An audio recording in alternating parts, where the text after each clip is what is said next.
Hello, good morning. Welcome back to Online Darts here for Pro Tour Live. It is Players Championship number 6 today. Can you believe we're already that far into the season? Hope you're all well in the chat room. Come and say hello. Let me know what you're up to today while you're watching along, or maybe even where you are watching along from. Antoinette's in. She's given us a wave this morning. Richard Roberts says, good morning, wonderful people of the darting community. Is Chizzy finally going to have a good run in a Pro Tour? Your guess is as good as mine, Richard. Mark's in. Morning all. Hope you are well. Hope you're well too, buddy. Matt says, morning, afternoon, everyone. Yeah, we are on that cusp right now. James says, Barney Army. Yeah, 100%. The great man winning yesterday's event. Adam's in, says, morning, God, tune in for a few hours before I have to go to work at 3. You mean you're dipping out just before Phil gets here? That's really what's happening, mate. I get you. I'm watching you, don't you worry. Kinetic says, A up all from Yorkshire. That's the most Yorkshire thing I've ever seen written down in one way as well. Marcus saying, good morning, guys. Hope you're well. Marcus, M-Dog, what's up, God, from sunny Aberdeen? I don't believe you. You don't get sun in Scotland. What are you going on about? Maliki, hi, everyone. As Barney had his chocomel today, those adverts are about to make an absolute fortune if he keeps playing the way that he is right now. Jay Everson says, Kevin Doots outside bet today. Interesting. Jamie says, Pro Tour Darts on my birthday. Hope it's a great one today. Hope you have a great one, Jamie. Happy birthday to you, pal. Thanks for tuning in and spending your birthday with us. Streaming boards have been announced. Let me just get those up to let you know what you can watch on PDC TV. Reminder, we don't show the games live here. We just do a chat along, but you can watch along at the same time. Streaming board 1 includes Gabriel Clemens against Lucas Vainig, Darren Beveridge against Robbie Knox, Gary Anderson against Halpide Pua, and Richie Burnett against Brett Claydon. Hideous watch. Streaming board 2, you can see the man James Wade take on Reece Colley, Daniel Closer against Mario Vanderbohada, Michael Smith against Nathan Rafferty, Steve Lennon against Patrick Gerrard. So spelled Patrick wrong. Good effort, gents. Streaming board 3, you can see the Riot Callum Reds against Kim Hybrex. Much talk about him last night on the live lounge. Joshua Richardson against Tim Waters, Michael Van Gerwen against Owen Bates, and Callum Goffin against Big Hendo. And on streaming board 4, you can see yesterday's champion Raymond Van Barneveld take on Ronnie Hybrex, Matt Denon take on Danny Van Tripp, Joe Cullen against Oscar Lakaziak, and Wesley Placia against Danny Jansen.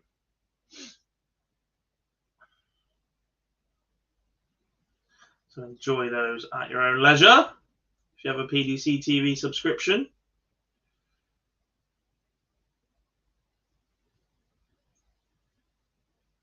I need to get my stream set up now. Remember that I've got rid of them all yesterday. What's that? Oh, no, I don't want that. New window. Sunny-ish Yorkshire today. Mark Smith rocking away 9 dart.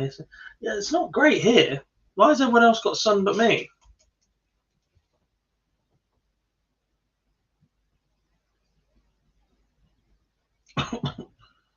Hopefully Pilgrim goes on a run today, says Marcus. He is known for it as a non-Torquay holder, to be fair.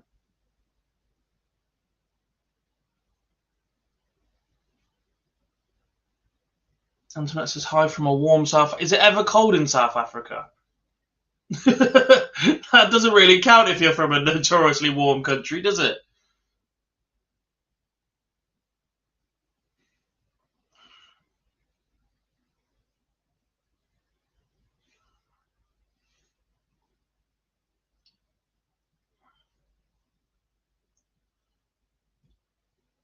Two, three,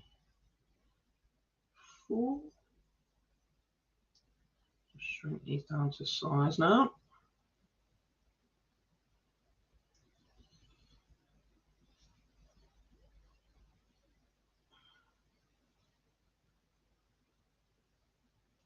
Board 2. Board 1 for me. Board 3. That is the brilliant thing about PDC TV, by the way, that there are no restrictions on the number of times you can have a certain login open.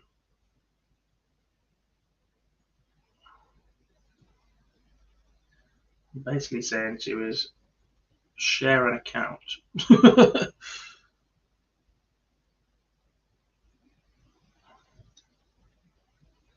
You know. Heat wave now. Bit jealous of that. Although it was quite warm here over the weekend. I drove back from Portsmouth on Sunday. I had window open, sunglasses on and all sorts. Went for a few beers around town for the day of St. Patrick.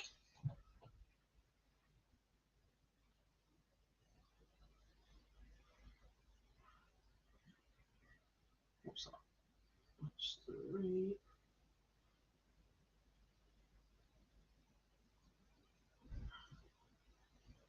2, 3, 4. Both of those there. That one.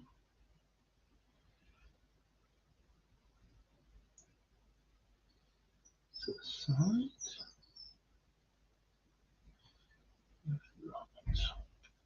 There we have it. Morning, Lendl. How are we, buddy? Barney and I'm at the ready, of course. Nobody's gone live yet. 2 minutes late.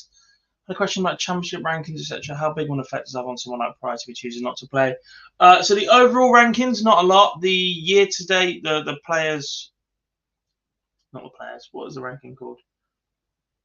The Pro Tour order of merit. Obviously, not playing is a bit of a loss to him, but if he rocks up and wins one of these, he's straight back into the Players' Championship finals anyway.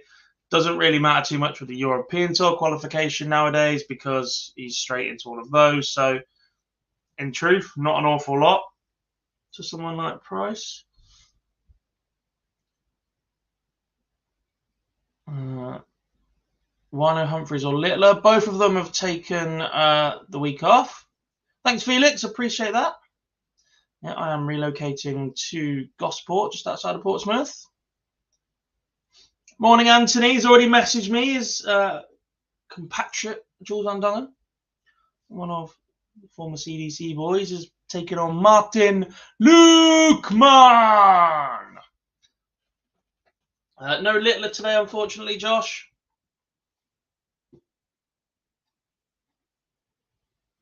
Where are we going for a feature? We're going Lukeman Van Dongen. That's what we're doing. That'll be up on your screens.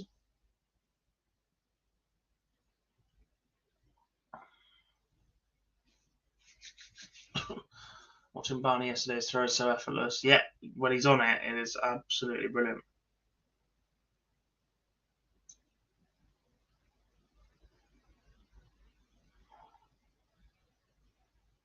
Yeah, chance to watch Gosport Borough keeping out from Matt Casey. Big difference between Gosport Borough and the Prem, but I will certainly bear that in mind if I get a chance.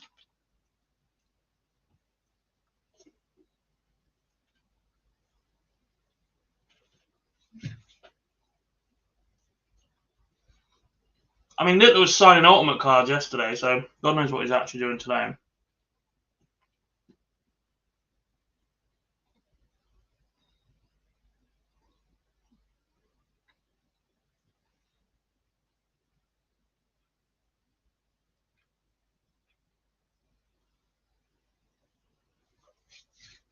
I'll once again be joined by Phil Bars a little bit later on. So I'm alright, it's not just me all day.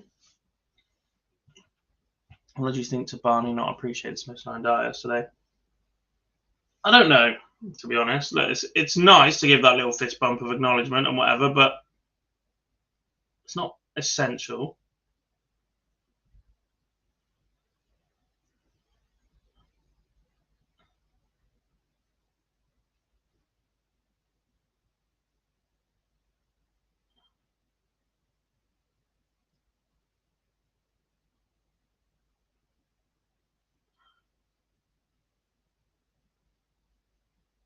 I don't think there's too much in it, to be honest. So if you're in the zone and you're playing anyway, it just we've made a big deal out of 9 darters, but at the end of the day, it counts as a leg.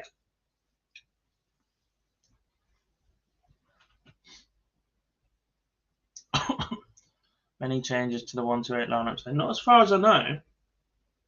Do we have any? I'll go to my usual source for this.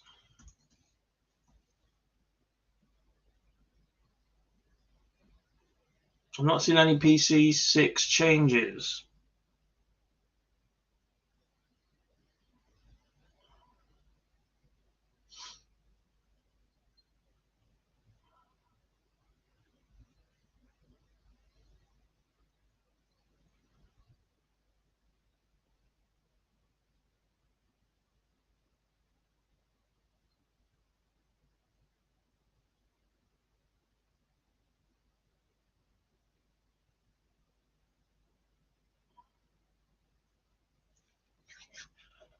How do they pick matchups for the Players' Championship? So the Pro Tour, the 32 seeded players, they're put into place, but everything else is just a random draw. And then the Players' Championship finals, they're based off the season end top 64 positions. Opening legs then for Veinig in 12 darts, Graham Hall in 13. De Souza in 15, Jurgen van der Velde in 15 against Chris Dobie.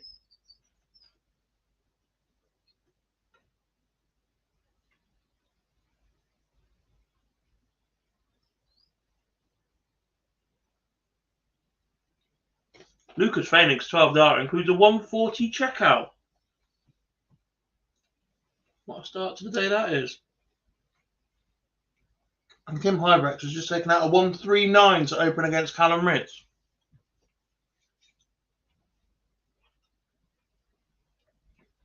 Excellent point, Dick. Let me know who wins today. Get involved in the chat room before your player gets too far behind. Come on. One name, go.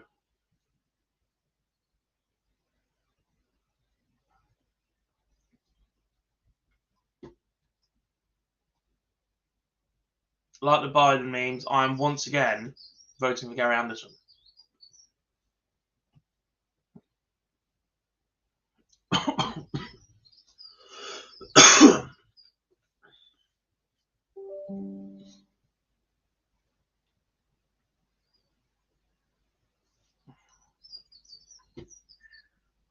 Ben says Ross Smith. Glenn's going Gary Anderson today. Josh Warner, MVG. Marcus says Barney again. Clannad says De Decker. Interesting. Connect says Michael Smith to win the lot. Sam says afternoon goal 50p each way for me on Ratajski, 100 to 1. So I'll take him. Good shout. Scotty Bucket says Gary. And then has added 2 more after that. No, Gary's your first shout. That's all you're allowed. Paul says Gary will do it. Bonkers says Aspinall. I don't think he's playing.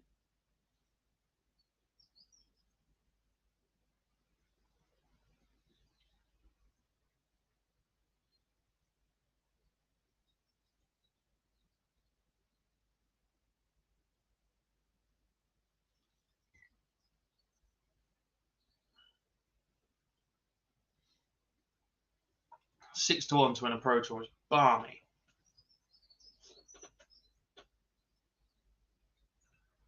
Josh, is Bunting playing today? Yeah, I believe so. Played yesterday. Like I said, I've not seen any changes. Has anyone ever won a Pro Tour event without averaging 100 plus in any game before? Probably. I think it's less likely of late, but yeah. Felix is going for Dobie. Bonkers is going for Heta. We got there in the end. Then my outside bet, Kevin Dukes. A lot of love for Dukes at the minute. Joe, love to see the Ferret win it. Me too. Would be a very welcomed return to form.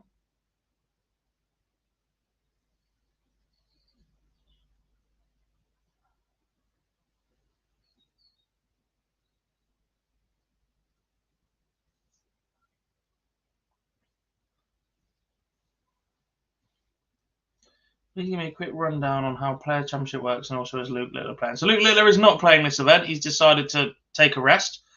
Players Championships start with 128 players. That is normally every single tour card holder. If there's any players missing or choose to skip an event, then they're replaced with the next top ranked player on the Challenge Tour. Matches are best of 11, so first to 6. The top 32 players are seeded according to the Pro Tour order of merit, so that's what they do on the floor events.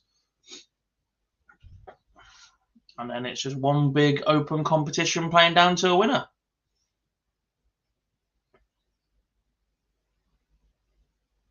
Anderson to win, his average has been phenomenal. I completely agree, Raymond. Anthony's going bunting. Looked good yesterday. Until he was beaten in that final by Raymond van Barneveld. Lucas Rainier looks very good at the minute, still averaging 112. He leads Gabriel Clemens 2-1. Graham Hall leads Martin Schindler 2-1, whilst Mike De Decker leads Ryan Meikle 3-0.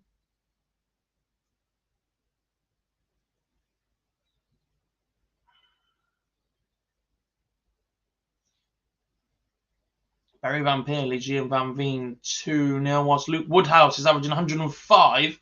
He's 2-1 up on Thomas Lovely. That's possibly the best combined averages of any match at the moment. Chris Dobie 2-1 down to Jurgen van der Velde of 101-103 average. The worst game on the board right now is probably De Souza Keegan Brown, 77 average, plays 68. One apiece in that one.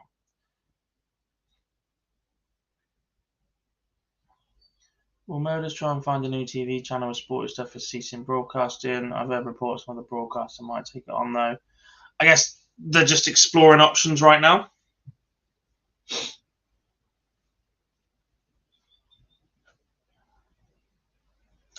Quick question. The Unicorn Big Wing flights, are they just an NO2? I have no idea. I lost track of what flights were what a long time ago. I just find what works for me. Simon says, Wade to win today.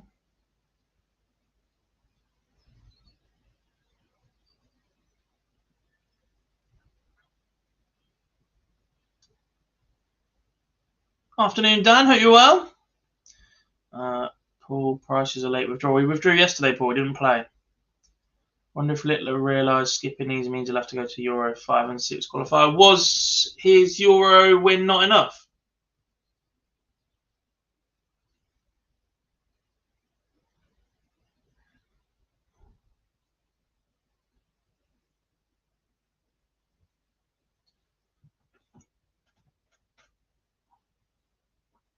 Do I prefer Sky coverage or ITV coverage? Probably Sky.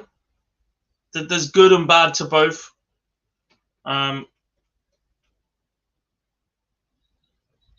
presume he didn't take the 9 because he's only averaging 82.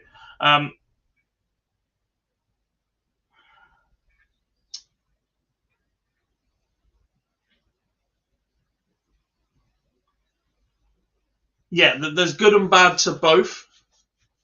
I think the ideal coverage is a hybrid of both.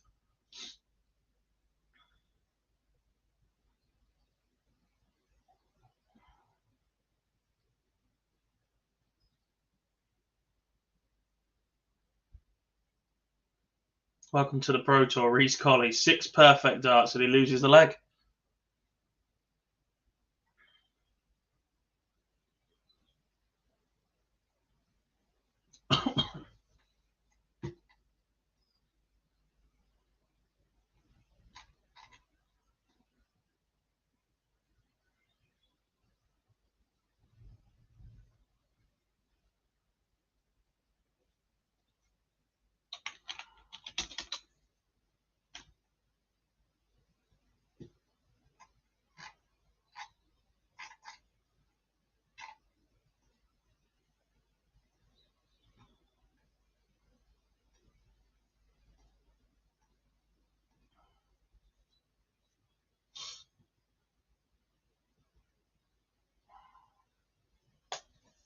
Martin Lukman, edges of front. Any knowledge on if Adrian Lewis will return this year? I think he says he still intends to. Whether or not he does is a different matter for me, though. I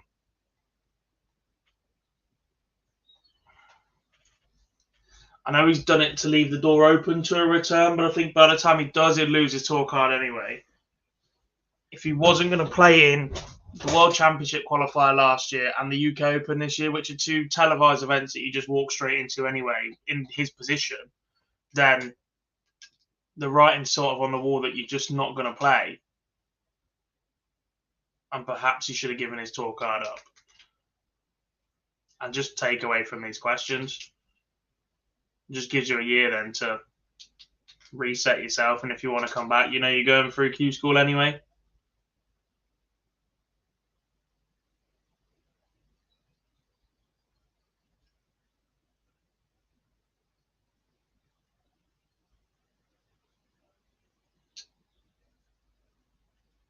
More players like Noah Lynn, Renee Adams, or Andy Barton we call up to the next bucket league events. They won challenge tours. Very likely, Paul. So what happened is I don't know what the word is. I'm having one of them mornings. The reserve list for this event cut off was after the last block of challenge tours, not the ones we've literally just had at the weekend. So actually, someone like Reece Colley was 11th on the reserve list, but actually after the weekend, he's now dropped to 23rd in the rankings. Andy Bolton's now up to 17th. Sorry, that's the other one. Nolan's now up to 9th. Andy Bolton's now up to 2nd. So, yeah, they would be very likely to get a call up for the next block. If nobody play, I mean, Danny Anson will be there anyway because we know that we're at least without Adrian Lewis. Perez seems to be having more visa issues. So that would be Bolton. Obviously, Smith Neal's now suspended at the moment. So Aidan Kirk would be in. And then you only need 4 or 5 more withdrawals when you get to that point anyway. So, yeah, very likely, Paul. Adam, I completely agree.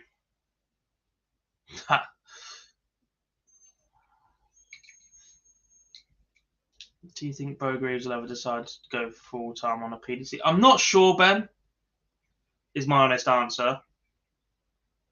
I think the only way we get that is if it becomes as competitive in the women's field as it is in the tour card field. At the moment, she is virtually a guarantee to be the world champion in the WDF and rock up to the PDC Women's Series and do an awful lot of damage.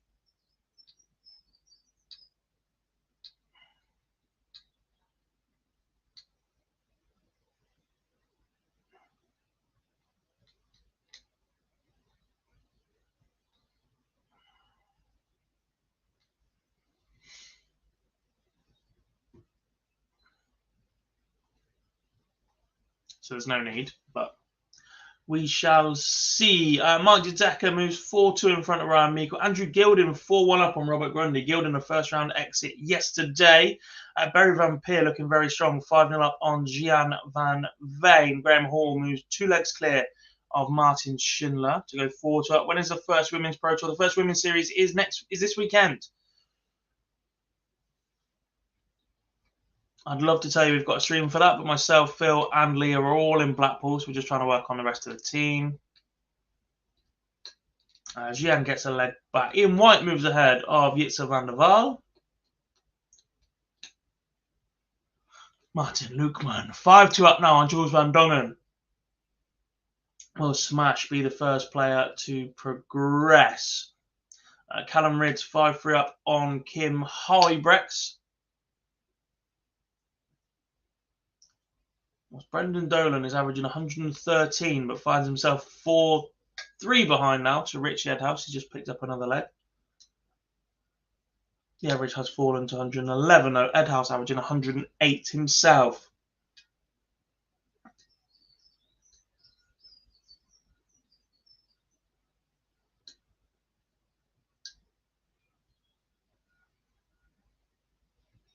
%. Well said, Simon. Remember to drop us a like on the stream, please, folks. Get involved. Subscribe to the channel if you want to get involved in the chat room, or if you want to get notified every time we go live. We're here for every single Pro Tour throughout the year, as well as our regular Monday night live show.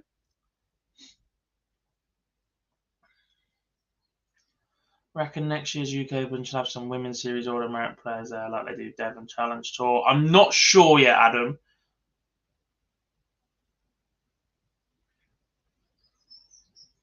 I'm getting there, Sam. No favouritism here. Honest.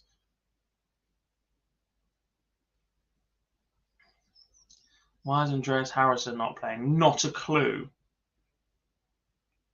Was he in position? Is he pulled out after a day?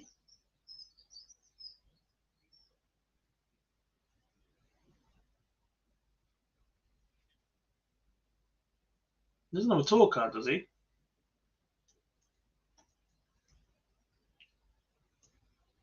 Because he's 147th in the Challenge Tour, so he didn't get a caller. Maybe top 4, but the problem with adding 4 more in that way is you've then got to take 4 off of your qualifiers somewhere. You've either got to reduce the number of Dev Tour players, the Challenge Tour players, or Riley's qualifiers, if they remain Riley's. Afternoon, ASG. Hope you're well, pal.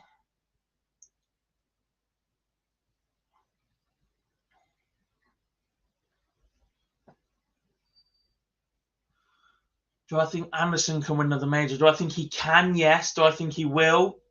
I'm not sure. He just seems to be that unlucky one at the moment, running into big performances whenever he looks sharp.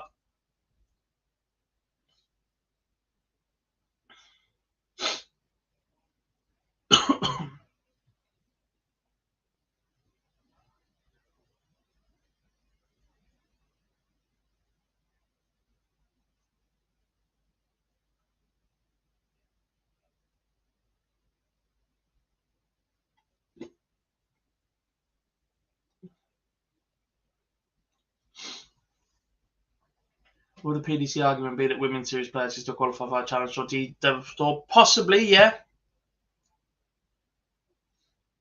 Adrian didn't go to Minehead as a fan, so as part of the whole Minehead experience, they have a fan zone in the on-site pub, the Inn on the Green or whatever it's called, Man on the Green, or I don't know. I get confused every single time. But basically, it's like a Q&A session before each session. In the afternoons, it was Adrian Lewis, and in the evenings, it was Andy Hamilton and Paul Nicholson together. Adrian was part of that show, so he was on site and was there as a speaker basically, but did not play darts in an event that every tour card holder qualifies for.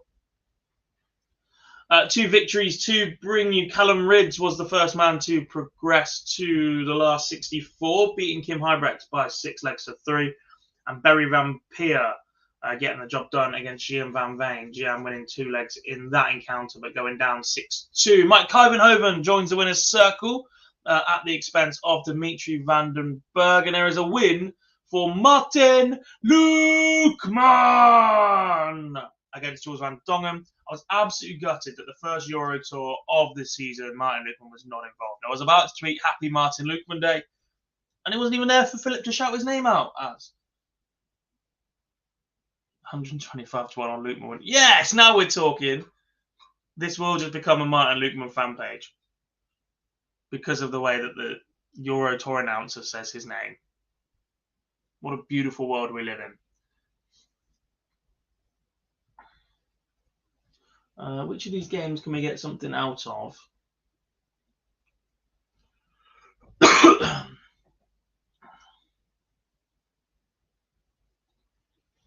Some legs to come in this one still. We'll go, oh, Merv!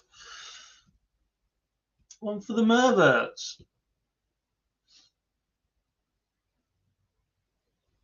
Let's be honest, Bo and Fallon will get more attention here, given there's some 17-year-old nobody knows who script in it, say number 13 on Dev Tour. Potentially. I mean, Fallon's already played there. Let's not forget that. She has qualified via the Riley's qualifiers previously. Caused a stir when she wore a completely different tailored top to everyone else. James Wade defeats Reece Colley 6-4. Reece Colley led that one 4-2. He's dropped the last 4 legs to Wadey, but good experience for the former British Open champ. Are the Euros going to be back on TV soon for UK? Have they found a new broadcast yet? What do you mean Europe is in the Euro Tour? I don't know. They were on Viaplay, weren't they? They're still on PDC TV. I think they're probably happier with that anyway. Especially with the amount of people with a PDC TV subscription. You know what's coming next, by the way, don't you, folks? With the ridiculous demand for tickets that they currently have, including priority windows for PDC TV members, and then tickets not going on general sale, the price of PDC TV is going to have to go up. Or there'll be a PDC TV Plus and you pay more for early access. And your priority window becomes an extra window.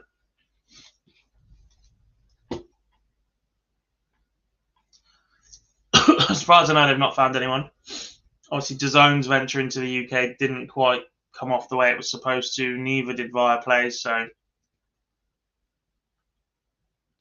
wins for Thomas Lovely over Luke Woodhouse. And Brendan Dolan has gone as well. We've lost 4 seeded players so far. Dolan going down to Richie Edhouse, averaging 108 in a 6-4 loss. Yeah, that's normal. Not. Woodhouse 6-4 to Thomas Lovely. And the other 2 seeds that are out, Van Veen and Dimitri Vandenberg. Do you know what makes PDC TV an even bigger steal, Simon? I don't pay for it.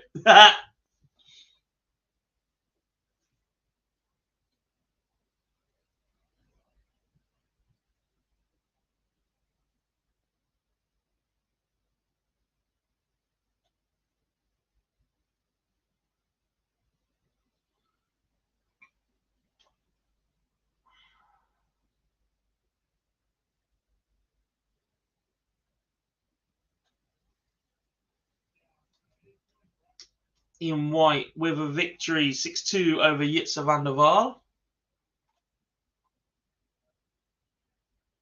Yeah, I do know what you mean. $4.99 a month is very good value for what you get for it, but especially for doing what we do. But yeah,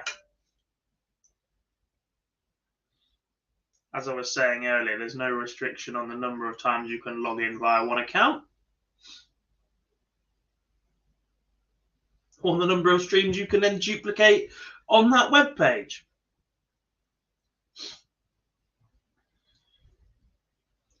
Reason these companies are failing in the UK. Yeah, 100%. Sky Sports is ridiculous these days, as is BT. Then you need an Amazon Prime subscription.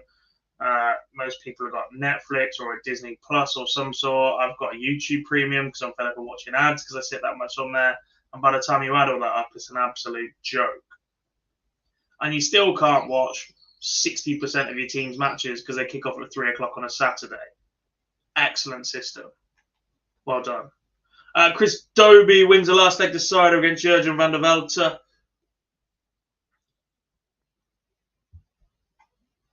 It's one for you, Dan.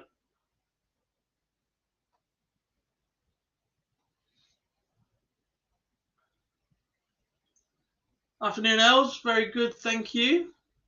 Anything major? Look, it's first round. Dolan just gone out of 108 average to Edhouse 6-4. Dimitri absolutely slapped up 6-1, averaging 82. The Sal's are out. Van Veen out. Woodhouse out. But the real big boys are the third round of fixtures today, not the first round of fixtures. It's that day where they swap the seeded players in terms of order of play, just to make it a bit fairer. So thank God for IPTV. Indeed, Sam. What a sport Bible and that were anything to be believed. We're all about to go to prison. Oh, sugar. We'll have to do a celebratory Barney Army because he's beating Ronnie Highbreck 6-1.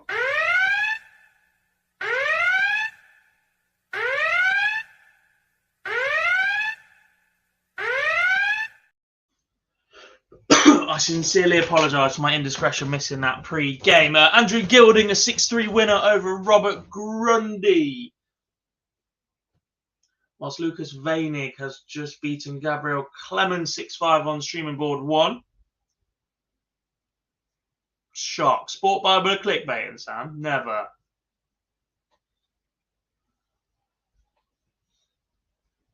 The Choco Mail Ambassador. What an advert. I wish I could just sit in a wheelbarrow drinking something to get paid for it. Could you imagine?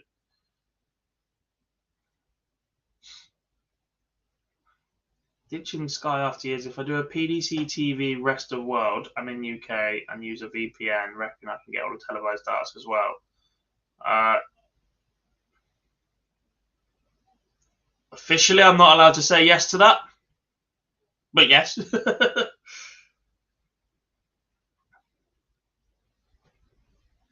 Schindler, 6-5 win over Graham Hall. Big win for the Wall. Fire sticks are on the way out. Are they really? Not where I'm from.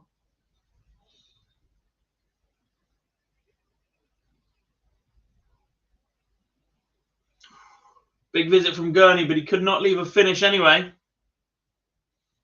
And a 6 for Merv from 1-1-2. Elsewhere, Ryan Meekles turned it around against Mike De Decker to pick up a last leg win. Assuming players will inevitably drop out of the Australia Darts Masters, who do you think is marketable enough as replacements? I hope they don't send Dimitri, but he's now just won a major, so there's a good chance he would be a call-up. Someone like a Johnny Clayton might not be a terrible shout. Although you do then just run the risk that they'll just put Heta in the PDC 8 and pick 8 locals instead. You'd have Whitlock in the other half of the draw, but you could justify Heta being one of your 8 players that plays against an Australian.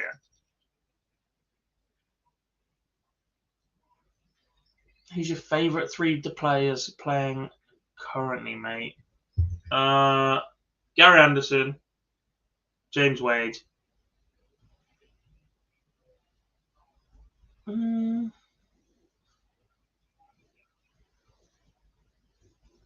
Probably a bit of the ferret, in at number 3. Obviously, Luke Little is entertaining to watch.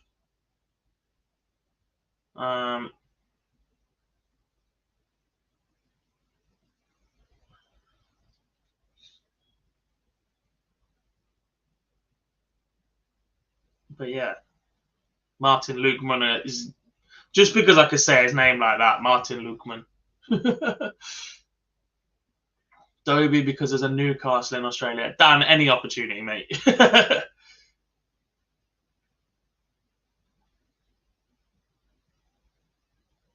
What's going on with this featured game? Have they broken it?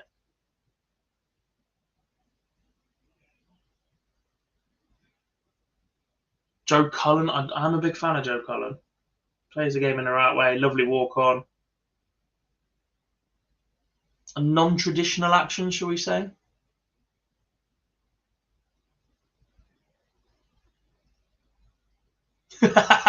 Pretty much, Kevin.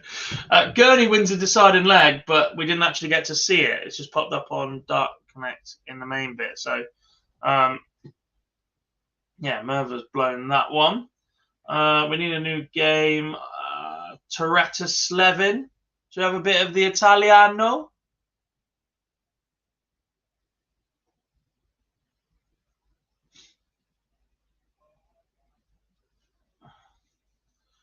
Does Dimmy's major win almost guarantee him a Premier League spot next year? I'm still up in the air. Where is he in the rankings? Because let's be honest, the last 2 UK Open winners have not. But Tour Card Race is the one we really want for Dimmy. He only moves up to 13th with that win at the end of season results. If he's going to keep playing in the style that he won the UK Open in, then no. They're not about to put him in playing like that.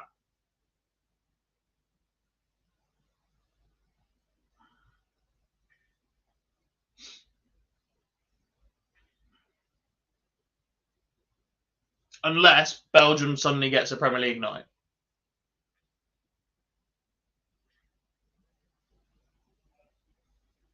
Which is on the table, I guess.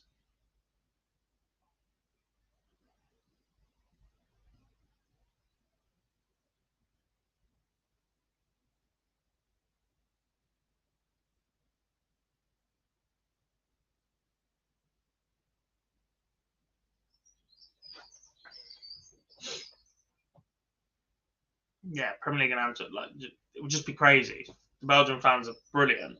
They're loud but respectable, and that's not a very common balance these days.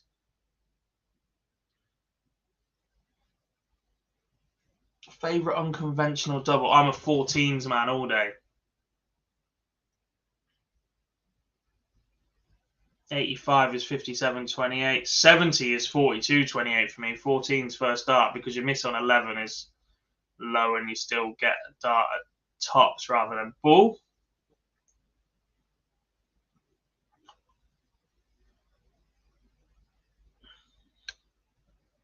Afternoon, Joe.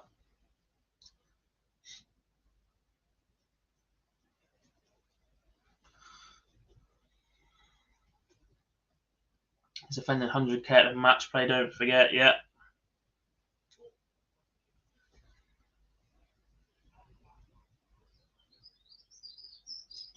Not really a double 7 man, which is strange because it's right next to 16s, which I don't mind, and I use 14s a lot, but it is what it is.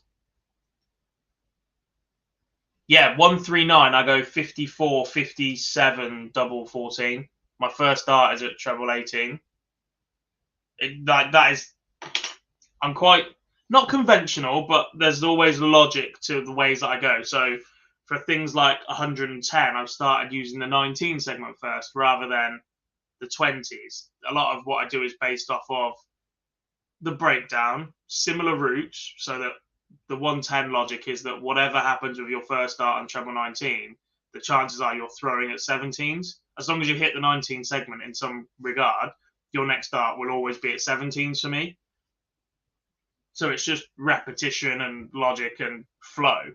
But yeah, 139 is the only one that I do without logic. But I guess you have to hit a treble first dart regardless.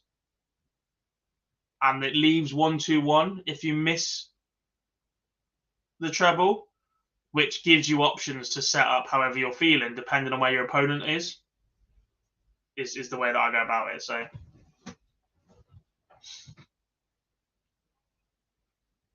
Barney did win round 1, and I forgot to do the alarm before, so we had a celebratory Barney alarm instead. You'll be pleased to know, Jar. Love double 13. I don't mind 13 either, you know. 6 was my starting double for double in for a long, long time because it was just down that line. And 13's just above that, obviously. I thought putting Andrew G on main stage. Yeah, look, we were very, very surprised when it actually happened. We'd been on about it for weeks that it wasn't going to happen. And then they did it anyway. So, yeah, justice for Danny Noppert, who wasn't on it the year before. Auto Merit so open for end of year currently due to Luke's dominance last year. Yeah. Luke's dominance last year and Luke's dominance this year, pretty much. How many years you give Barney before him going over to seniors tour? He doesn't win easy. I guess the problem for Barney is that he isn't getting any younger, and if he ekes out every last drop he's got in the PDC, then by the time he moves to the seniors, it might be too late.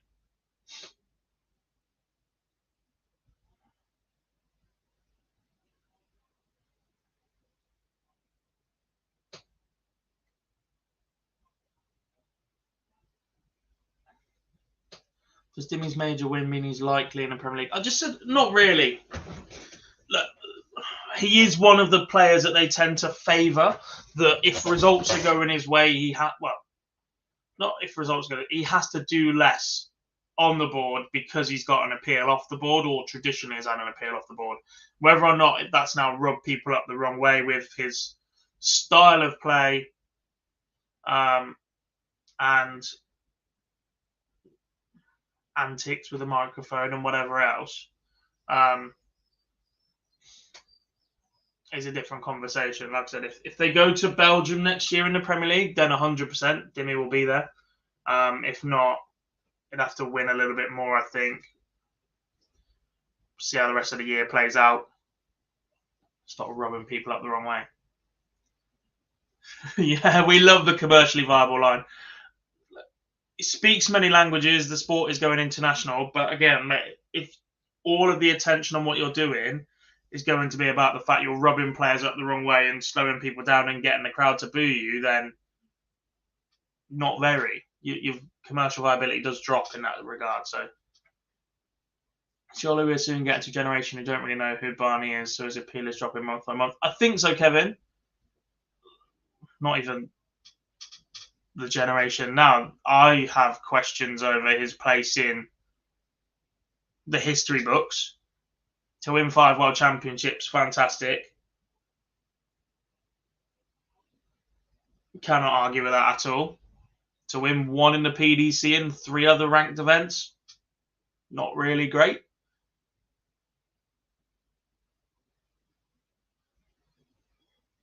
The Taylor-Barney rivalry was drummed up an awful lot in the early days, and don't get me wrong, Barney got the better of that with a UK Open and a World Championship.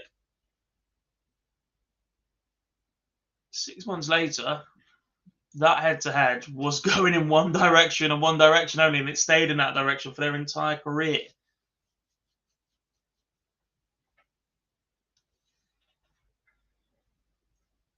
People do know who Barney is still, but like I said, his place in history.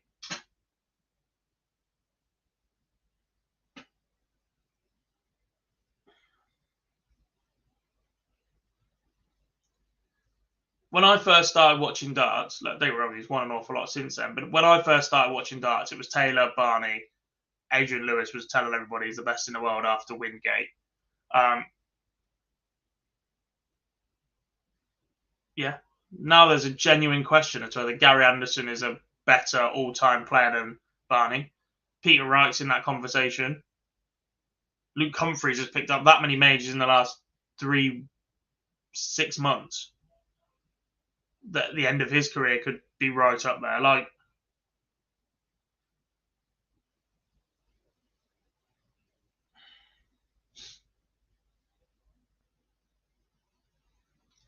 clinging on to pairs world championship titles, as he calls them, in the World Cup.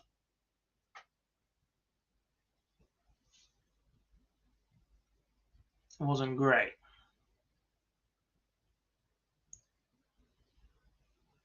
Has Leicester been confirmed for the Grand Prix? Not as far as I know yet, Adam.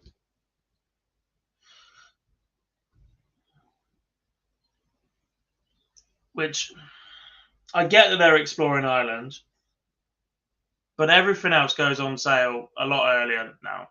Like, get it on. Just say, no, it's not going to happen this year, but we're in conversations for next year now. Because what you're then going to do is say that Leicester hasn't sold very well. Again.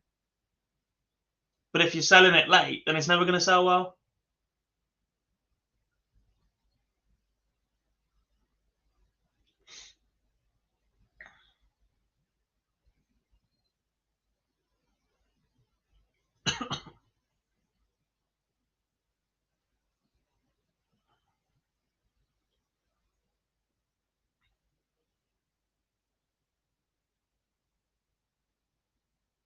Veenstra beats Willie Borland 6-1. That's a brutal victory.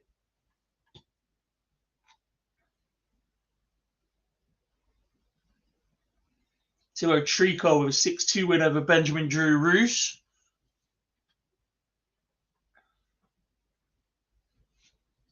On the ticket website, it says Leicester. Maybe I'm not sure they've confirmed it officially, but that wouldn't surprise me then. Not a chance I'm having Anderson as a bigger name than Barney. In terms of, if you go and ask the majority of people their all-time top 5 dart player right now, I'm going to tell you most of them have got Anderson higher than Barney. I have.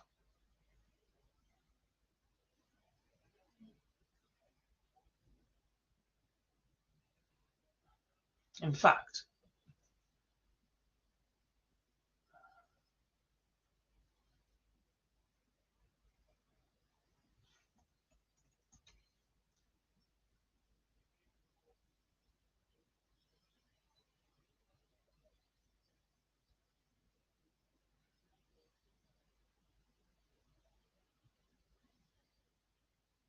where is... Bear with.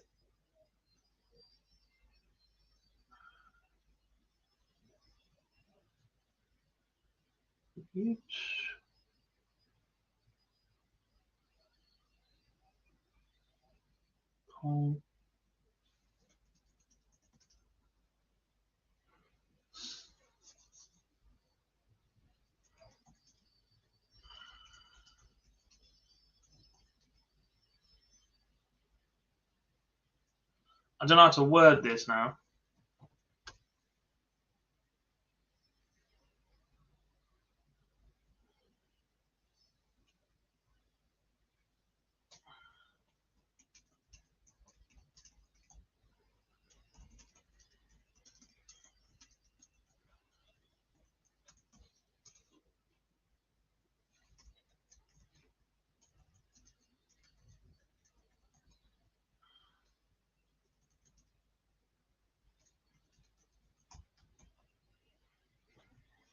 There we go. And ask the people watching, who is ranked higher in your all-time greats? Gary Anderson or Raymond van Barneveld? That will get the tongues wagging.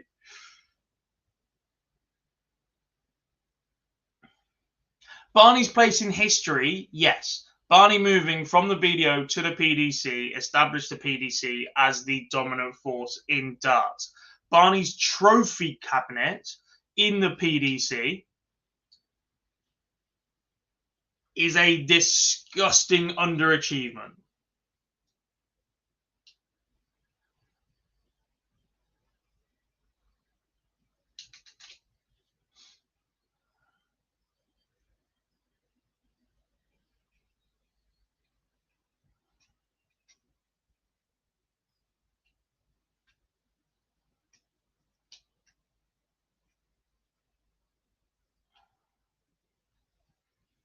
No, I'm with you on that, Anthony. For a player that has been as dominant in the game as Michael van Gerwen has, his World Championship tally is an underachievement.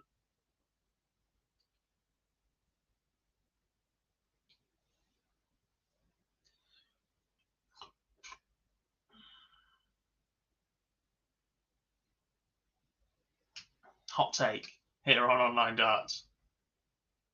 But if you're going to dominate the sport the way that Van Gerwen has,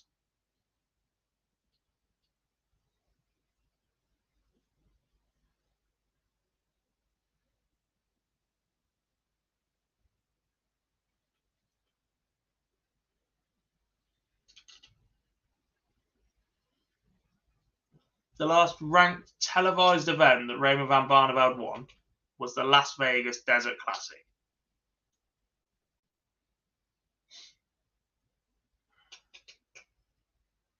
Since then, he has won the Grand Slam and the Premier League, both unranked at the time.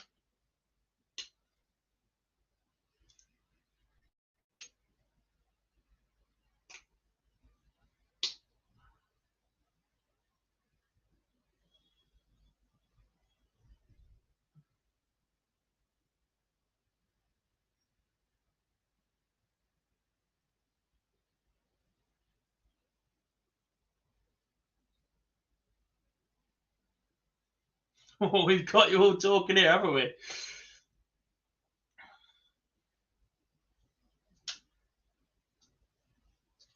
They should bring the problem with the Desert Classic was it was just for tourists.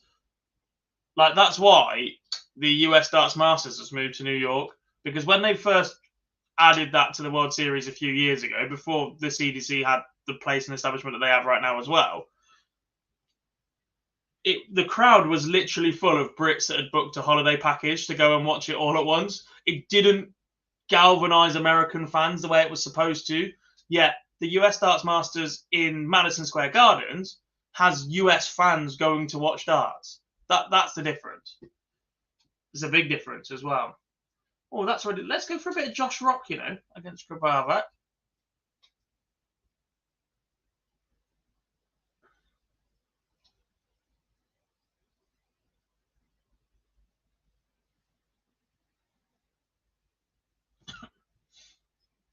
Where can you watch the darts?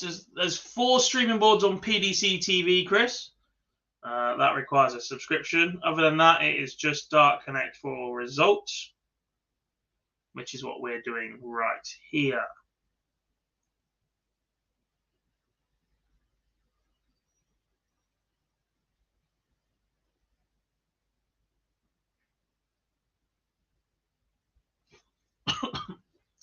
We need a Canada World Series next. I 100% agree, Simon, and we've told Anthony and the boys that many, many times. There's got to be something in Toronto, surely. Surely. Give the people what they want.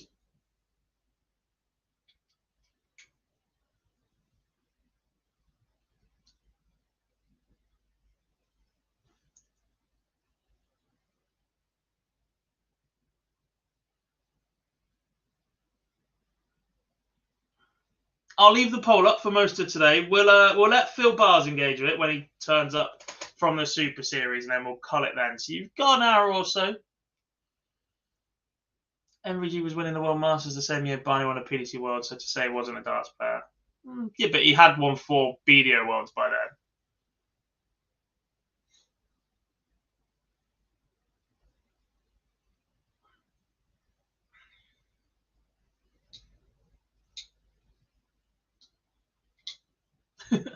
I only want a Canada event if someone comes out to the Hitman's theme song. Not more wrestling references, surely.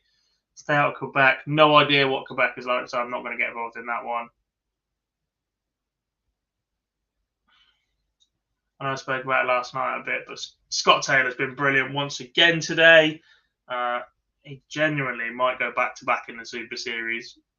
Kevin Dukes is through a 6-3 win over Wessel Nyman. Plenty of you were tipping him up earlier.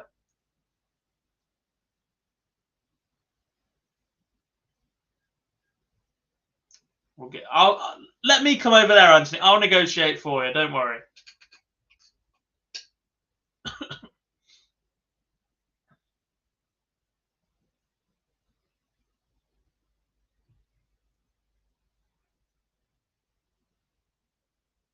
Barney won his first World Championship in the 90s. He did. Look, the point I make in the Gary Anderson-Barney debate is, yes, Barney did win world titles back in the 90s. Gary Anderson came in to the sport when it was arguably far more competitive across both codes and won far more in a far shorter period of time against the same players that Barney's had to compete with for the last 20 years.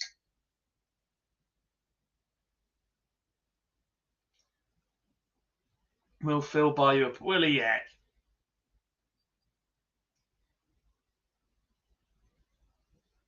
MVG was a little kid. And, yeah, so was I, Aqua.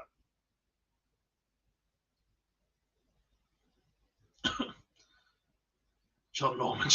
John Norman Jr. certainly does not need any more gimmicks, Anthony. The man's mental. There was a win there for Vincent van der Voort. We saw some glimpses of goodness from him at the UK Open, but then he averaged 80 in the first round yesterday. So, yeah, not good. JD is little withdrawn again. Yeah, he's not playing yesterday or today. They'd miss it as a block. There's no point travelling to Germany for just one event. Afternoon, Connor. Shouldn't you be working, pal? Who would be the 8 Canadian players? John Part. I'd go Part, Jeff Smith, David Cameron, Matt Campbell, Jake McMillan. Now I'm struggling. JT is American. Let me have a look at the rest of the cross-border challenge lineup, see who else I'd pick.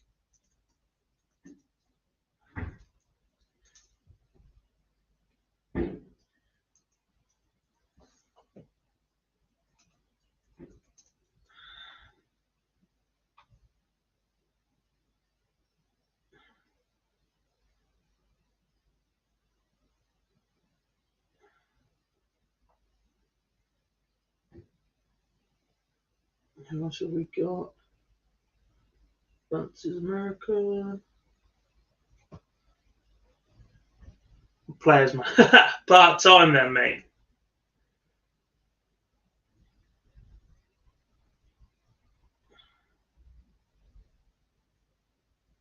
Have we got a draw yet for cross-border challenge, Anthony?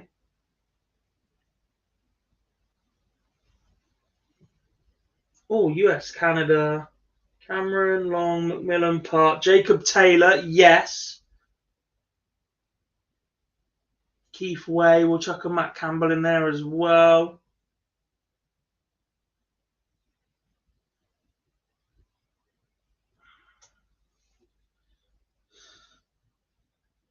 Why is there no comms on the stream, Anderson Puha? So there's only comms on stream board 1 and 2, 3 and oh, that is on one of them. No idea is the answer. Have you got it on mute?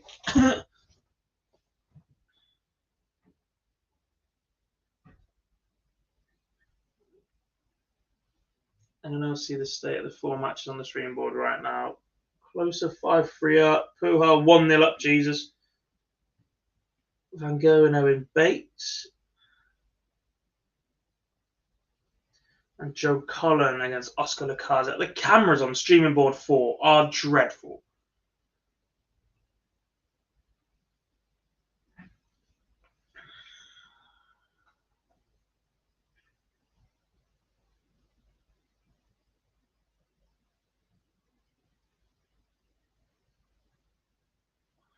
Yeah, I'm good with that, Anthony. It's a solid lineup. It's been odd. Wonder if the betting apps aren't allowed this week or something. They've always had it in the past, though. Don't know, Joe. Are you not watching via PDC TV? Are you watching via Bet365 or something? Am I allowed to say their name while we work with BetMGM?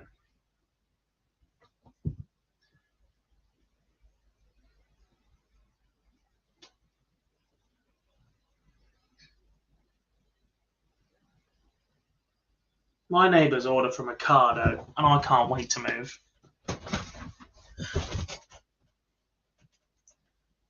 I will have a qualifier for the 8th, Simon. Don't worry about it. But either way, it's a solid 8 players when you consider some of the other World Series events.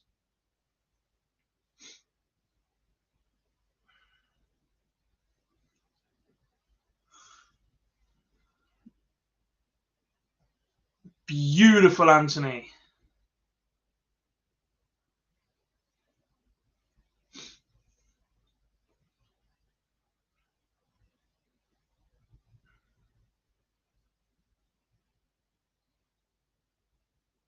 I still don't get why stream board 3 and 4 are showing parts of the surround. They're not as wide as they were last time, but they're still pretty wide. Like,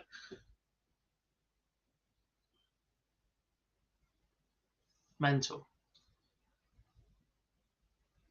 And 3 definitely seems more zoomed in and on the players than 4 does as well. It's like they got a different camera completely.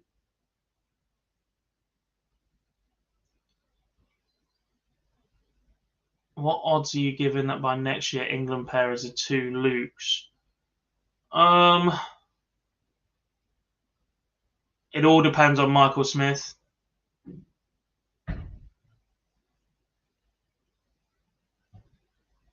He's defending an awful lot of money this year, but if he successfully does it, then he'll stay right up there.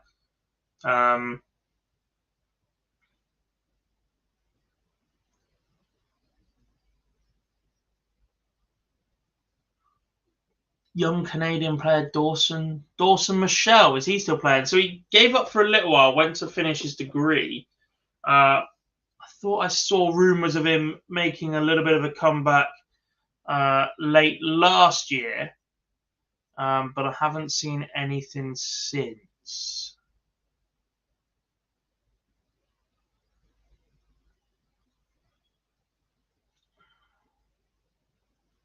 Score update, please. Which game would you like, Dan? I'll run through everything on the screen. Damon Heta leads James Hurrell 1-0.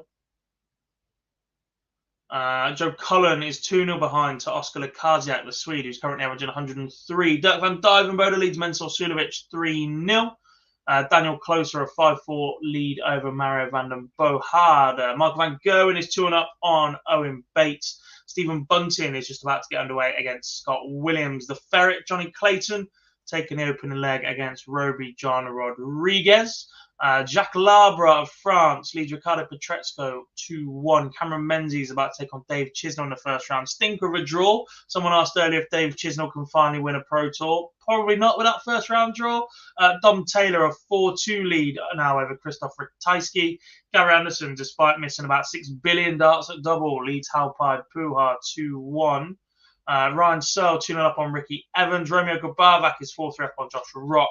Ross Smith, a 4-0 lead over Keane Barry, averaging 109. And Rob Owen has taken the opening leg against Peter Wright. Jim Long, of course. How could I miss the gentleman?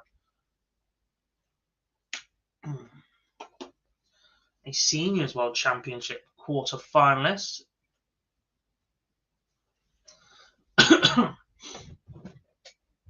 Dawson does really play, correct. He played an event recently. Yeah. Just waiting for that comeback. I think. Who could forget when he beat James Wade in the US Darts Masters in Vegas? It was Vegas, wasn't it? It wasn't after it moved.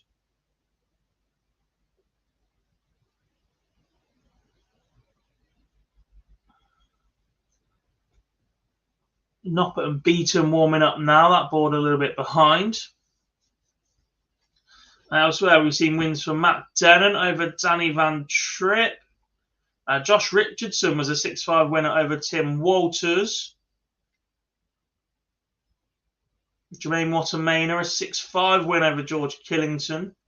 Jeffrey Sparadan, 6-4 over Boris Kirchmar. That Vincent van der Voort win was 6-5 over Paul Kroner. Just an 81 average, though. Going to need to see more from Vinny if he's going to keep his tour card. Robbie Knops, a 6-0 win over Darren Beveridge. That was streamed. Yella Klassen, a 6-3 win over Reese Griffin. Still yet to see the best of what we know Yella Klassen is capable of since his return to the tour. Willie O'Connor was a 6-1 win over Martijn Dulacht. Karol Sedlacek averaged 101 and a 6-5 win over Daryl Pilgrim, his average 98. It's crazy how often Daryl Pilgrim rocks up, averages 98 plus and loses on this Pro Tour. It is a brutal world. Keegan Brown, a 6-4 win over Jose de Souza earlier, and Dylan Slevin, that was our featured game not too long ago, a 6-1 win over Michele Torretta.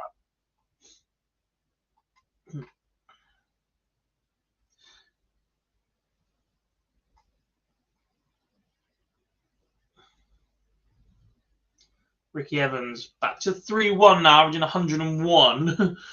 Ryan Searle still leading that one. Gary Anderson has just edged back in front of Halpai Puha by 3 legs to 2. Van Gerwen going about his business nicely, averaging 100, 4-1 up on Owen Bates. Lukasiak has another against Joe Cullen, 3-1 lead there. They could play the Grand Prix in mainland Europe, potentially. I still think they want to go back to Ireland first.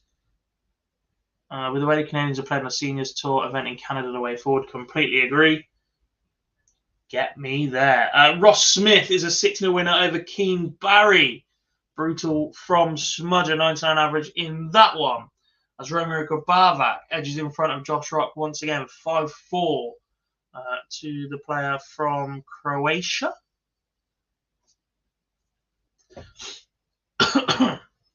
Next up on streaming board 2, Michael Smith will take on Nathan Rafferty.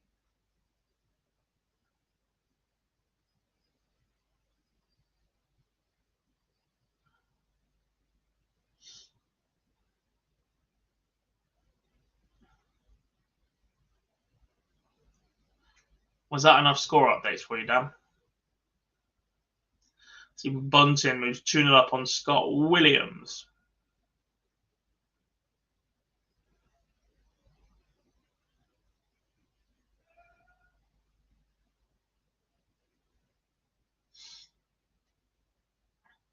Josh Rock's in a bit of trouble here. Well, he's not in a bit of trouble. He's in a lot of trouble here. Grabavac's left 90 after 9 darts. Rock, after 12, leaves 1-4-1.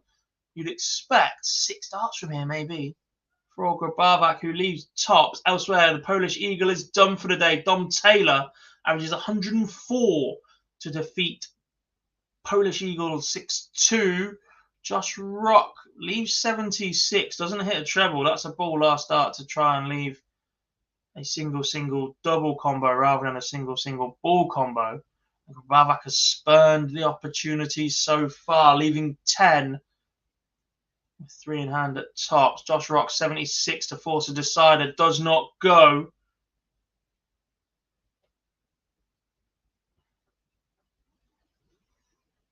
Nobody likes double 5. But Romeo Grabavac has taken out 10 in 3 darts to defeat Josh Rock. The arrow shows you who's just won the leg, Joe. So it's got nothing to do with the throw. It's literally which score has just changed.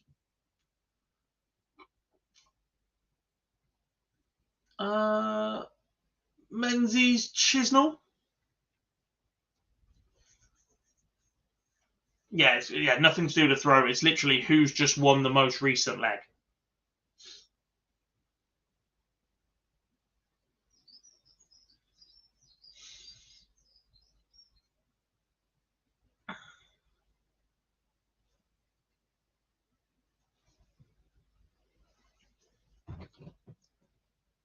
It's 13 dart leg to open for the bully boy, Michael Smith. Mentor is 5-0 down, averaging 77 to a Dirk van Dijvenbode, who is averaging 85.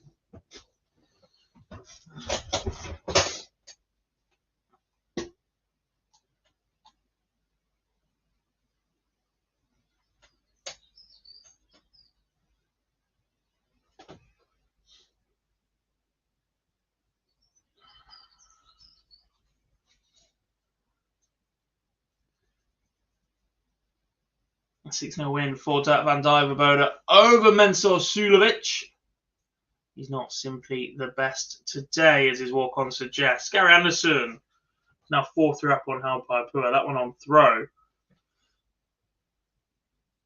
It's not been the brilliant best that we've expected from Gary in the last few weeks on the Pro Tour. Can you see Cullen's average? He's playing horribly. Yeah, he's averaging 80. Finds himself 4-2 down to Oskar Lukasiak of Sweden.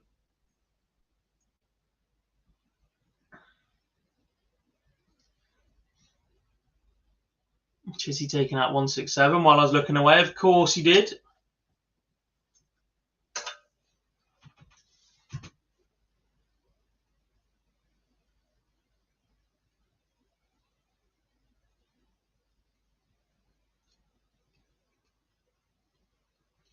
Some games coming up shortly for you. Stefan Belmont of Switzerland will take on Radek Sagansky of Poland. John Henderson with another call-up to the Pro Tour will take on Callum Goffin. Josh Payne will take on the new Swede Jeffrey de Graaf. Graham Usher will take on Alan Suter. But a big game warming up right now. The WDF World Champion Andy Bartons takes on Boom Boom Leighton Bennett. Rafferty gets one back, levels up with Michael Smith at 1 apiece. Petretsko leads Labra 4-3. Peter Wright has just edged in front of Robert Owen by 3 legs to 2. The average is not great in that one. As Ryan Searle completes a 6-2 win over Ricky Evans. Ricky Evans just averaged 99 and not laid a glove on Ryan Searle. Was an excellent performance from MVG, who has progressed at the expense of Owen Bates. 6-1, 104 average for the Dutchman. Dolan lost over 108 average. Has to be one of the first highest yet, 100%. There's a little bit more than his backside on show, Maliki. Dave Chisnell now leads Cameron Menzies 3-2. 2-1 behind in that one. That 167 in leg 4 has turned the tide a little there. Johnny Clayton, a 4-2 lead now over Roby John Rodriguez. How's the poll doing, folks? I can't see it when I'm in that. 63% of you are saying Gary Anderson is ranked higher in your all-time greats than Raymond van Barneveld. 156 votes from all of you, but there's just under 400 of you watching right now and a few more of you lurking about. So make sure you get involved in that. That's in the chat room. All it is a click of a button. Just press one or the other. While you're there, do drop us a like on the stream. Just 41 of those so far. And make sure you subscribe to the channel as well. Good afternoon, Bob. Hope you're very well.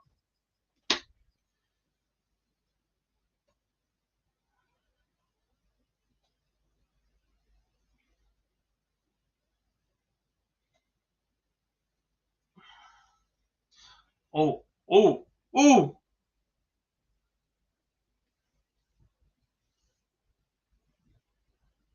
Oh. Boo! Dave Chisnell was on the 9.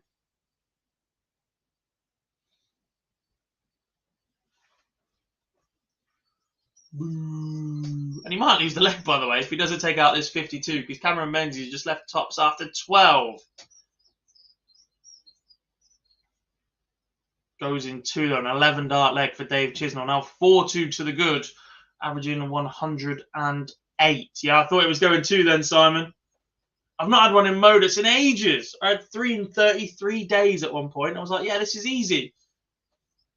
No one's been close since.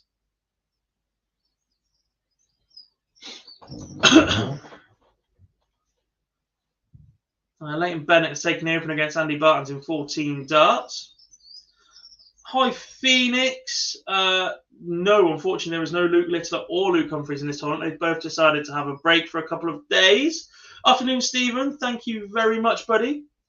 Very much looking forward to it. Don't worry, it is a 2-bed, so I've made sure I've got an office. What will happen in this place, by the way, though, Katie doesn't know this yet, is my office is also big enough for a dartboard, so that will now be behind me again. It'll all be in one room, much like it was in my previous house.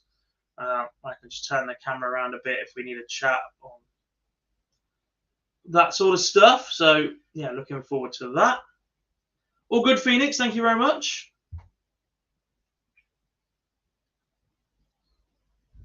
Did Barney win? Yeah, he won his first game. We'll hear the alarm once again. Don't you worry about that one.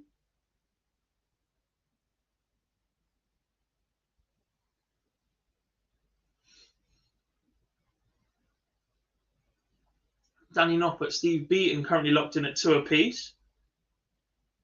Hang on. Here we go. Ooh, Halpai has just gone 5 perfect darts. How can Gary Anderson respond after he opened with a maximum? 4, 5, 6. Gary.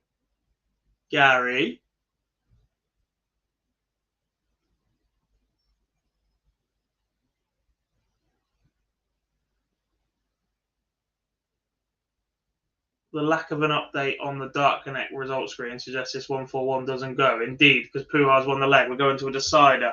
Good morning from Pittsburgh, says John. Good morning from Nottingham from me, pal. Hope you're well.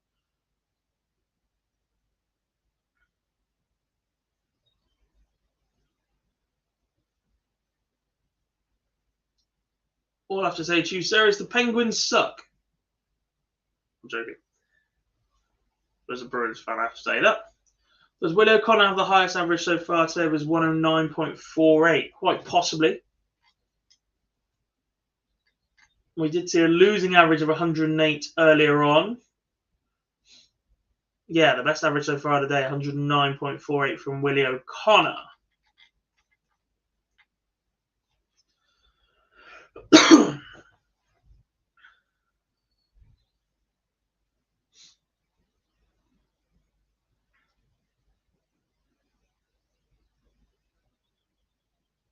Gary doubles could be costly. They could, but in the decider, he's thrown 6 darts and he's left 181.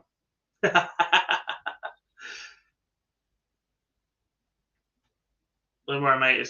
We know sport is cyclical. They'll be back up there soon, and my team will suck. So,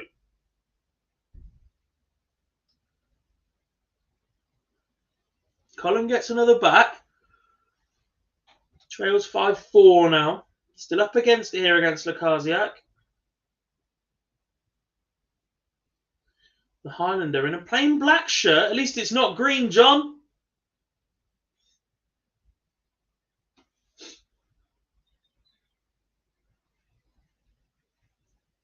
Will I be having in my office lots of dart siren stuff? I mean, I don't actually own that much, so I don't know.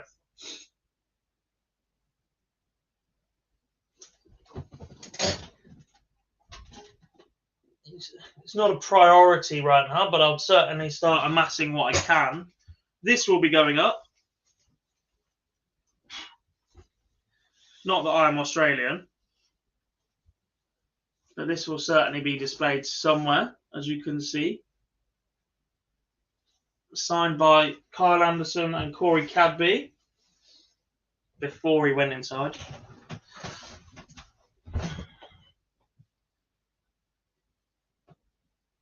See how many of my neighbours think I'm an Australian. That was a win for Gary Anderson, by the way. 6-5 win over Halpai Pujar. 6 from 25 on a doubles. for Gando and still getting the job done. Menzies gets a leg back, but he trails Dave Chisnell by 5 legs to 3. Johnny Clayton is one away now against Roby John Rodriguez. He leads 5-4. Jack Labra has just sent us to a deciding leg against Ricardo Petrescu. Meanwhile, Scott Williams is leg back, but he still trails Stephen Bunting by 5 legs to 2. No Luke Little is taking a break for these couple of days. He'll be back for the Premier League on Thursday.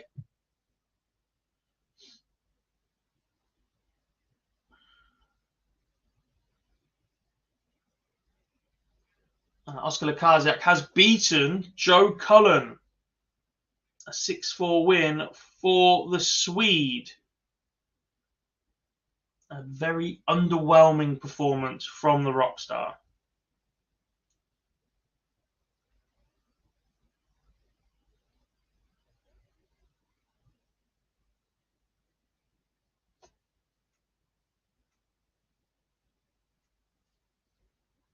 Pete Wright and Robert Owen, 4 apiece. What a win that would be for Rob Owen, given Wright's recent resurgence.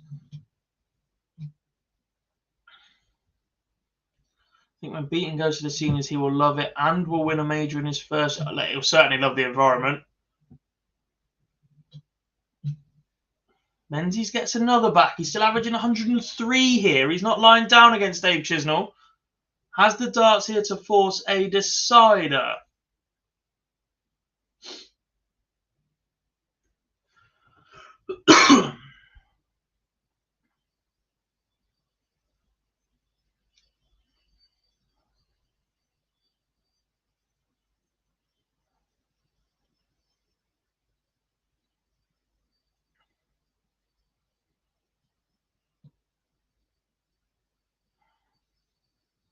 Stephen Burton leads Chris Lamb by 3 legs to 0.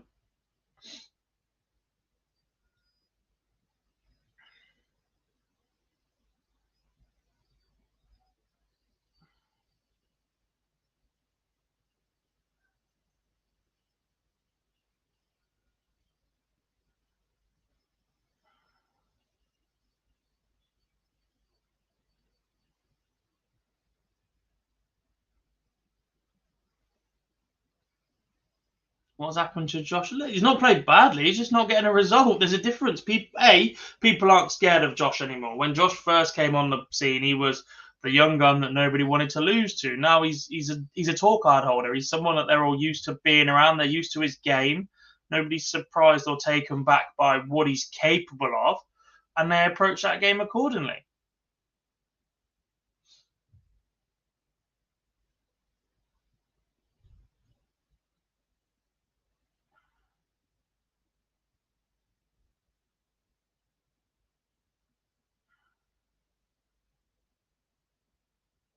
Robert Owen is a leg away from knocking out Peter Wright in the opening round. No Luke Littler today. He has taken a break for the week. He'll be back for the Premier League on Thursday. Steve Beaton needs Danny Noppert 5-3. Danny Noppert was one of the standout performers yesterday. Absolutely coasted through the early rounds, looking solid as he went. Graham Usher, Alan Suter are level at 3 apiece. Andy Bartons now leads Leighton Bennett 3-2 in that cracking first round game. Grabavak is being underrated. He's solid. The fact that he only played in a couple of Euro Tours was quite a shock because he can certainly play.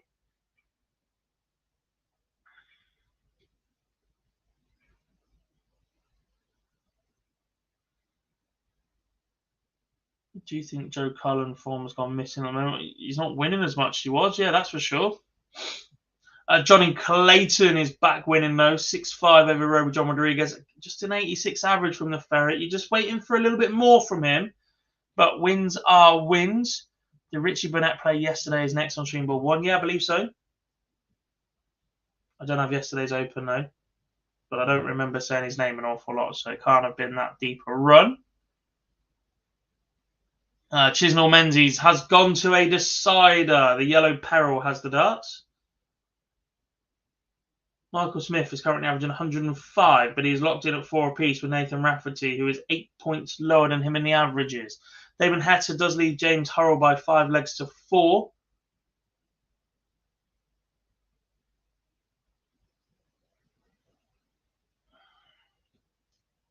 Peter Wright and Robert Owen have gone to a decider. Anderson got away with one there. He certainly did. Sometimes you need a bit of luck, though.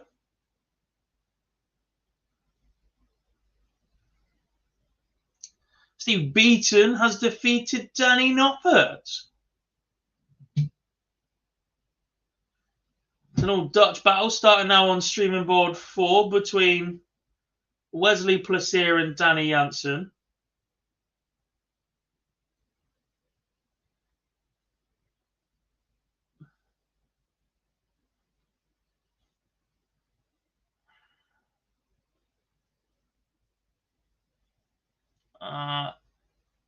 Tommy says, hey Gob, how does it work if you're called up off the challenge tour? At what stage do you get a tour card, or is it just a free hit? Basically just a free hit. If you earn enough or win enough, then you keep getting invited back. You can win a tour card outright off that. So Scott Williams was someone who did that. He had plenty of call-ups, accumulated a fair amount, and put himself into the top 64 in the rankings from the challenge tour in 1 year, which means you retain your status as a tour card holder. So other than that, yeah, it is just a free hit to top up. Better money as well, let's not forget that. What's a Pro Tour? What's a Challenge Tour win these days? $2,000. A first round win at a Pro Tour is £1,000. You have to win an entire event in the Challenge Tour to earn half the amount you have to do to come here and win one game against an opponent who should be better, granted, but you take that one shot. Dave Chisnell with a 15 dart leg has knocked out Cameron Menzies. Really, really good game between those two in the end, but the Scot falls just short in the decider. We need something else. That's on stream. That's on stream. Whitlock Rasmer is warming up as Robert Owen has defeated Peter Wright. What a win that is for Stack Attack, who looked really good at the UK Open, back on stage 2, where he made it all the way to the semi-final a few years ago. Didn't quite deliver the same performance upstairs on the multi. Let's go Rasmer Whitlock.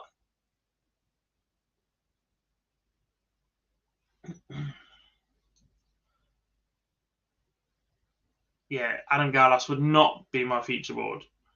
Could be the World Youth Championship with Gallas, and I'd watch something else.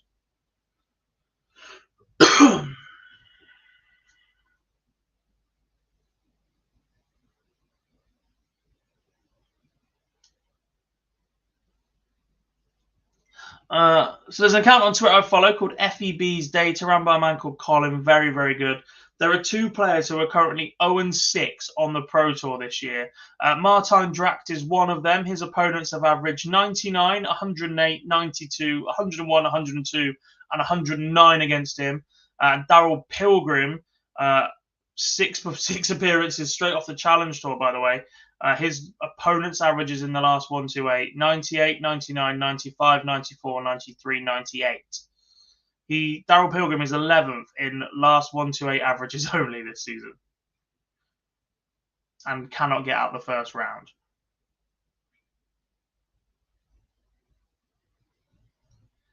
Did Keegan Brown win or lose? Good question. I don't remember talking about him yet.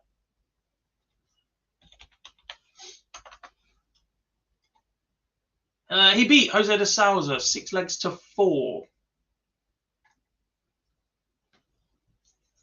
Heta a 6-5 win over James Hurrell.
Or missed 2 match starts and Damo took out 1-1-2 to win it. That will hurt.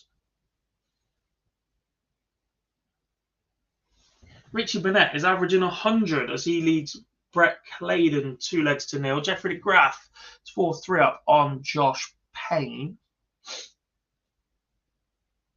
Connor Scott leads Nick Kenny by 2-0.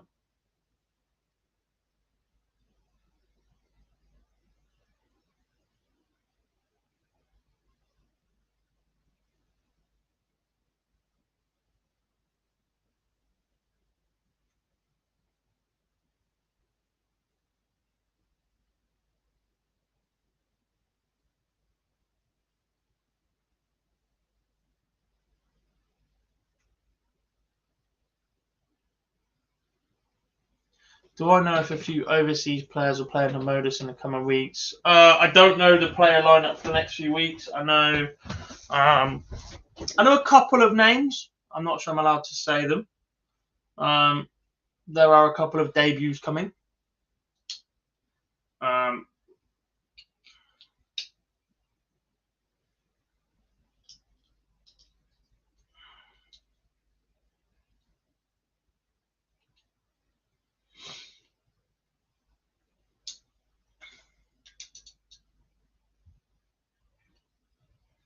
But yeah, other than that, I don't know. Graham Usher beats Alan Suter by 6-4.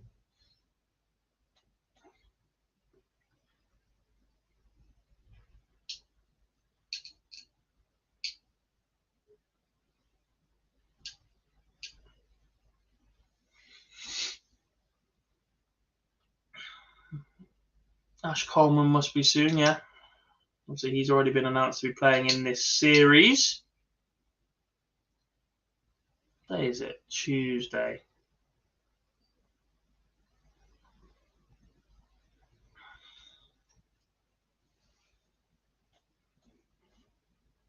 Gates is in next week, yeah. Straight after the seniors. I don't think there's anyone else from that field, though.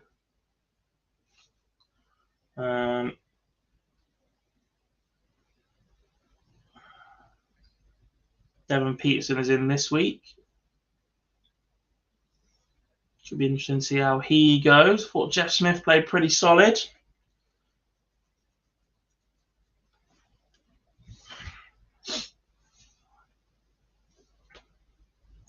Simon Whitlock started using less aggressive points on his darts. I guess he's had to, Bob, because that's the rule change. But without looking at what he's doing to the boards, I don't know.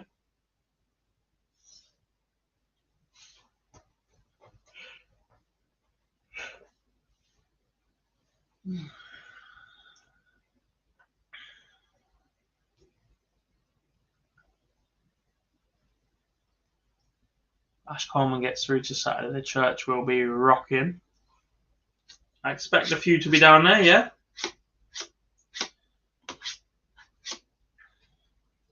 Don't forget there is also the Super Series Influencer charity event coming in the next few weeks.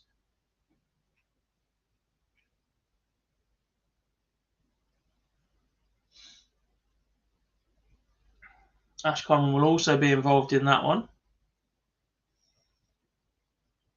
Him, Fallon, Cam Crabtree, and a couple more pros.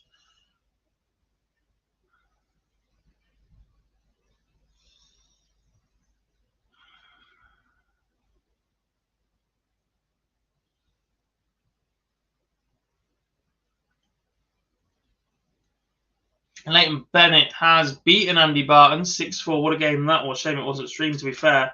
100 average for Bennett in that win over Barton's. Barton's a WWF World Champ, averaging 98. What odds am I for that? For what? I'm not playing. Proper influencers, Kevin, not me.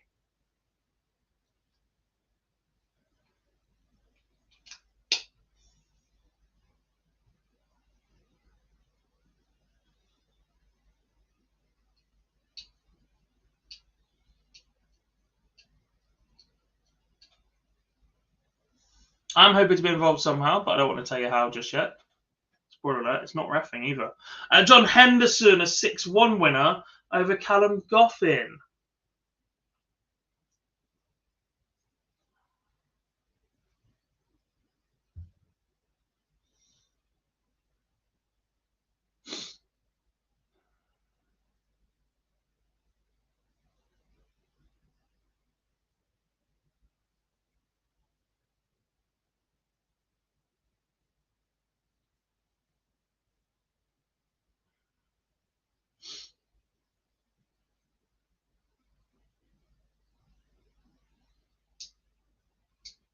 Mickey Mansell has taken opener against Danny Laubier. Clash of styles there. Chris Lamman beat Stephen Burton 6-5. I'm not going to be the walk-on girl either, Kevin, no. No, they're going proper influence. So the likes of Pieface. I don't know who's been announced and who's not, so I don't want to say a name that isn't there now.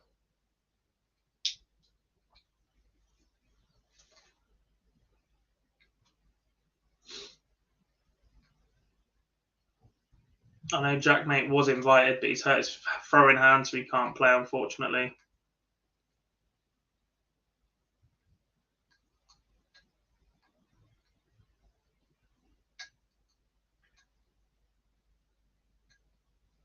So Pieface was released separately.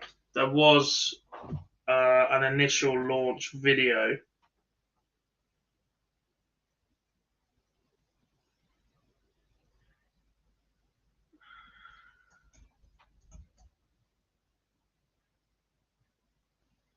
No, Jack Mate's injured.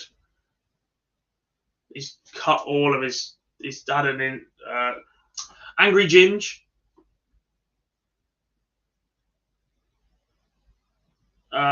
Cole Anderson. There should be one more on this as well. Charlie Scaife, who's the one that faked the 9 data recently. Not Charlie Scaife. Lewis from Pitchside. PDC from the Fella Studios.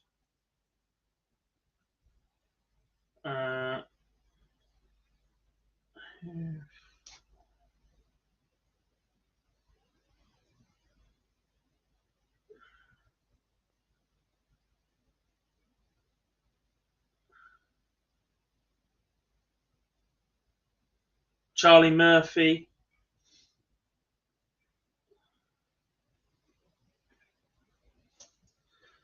Let me ask my guy who else I'm allowed to say.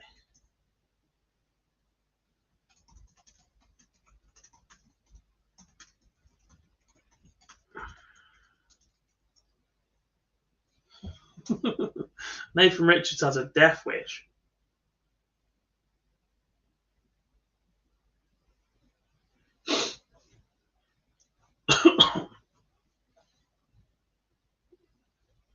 I'll just get a full list for you, and we can have a chat about that one. But elsewhere, Aaron Monk had a 1 and now 1 apiece. Connor Scott has only just gone 4-2 up on Nick Kenny. Has somebody slowed that game right down, or has there been an issue? Hello, Raj. Hope you're well. Is there anywhere we can watch the darts? If you've got a PDC TV subscription, you can watch one of 4 streaming boards, or all 4 at the same time. Other than that, no. Premier League footballers paired with pros are being interested for the Super Series. Yeah. I guess the issue is that that's based in Portsmouth and they're no longer Premier League footballers. Back in the day, that would have been a lovely video. Crouchy, Defoe, Nico Crancho. Could have had Harry Redknapp in the commentary box.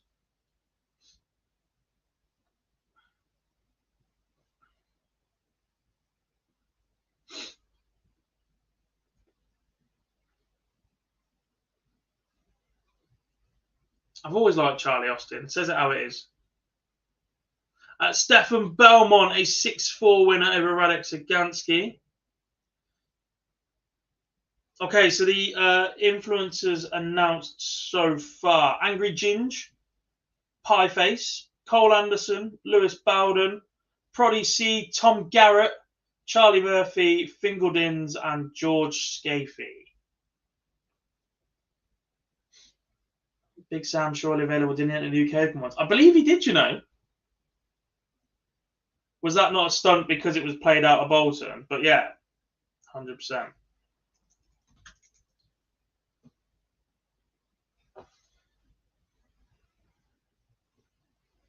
You're missing out, Bob.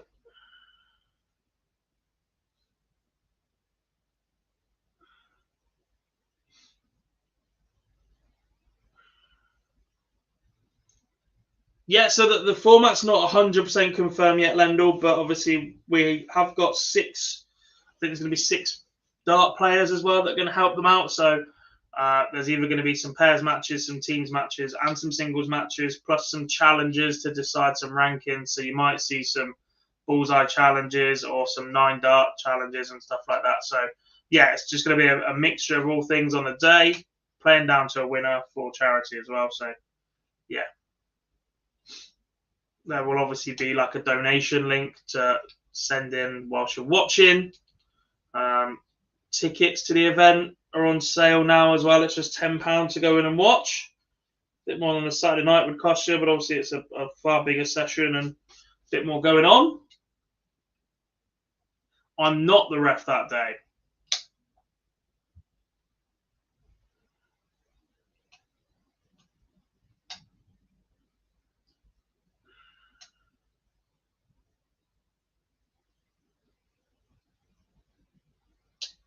Owen Binks will be reffing that session,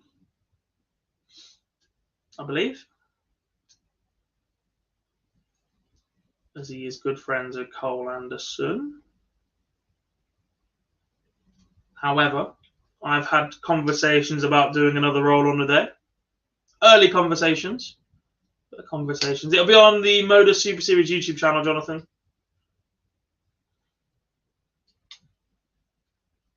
Now you're asking the right questions, Simon. So the idea is to rotate and have pairs or teams of players or influencers with just regular commentators or people about. I have asked if I could do some comms on the day, yes.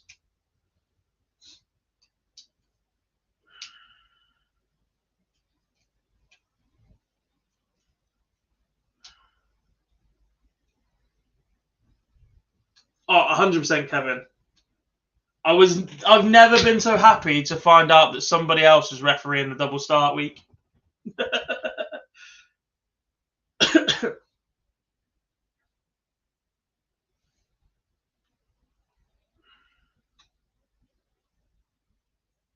And I tell you what event I definitely do not ever want to be involved in as a referee.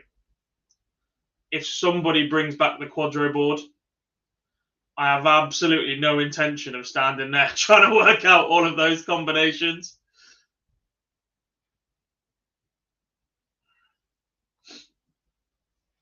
Yes, as I said, Simon, the plan is to try and get some of the influencers on comms while other people are playing. Try and get them to tell some stories, to wind each other up, that sort of thing.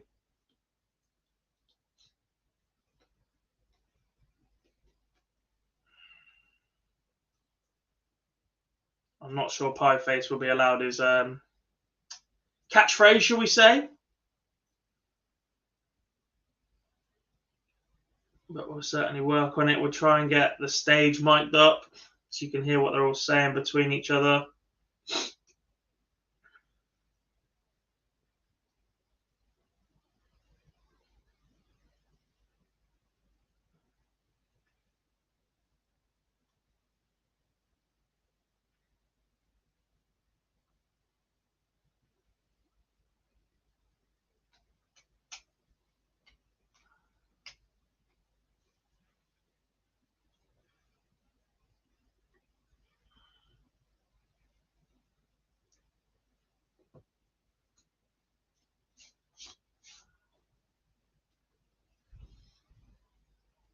Barney alarm soon, yes. In fact, he's warming up and I missed it earlier, so I'm going to make sure that I don't miss it.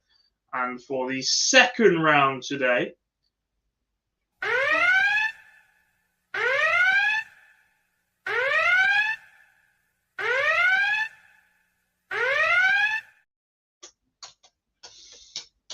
Hope Jarliff's still about, mate.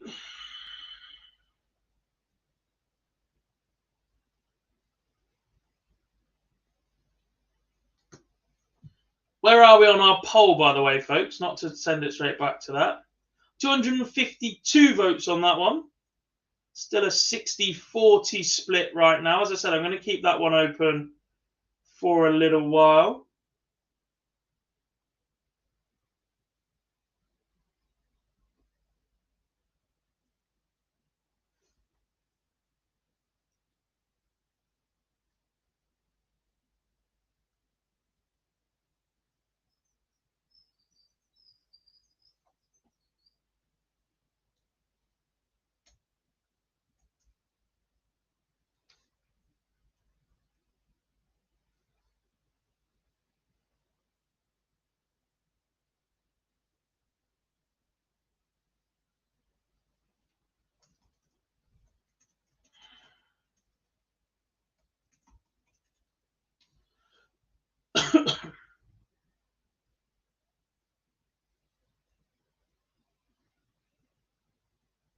What is that?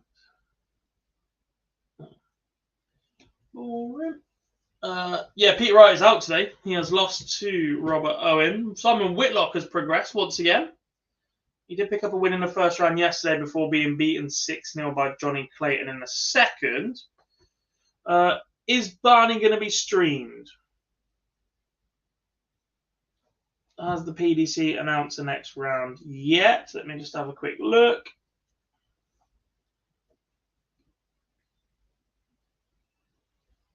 No, they're still pushing the Predictor League.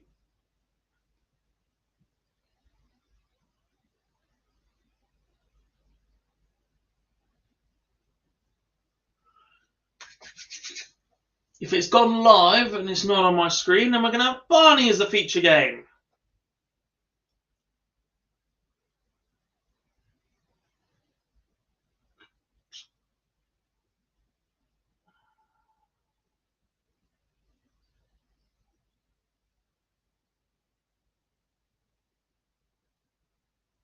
Brett Clayton has somehow just beaten Richie Burnett. Richie was flying in that one, averaging 100, but he's a 6-4 loss to the Shredder.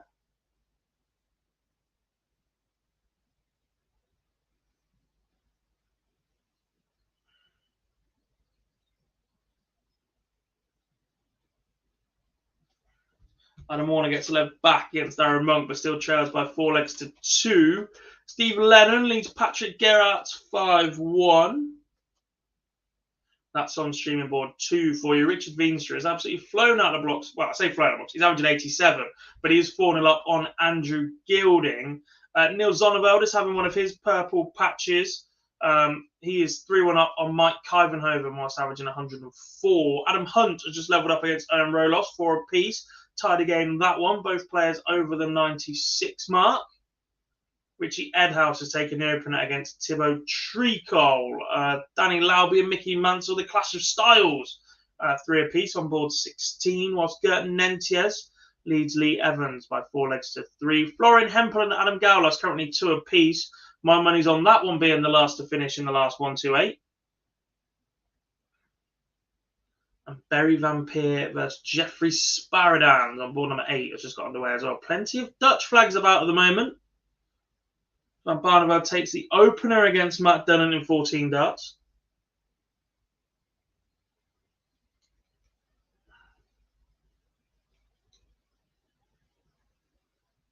Next up on streaming board 1, we will see Germany's number 2, as it stands, Martin Schindler, take on, I don't know where he is in the Netherlands rankings right now, but the former world champion in Jelle Klassen.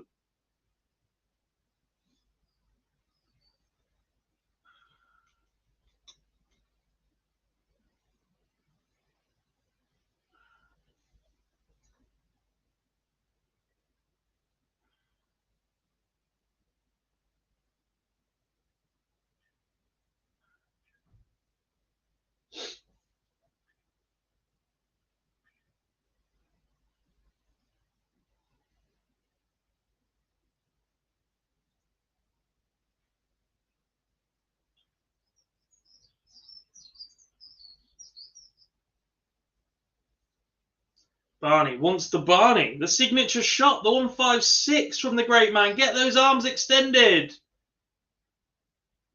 Ooh.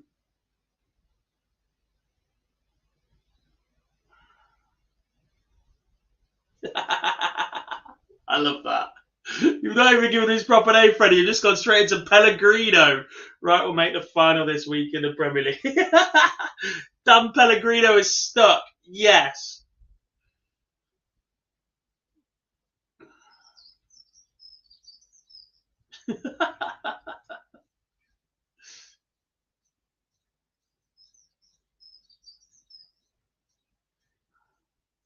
If we ever get dart shirts as a team here at Online Darts, Dan, you're having Pellegrino on the back of it.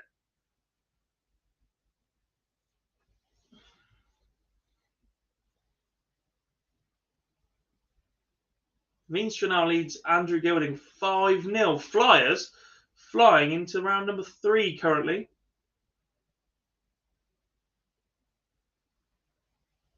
Use the other hand, Kevin.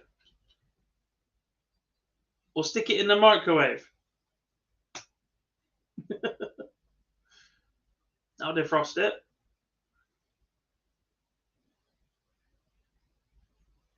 Been waiting 3 years. Yeah, me too, mate.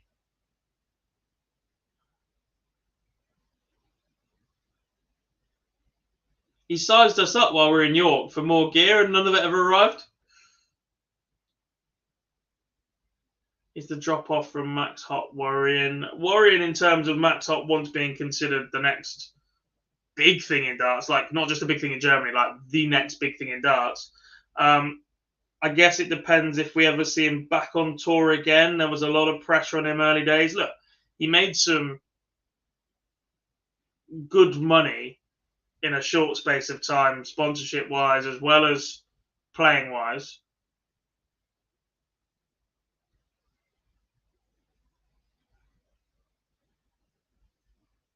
But yes.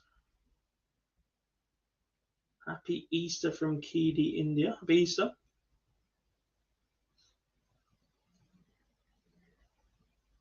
Dan's pick all day, every day is Chris Dobie.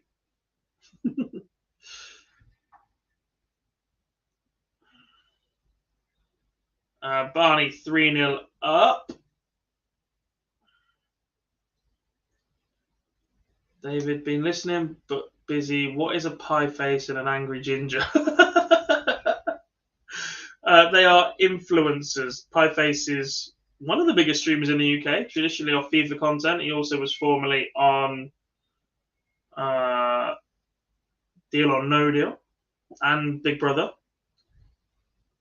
Angry Ginge is a Manchester-based streamer who has seen quite a rise in the last few months. Worked with the Sidemen a fair bit.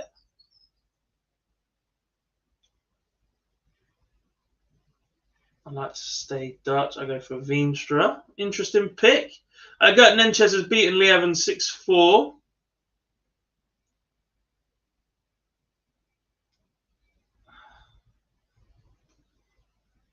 Hollywood. He's not Freddie, but if he had a funny haircut, he probably would have been. And if he pretended he was from about 45 minutes north of where he lived.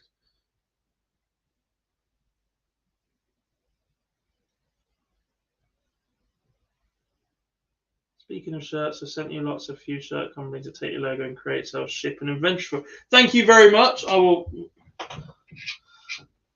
push for him to push on with that more. I have got a couple of links myself as well. So, yeah, we just need to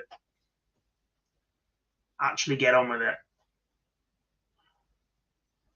Clearly, if you guys want it, then we should be delivering it. Don't know why we wouldn't be.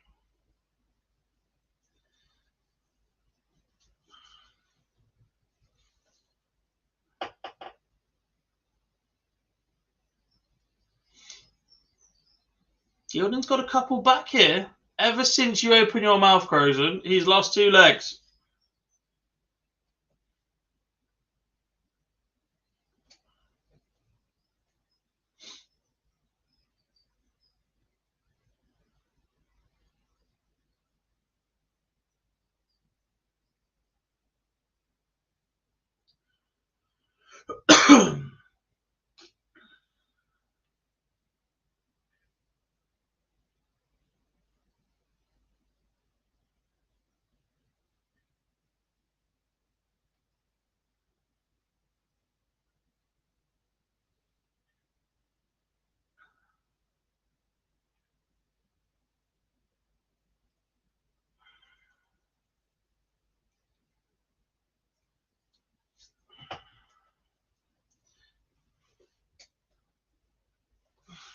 Dennett's left the bogey.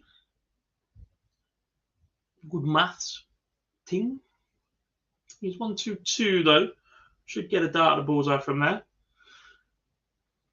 Owen Rolos has beaten Adam Hunt in a last leg decider, 6-5, obviously, because it's a last leg decider. Richard Veenstra has got the job done against Andrew Gooding. That's in a round ahead of the result I've just called out between Hunt and Rolos.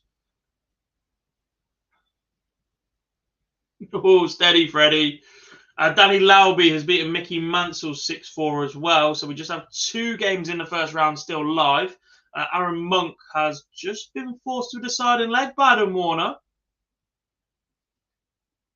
And Adam Gaulas and Florian Hempel have still only played 7 legs between them. Shock.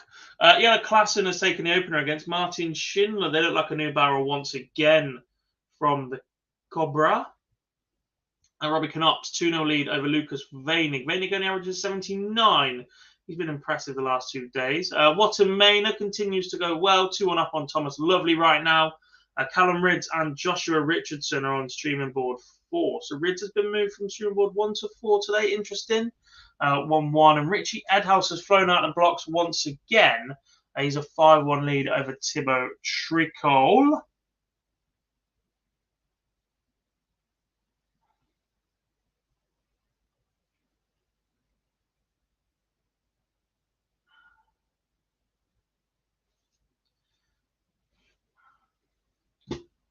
Right, that's not loaded. What is the point?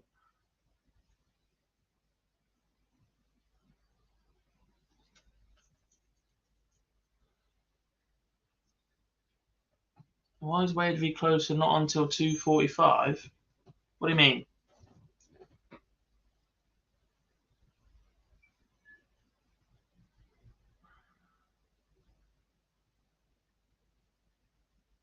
Any idea how Steve Beaton getting on? He won his first game, I believe.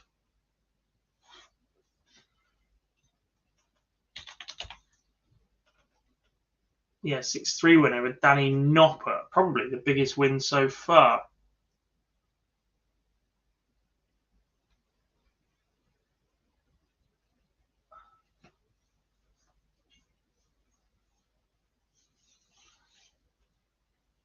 Billog? I'm not from Billog.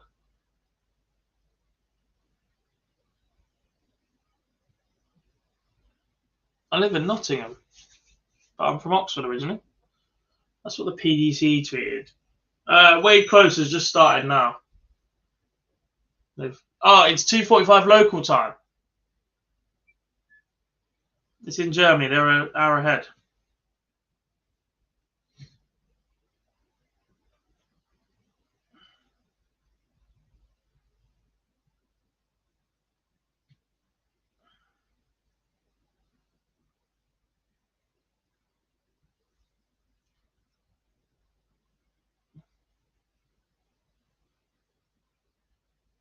Dan's from up near Middlesbrough, not me.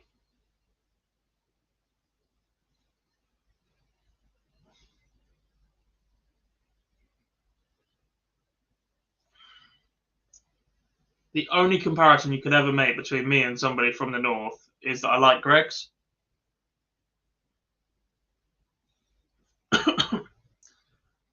Other than that, don't be tarnishing me with that brush.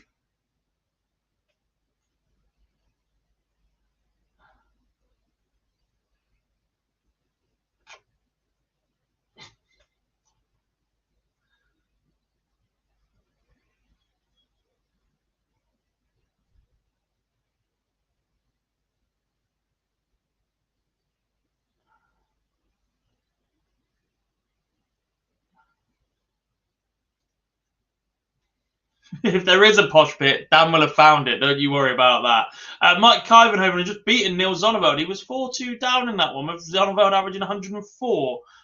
Now he's just won 4 legs in a row. Klassen leads Schindler 2-1.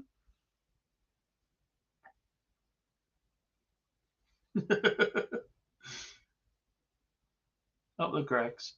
Nothing wrong with the North, says Teresa.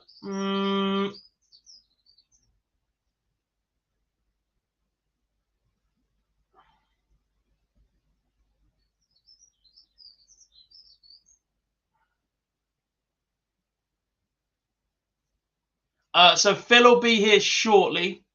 He is working on the Super Series. Hang on.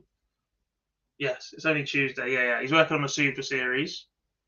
My football team is in the North. Excellent point.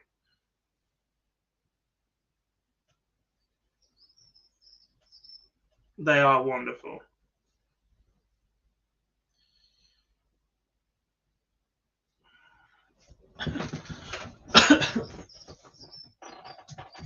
Halifax in Halifax. Do they still give you extra?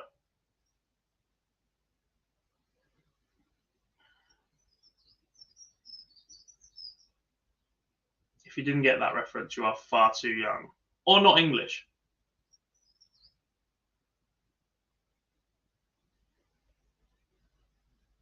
It's above the Watford gap, Dan. It is considerably north.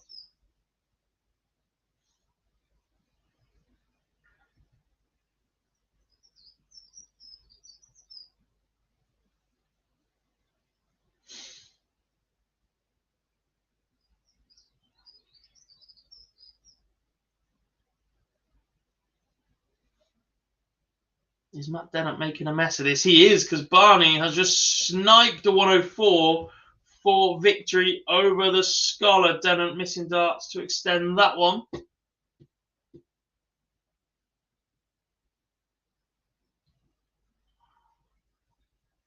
MODUS is finished for today. Yeah, so he'll be driving back to Andover before he joins me now.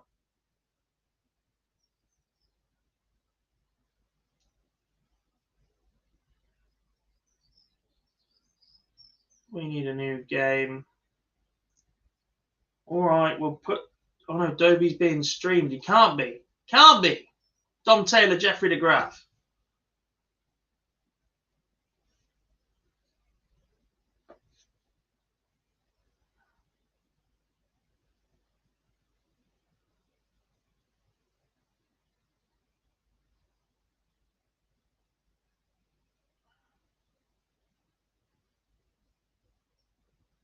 That's why I follow Usher. I grew up with him in the 2 boroughs. Were you one of his fan club at the UK Open, Craig? He had a fairly decent following in Minehead. I'd like to see behind the scenes at the MODUS. Is that a request, Lendl? I did do a day in the life of the referee. I put it on my TikTok recently. I did another for finals night, but I've not actually put that together yet. I'm just waiting on some footage from the actual games from Jake.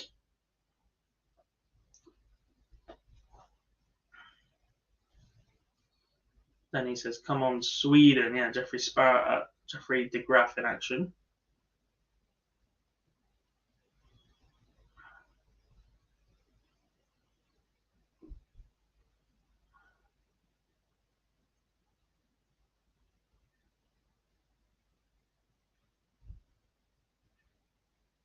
I put it as a link on my Twitter. You should just be able to open it there as a guest. I didn't show an awful lot of the building, though. It's more just the social room and whatever. But yes. You got to get on TikTok. Yeah, good point, Dan, actually. Plenty of you in the North. We are hosting a live lounge live in Billingham this summer.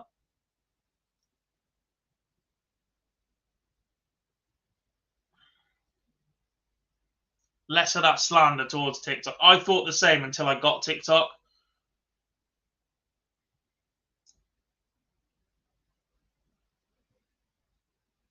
Although my feed's just basically text-to-speak Reddit content. There's nobody dances on TikTok anymore. See, I got Jeremy Clarkson on mine offering 3 barrels of Hawkston Lager if you get involved in their beer brand. Or just movie clips. That's the gentleman.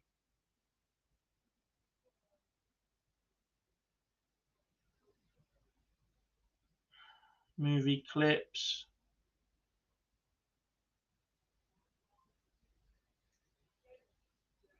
Oh, we've not picked the F1 weekend, surely.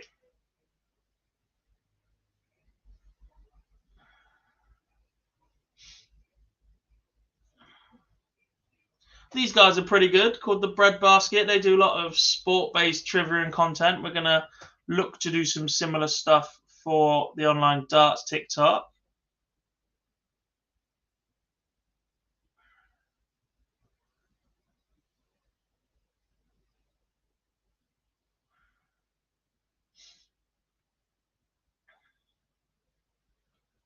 Is that a Pro Tour week as well? Let me have a look.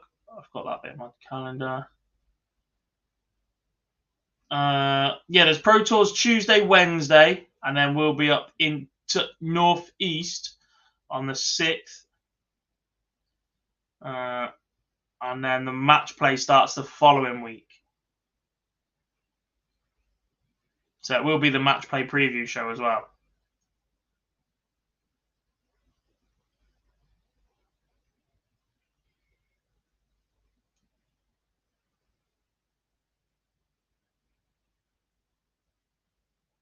I found a picture of Jimmy White and James Wade together on Facebook. Yeah, someone else posted a picture of Jimmy White yesterday. And there was an Alex Higgins one on my Twitter feed for some reason.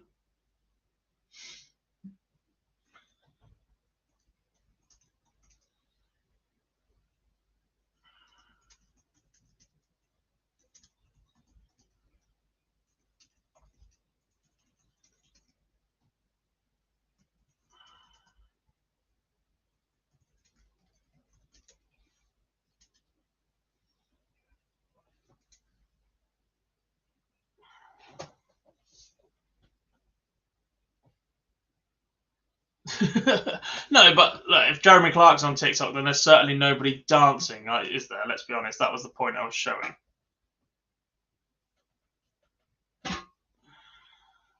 Is there anything good in Billingham? A Premier Inn? Dan's Pub?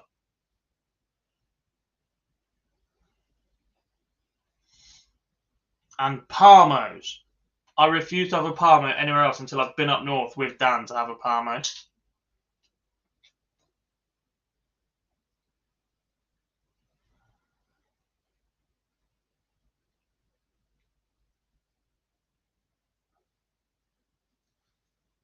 Some score updates for you then, just flying through them. Jamie Hughes leads Martin Lukeman 1-0. Can't shout his name if he 1-0 down, averaging 67, can I? Oscar Lakaziak, the man who defeated Joe Cullen, just got underway against Danny Janssen. Dirk van Dijvenbode taking on Stefan Belmont. That's also 0-0.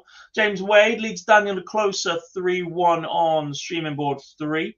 On streaming board 4, Callum Ridds is 4-3 up on Joshua Richardson. Daryl Gurney leads Kevin Dukes 3-0, averaging 104. Jermaine Watermaina, 5 apiece with Thomas Lovely. Dom Taylor leads Jeffrey DeGraff 3-1. Robbie Knops 4-3 up on Lucas Veinig, whilst Yella Klassen is 5-3 down to Martin Schindler. That Thomas Lovely Jermaine Watermaina now is a result, and it's 6-5 to Jermaine Watermaina.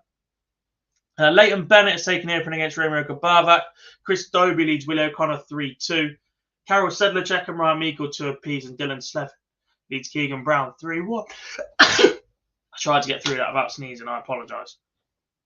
I have to have a Parmo when I go to the Northeast, 100%.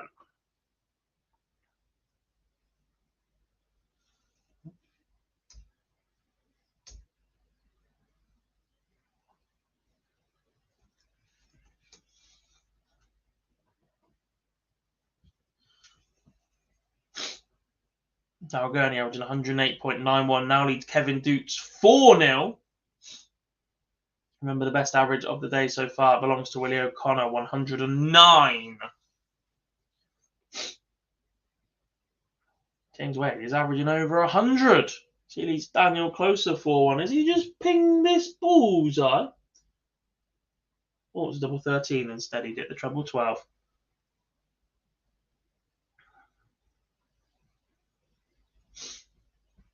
Dirk van Dijvenbode, 15 dark legs open against Stefan Belmont. Can he keep that level up? De Graaf leads 47 after 12 darts. Dom Taylor cannot finish 207. Needs a 3-dart combination. They're ready to ban TikTok in America. Yeah, because they're idiots. Afternoon, Andrew. This is the country that banned Kinder eggs but won't ban assault rifles.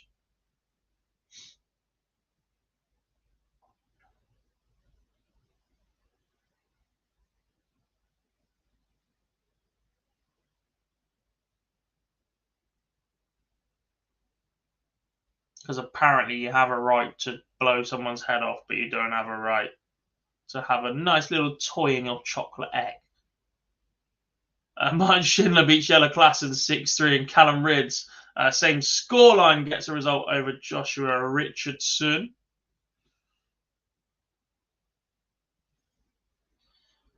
Dennis Taylor was at... We're not talking about football, but fair play.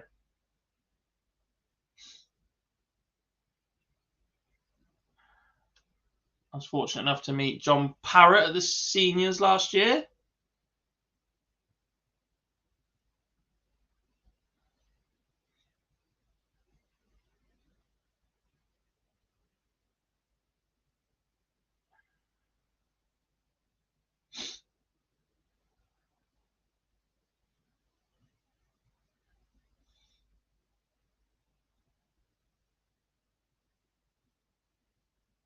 Robbie Knox beat Lucas Veinig 6-3.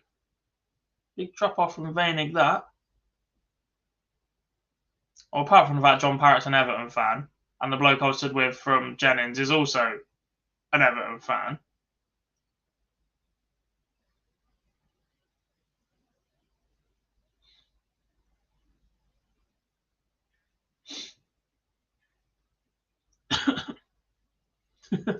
Yeah, that too, Stephen.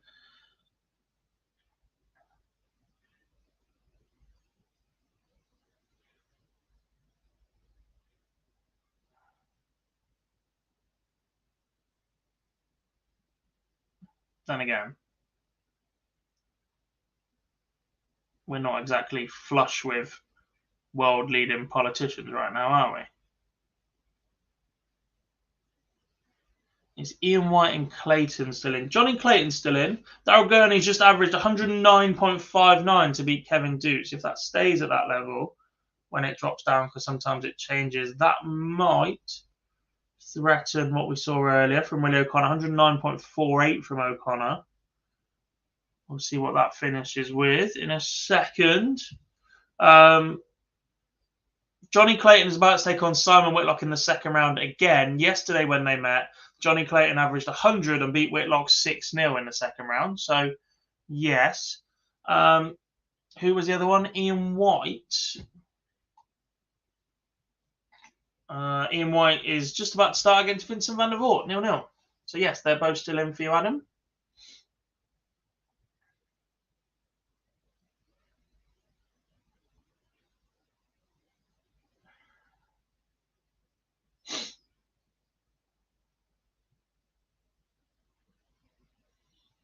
Na, Vincent van der Voort.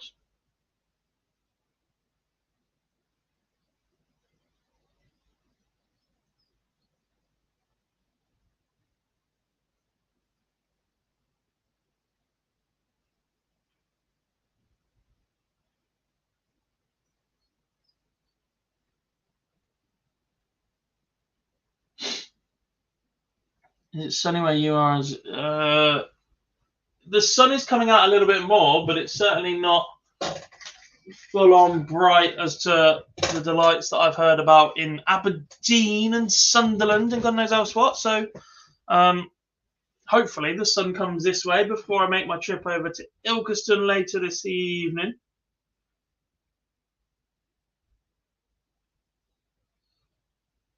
I believe we have a cup game tonight.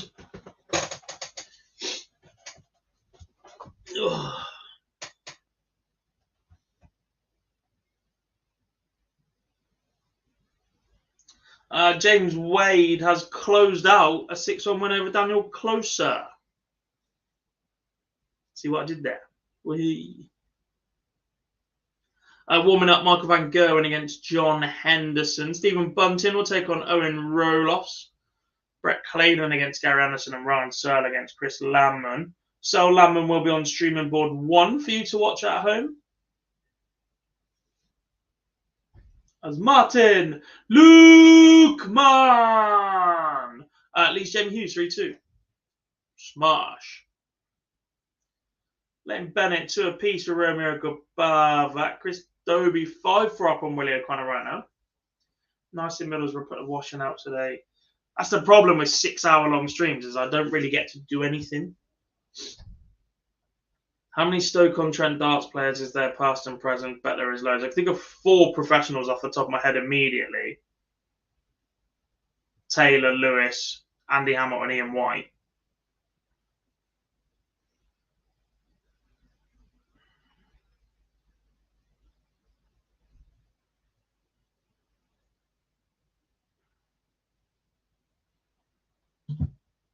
Is Wes Newton a Stokey? Or have I made that bit up?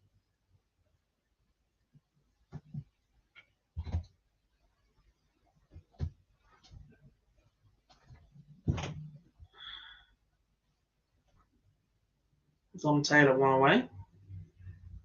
Didn't know Andy Bolton was from Stoke. Well, he's certainly not from Scotland.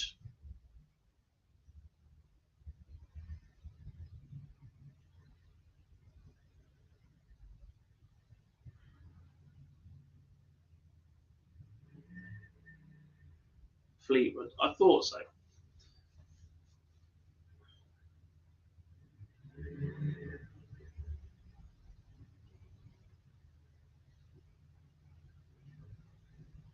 Speaking of Blackpool, I'll be there on Friday.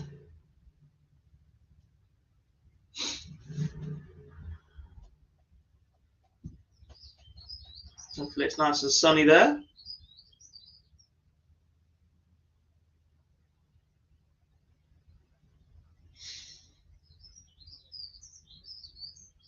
Who else is from Stoke then? Can anyone think of any other darters from Stoke? Phil Taylor, Adrian Lewis, Andy Hamilton, Ian White.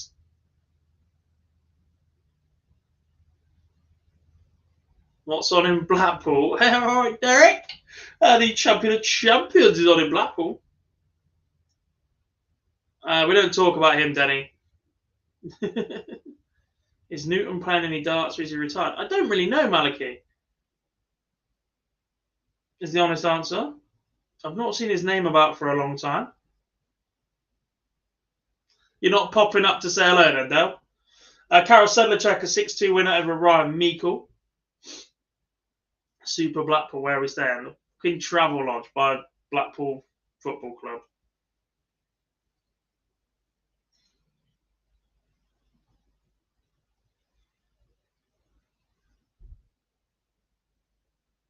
Frosty's from Stoke.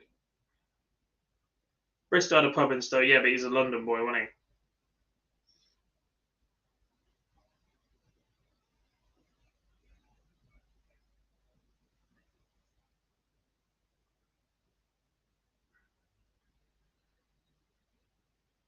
No comment, Maliki.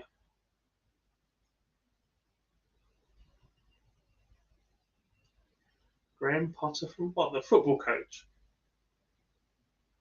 What about dart players, aren't we? Have I missed someone? Was there a dart player called Graham Potter? Is that way before my time?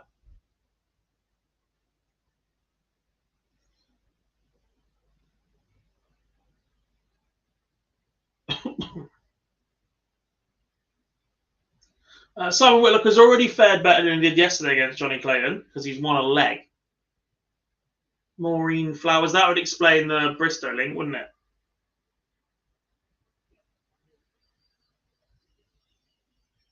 Henderson gets a leg against Van Gerwen. That's 1 apiece. That's on streaming board 4 for you. Danny Janssen leads Oscar Lukasiak by 4 legs to 2, whilst Connor Scott That's 3-2 up on Pikachu.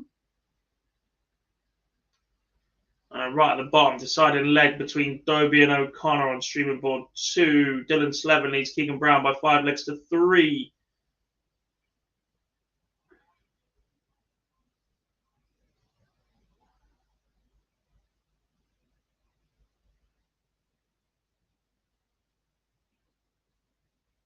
Andy Bolton, yeah, although he is now living up in Scotland.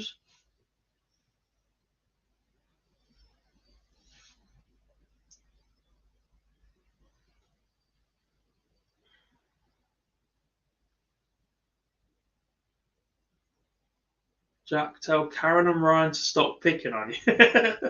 Scott, you're a big man, mate. You can handle it yourself, surely. Leave my main man alone.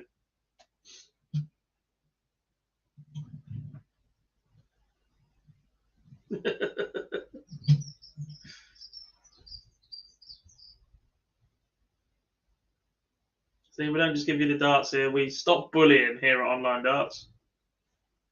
Saviours of the world. That's got to be worth a few likes from you lot. Drop us one on the stream.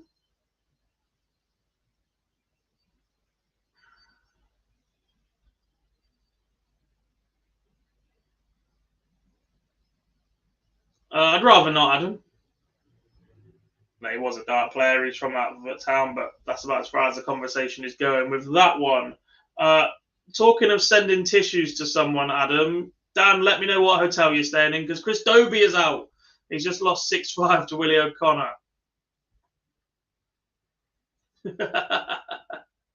Good effort, Freddie. Andy Bolton is from Stoke. Bolton is in Manchester, or Greater Manchester, Lancashire, whatever they want to call it these days.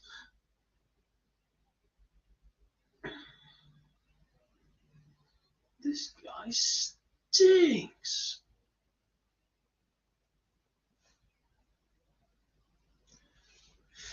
That'll hurt, Dobie lad. Am I expecting a Karen account in a minute to pop up and say Scott's being a child?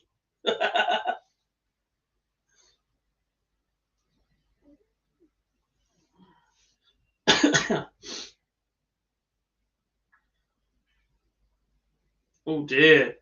He's sulking already because of the Premier Inn, and now his boy's been beaten. Dirk Van Dijvenbode, I said, can he keep up that standard when he went 1-0 up against Stefan Belmont in 15 darts? It turns out it got even better. He is a 6-1 winner over Belmont, averaging 105. When will Kellett make his Super Series? He's already played, hasn't he?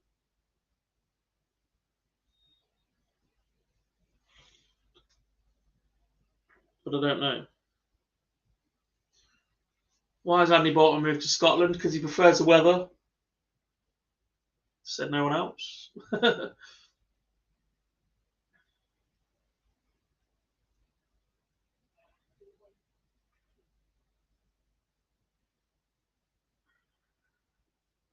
Oh, Gary, indeed. The Flying Scotsman leads Brett Claydon 2-0, averaging 96. Dom Taylor was beating Jeffrey de Graaf. That was our featured game. Given who's on the streaming boards at the minute, I think it's time to go a little bit. These are in different orders and it's annoying me. Bunting Mental.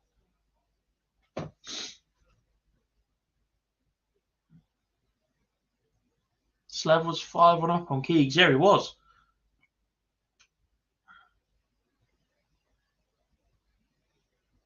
John Henderson is level with Michael Van Gerwen at 2 apiece. Remember, those two shared a point in the Premier League a long, long time ago.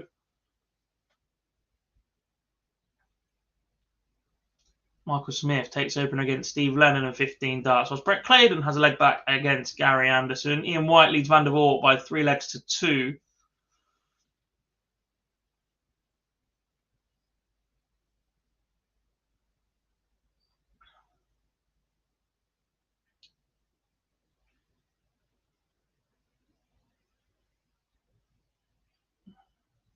Lennon and Smith is on streaming board 3, yep. While Searle is 3-2 down to Chris Lamon on streaming board 1. Is that now 3 apiece? It is. Turns out Bunting is not going very mental after 3 visits without a treble.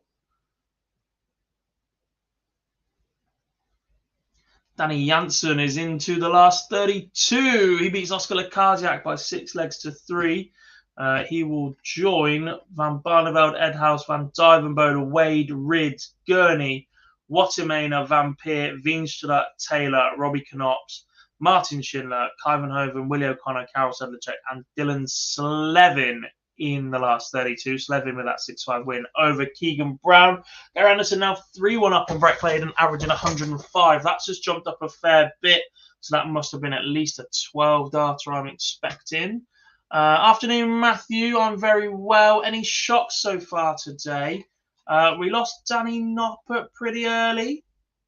We lost Josh Rock 6-4 to Remco Barvac. Steve Beaton a 6-3 win over Danny Noppert. Peter Wright beaten 6-5 by Robert Owen. Elsewhere, Clemens lost the last leg decider to Lucas Veinig. Dimitri was shipped off by Mike Kyvenhoven by 6 legs to 1. Top half of the draw relatively unscathed. Brendan Dolan lost 6-4 to Richie Edhouse despite averaging 108. Joe Cullen a 6-4 loss to Oscar Lekaziak. In the next round, we've just seen a 6-5 loss for Chris Dobie. Andrew Gilden has fallen 6-2 to Richard Veenstra, but he's struggled for form of late. Live right now, Gary Anderson throwing up on Brett Clayton. Johnny Clayton and Simon Whitlock are not playing very well. Van Gerwen leads John Henderson by 3 legs to 2. Leighton Bennett 4 each to Remco Barvac.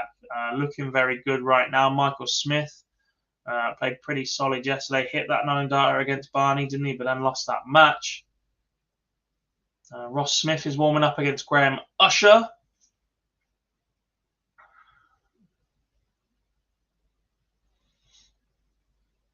When the fun stops, Dan.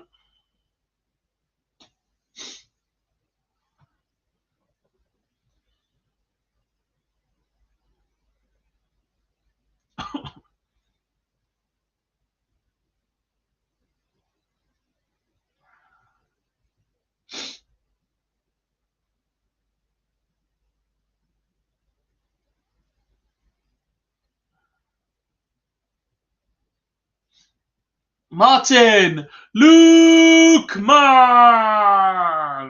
has just beaten Jamie Hughes by 6 legs to 4.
Any big news? So I've literally just gone through those, Hayden, but nothing major. We've lost Noppert, Dimmy, and a couple of others.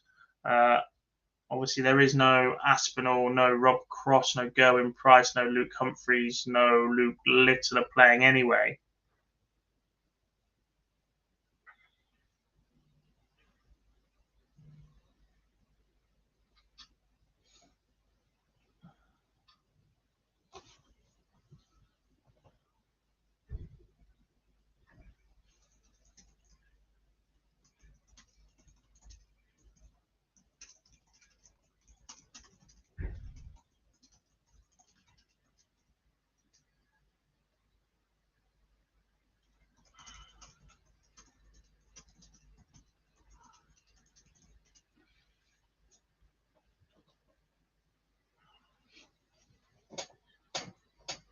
Mano called up to the full England squad. Jesus, who's pulled out? White could be out the top 64 today. That'll be a big moment. Ross Smith takes opener against Graham Usher. That's on streaming board 2 for you. Ryan Searle, Chris Landman locked in at 5 apiece. Van Gerwen now leads John Henderson by 5 legs to 3. Robert Owen and Danny Lauby is now live.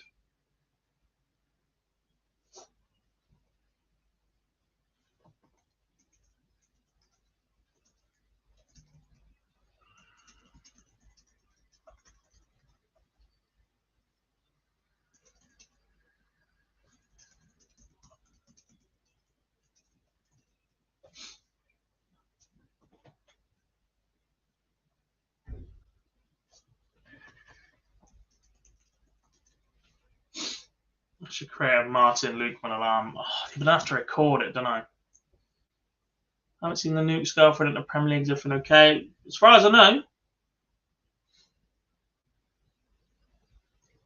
know that she's been and played county a couple of times since, but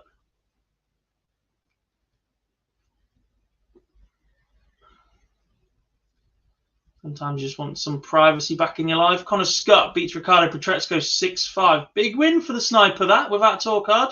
And Chris Landman has just knocked out Ryan Searle, a man who made 3 Pro Tour finals in a row at the start of the year. Robert Owen takes over against Danny Lauby. Steve Beaton leads Gert Nenches by 3 legs to 1. Gary Anderson is a leg away against Brett Claydon.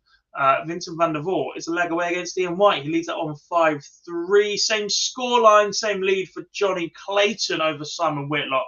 That was 6-0 yesterday with 100 average for the Ferret. It's only an 86 right now as he battled through the first round as well. We're not seeing the form as yet, but results are starting to return for Johnny. Van Gerwen is through a 6-3 win over John Henderson. That's Henderson.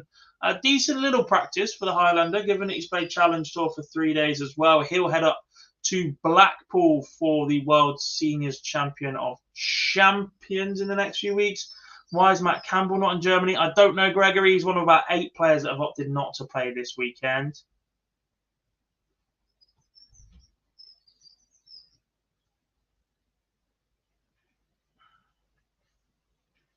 Come on, Gezi. Gezi isn't playing. Owen Roloff's 4-2 up now on Stephen Bunton. That is your featured game.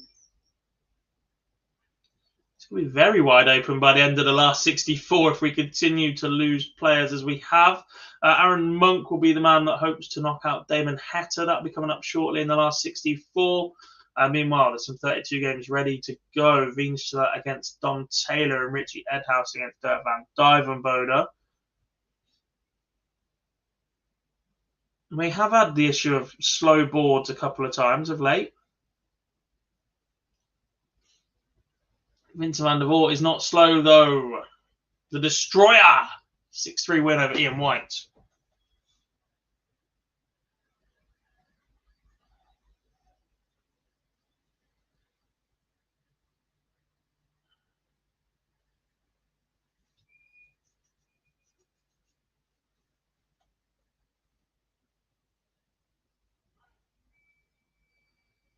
Anderson missing doubles. Not again, surely.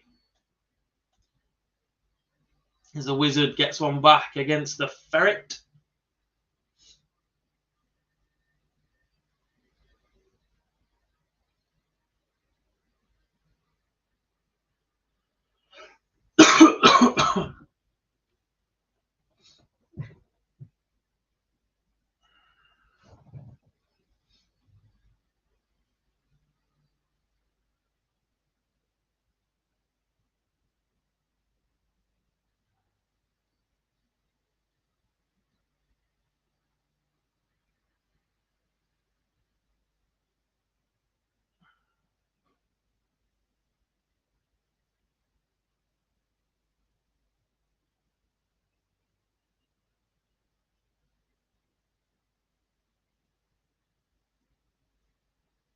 Dando. Oh, 2 more wins for Veenstra and White is outside the top 64. Do you think he loses card? I don't know. There were signs last year that Ian White might be back on the mend, but maybe a complete restart would be a good thing for Ian White.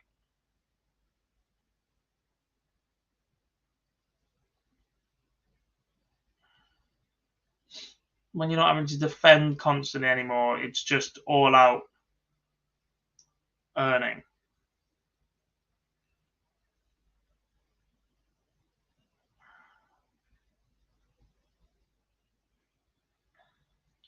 What has been the longest match so far today? No, nothing will ever get anywhere near how long Adam Gaulas was yesterday, unless he plays Mains or Lawrence on the Euro Tour.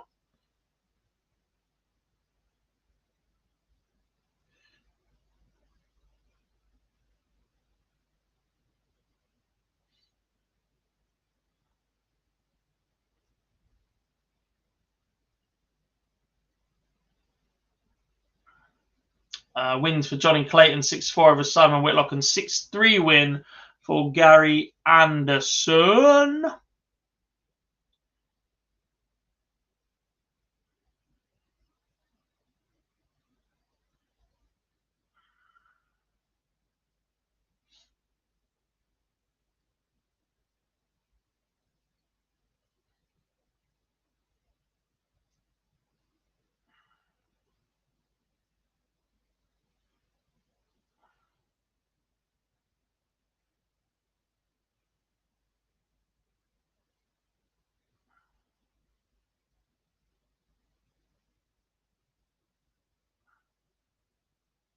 Michael Smith needs a break. I mean, he's still winning games. He had a 9 dart with him yesterday. Did you see Willie O'Connor? I did.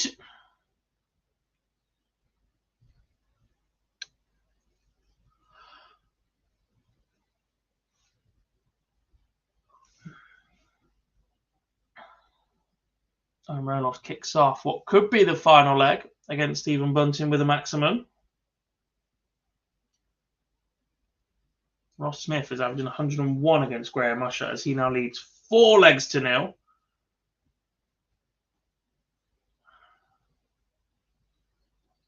Steve Beaton 4-2 up on Gert Nentiez. Steve Lennon leads Michael Smith 4 legs to 3 now. His form is not good.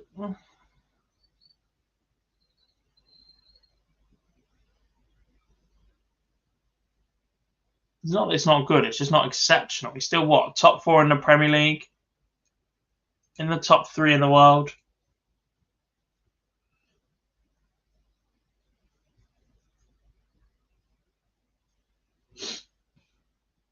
Michael Smith has always been a player to play through dips rather than take time off.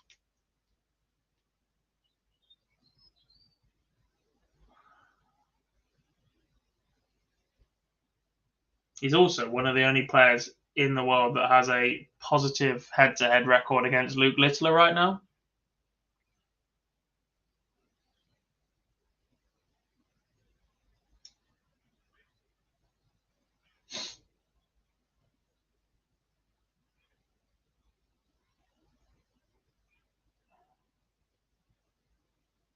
Thought that was George too, but he earned his card back and seemed to kick off now this year. Was he stuck?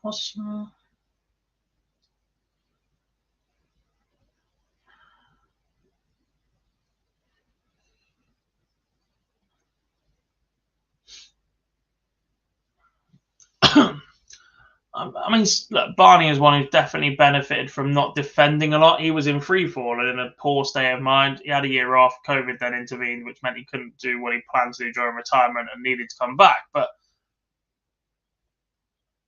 he is a player who has definitely flourished under the fact he's not been defending a great deal.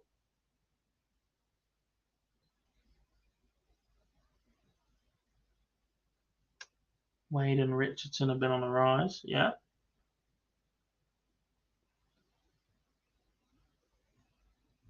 Last 32 next. Usually they hold the tournament for the last 16, but are they doing that for the last 32 here instead? Can MVG be outside the top 4 this year if he doesn't defend the cash he has to from all events? Let's have a look. We'll go to our trusty friends at Darts Rankings. And we'll have a look at the tour card race. As it stands, he would be 3rd in the world without winning any more money.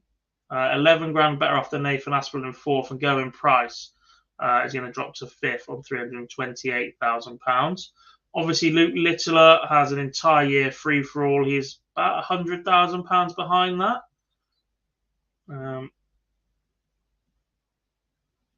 Yes, is the short answer.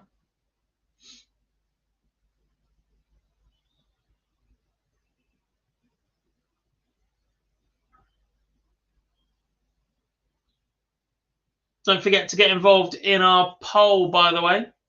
390 votes on it now. We were discussing earlier who is the higher ranked in your all-time great list, Raymond van Barneveld or Gary Anderson. As Ross Smith has just absolutely blown past Graham Usher by 6 legs to 0.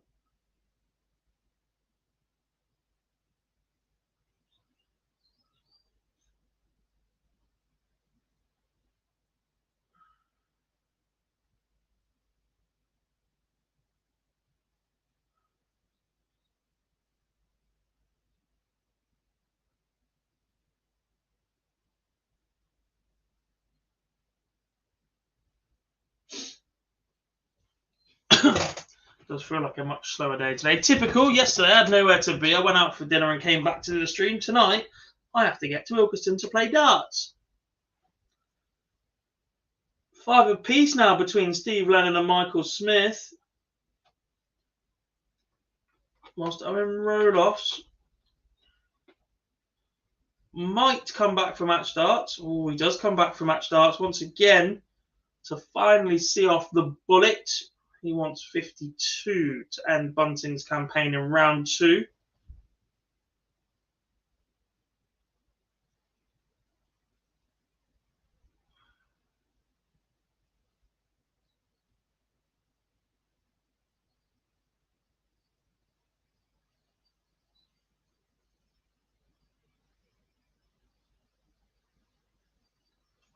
And it doesn't go. Stephen Bunting can force a last leg decider here in a match he's been behind him since pretty much start 1.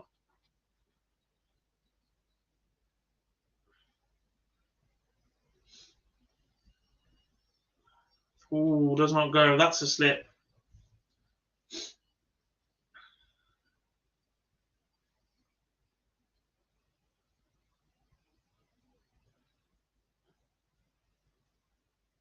More match darts incoming for Owen Roloffs. Dave Chisnell has taken. Jesus, Adam Gaulas's last 64 game has only just started.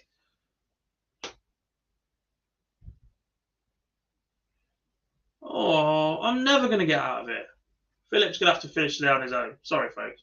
Rob Owen, 4-3 up on Danny Lowry. Owen Roloffs took his time, but he does take out the 3rd dart at that visit to knock out Stephen Bunting.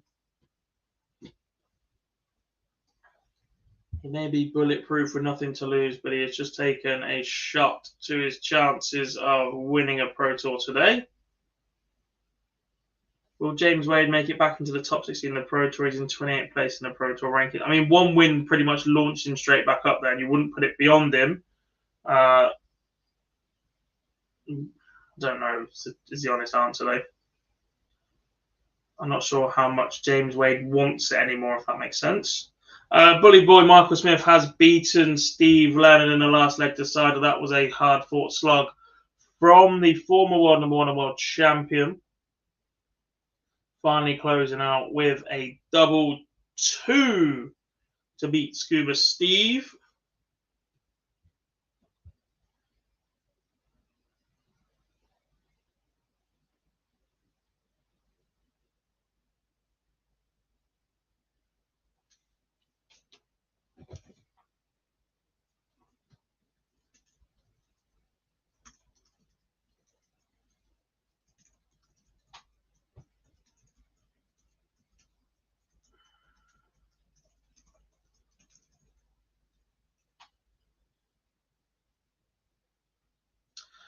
We do have some streaming boards announced for the next round of fixtures. On 1, it will be James Wade against Michael Smith.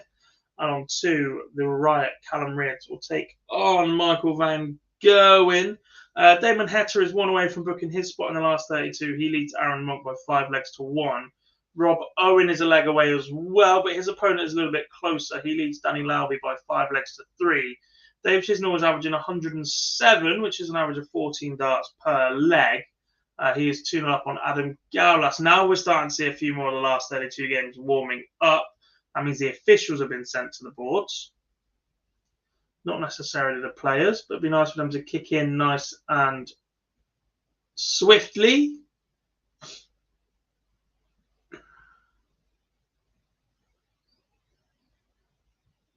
Anything on tomorrow? Euro quals? I don't think so. If there was Euro qualifiers, then Littler would be here.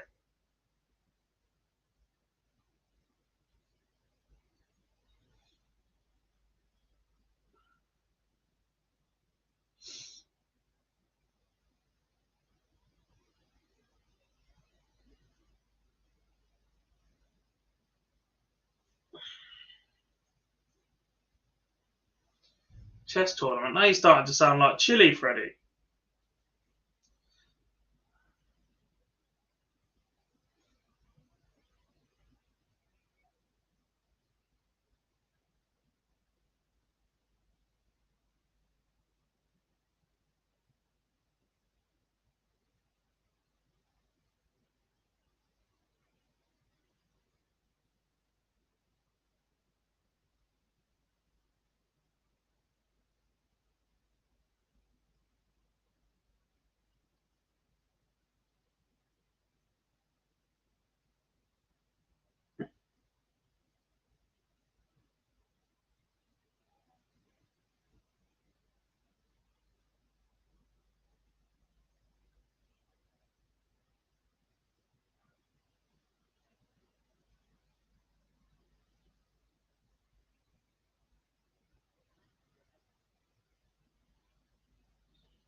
Really need Chizzy. Yeah, you're telling me, mate. And he is 3-0 up, but his average has just dropped by 107, 19 points. Good job.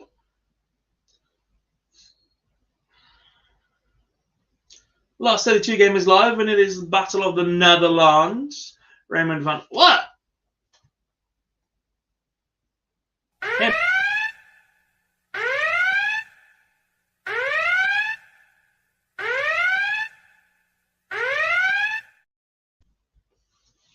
Hello. Going through emails, and it appears even with a free PDC membership, you get a priority ticket chance. Yeah, so you get paid priority window, member window, then general sale, by the sounds of it. Which is a mess.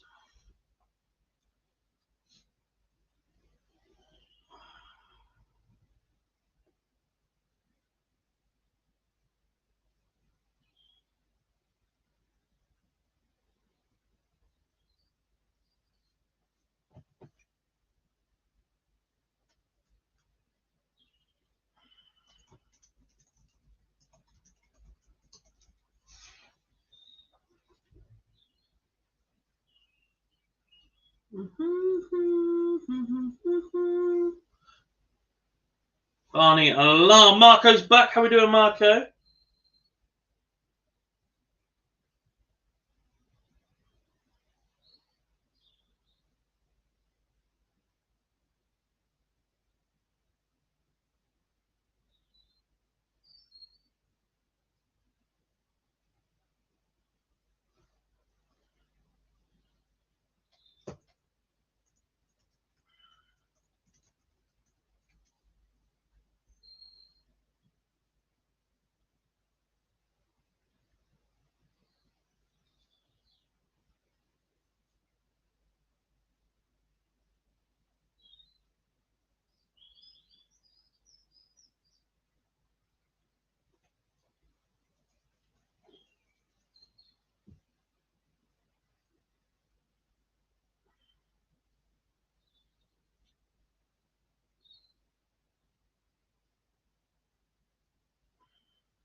You've only just started. Marco, you've been watching us for ages. We're good to see you're enjoying it, pal.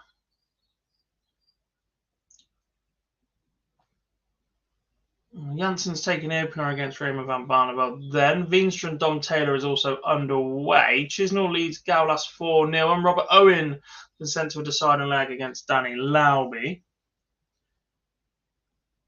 Did we have an announcement on either streaming boards yet?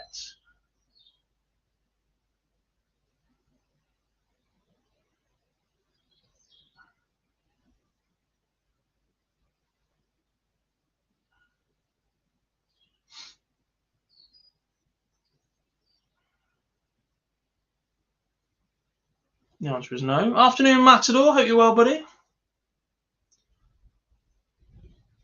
As Barney levels up with Jansen. No stream board started yet. Correct. Danny Lauby has just beaten Robert Owen. Owen was in complete control of that match at 5-3 up, but Lauby has won the last 3 legs in a row to become the penultimate player to book his spot in the last 32. Dave Chisnell should be the final man to do that. He currently leads Adam Gaulas 4-0, but let's not go jinxing that one anytime soon, shall we?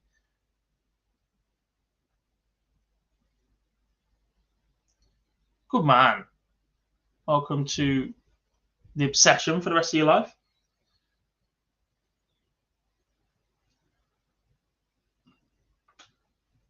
More underway than Veenstra did take the opener against Dom Taylor. We've got Dutchman all over the place right now. Watermainer against Johnny Clayton. Barry Van Peer taking on Connor Scott. And we do have Karol Sedlacek of the Czech Republic taking on Steve Beaton. Gaulas got to a final. What time will this tournament finish? About 10 o'clock.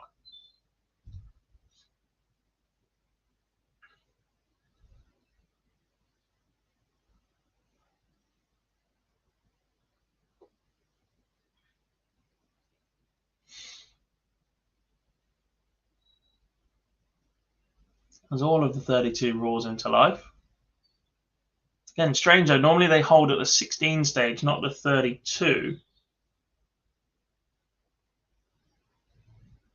Maybe that has been dictated by a couple of slower boards and realigning everybody at this moment instead. If you think Barney's bigger than Ando, then get him on that vote. It was an interesting discussion we were having earlier on. Votes continue to come in on that one.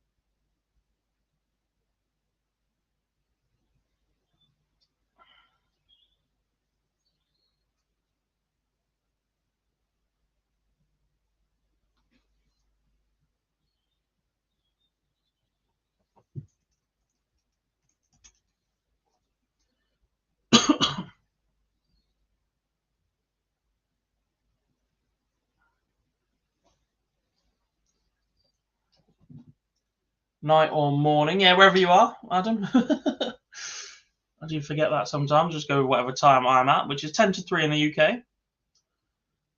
Jermaine Watermain has taken the opener against Johnny Clayton. Dirk van Dijvenbode has once again opened with a 15-dart leg. He's 1-0 up on Richie Edhouse. The last time he did that, he won 6-1 with 105 average. So keep an eye on Dirk. That shoulder is getting better. Jermaine Watermain has just driven his average up. He now leads Johnny Clayton 2-0, so he has confirmed the break. Veenstra, Dom Taylor, 1 apiece. Connor Scott's taking the opener against Barry Van Peer, whilst Danny Jansen has levelled up with Raymond van Barneveld. Chisnell still is only at 5-0. There we have it. The last 64 is complete. Dave Chisnell, a 6-0 winner over Adam Gaulas. Right, we need a game. I don't think he's streamed. And there's plenty of people are backing Gary to win today. That's how we're going. Oh, I get you, Adam. Yeah. Tomorrow morning, probably. Last year, Players' Championship, Dirk van Dijvenbode won. Did he really? Amazing how patterns like that repeat themselves, isn't it?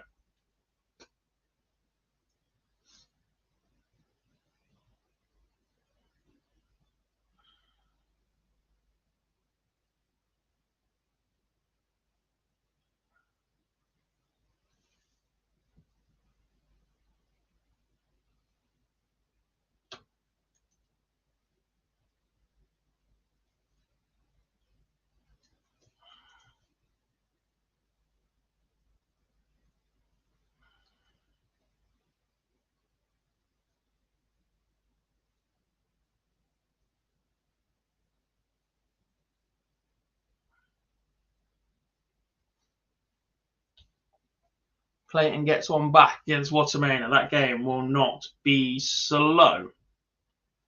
Canops is taking the opener against Anderson.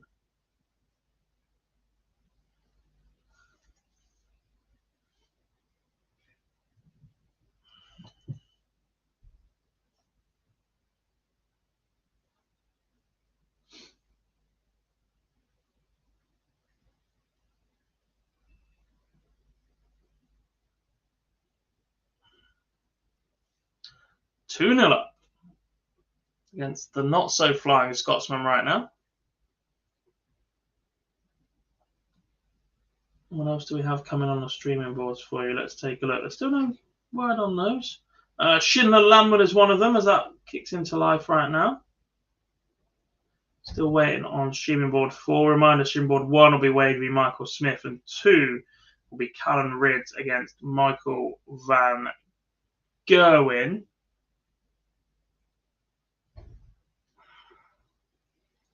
Sedlacek leads beaten by 2 legs to 1. Gurney Roloff's just got underway. Slevin will take on Lauby shortly. Willie O'Connor will take on Ross Smith.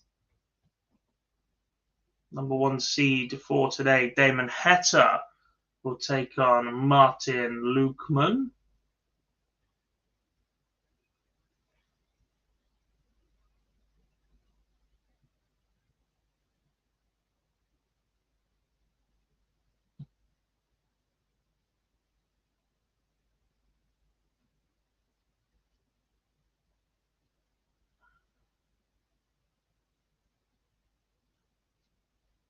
Don't forget, if you've got any questions, get involved. Fire them into the chat room. Drop us a like while you're there. Make sure you are subscribed to the channel. Look at this one.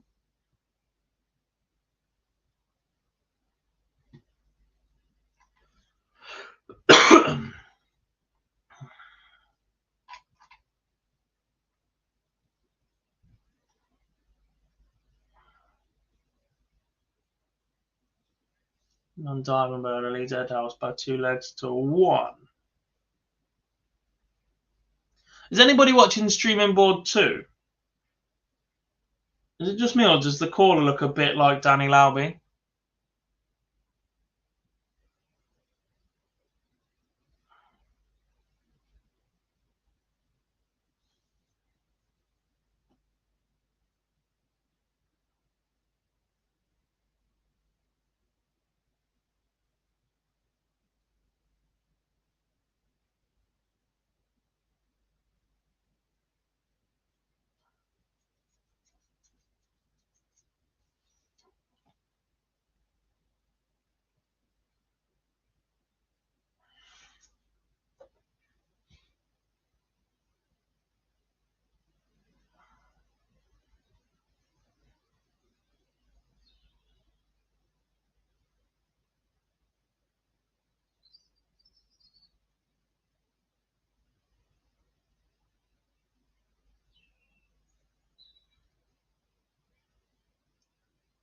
It definitely looks like Lauby to me. He's even holding the mic in his left hand.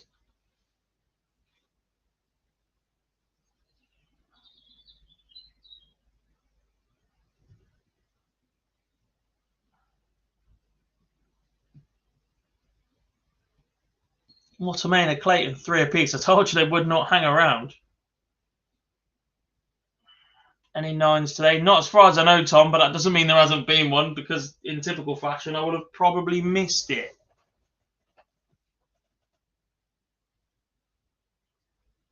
Interesting lead from Gary Anderson.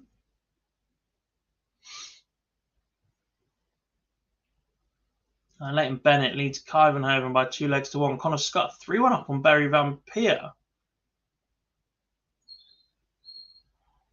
It's like the sniper wants back in on the conversation of best player without a tour card.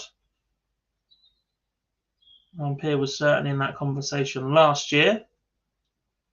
Van Gerwen took the opener against Callan Ridds in 15 darts,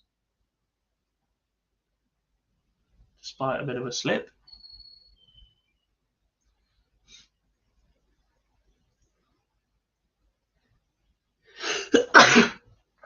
Ross Smith and Willie O'Connor is your final streamboard game. That's on streamboard 4 for you.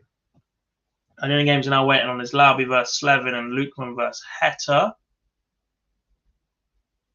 Janssen best in form of that card. Yeah, his Challenge Tour form has been ridiculous, and now he's producing it back on the Pro Tour. He still leads Danny Janssen by 4 legs to 3. Remember I said earlier that Dirk opened with 15 dart leg and went on to win 6-1 with 105 average. He's 4-1 up, averaging 110. Which makes me want to check if he's just done what someone's asked about. No, 15, 16, loss in 15, and then back-to-back 12 dart legs for Van Duijvenbode.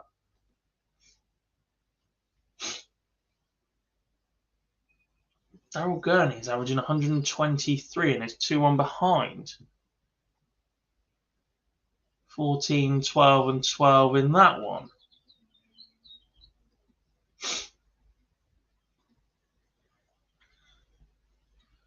Barney is 5-3 behind. Yeah, this might be the final time we've heard the alarm this week.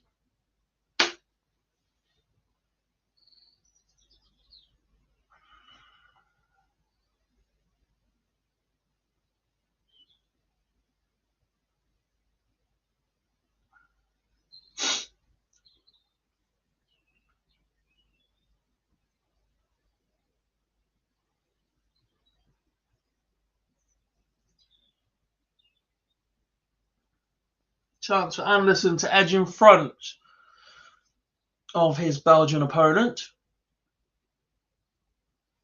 Whilst Connor Scott has taken that opportunity and ran with it. He's 4-1 up on Barry Van Peer. Van Duijvenbode 5-1 up on Edhouse now, 103 average. 14 dart leg, and that will rise straight back up to a 107. 105, sorry. Which will be exactly what he did in the last round.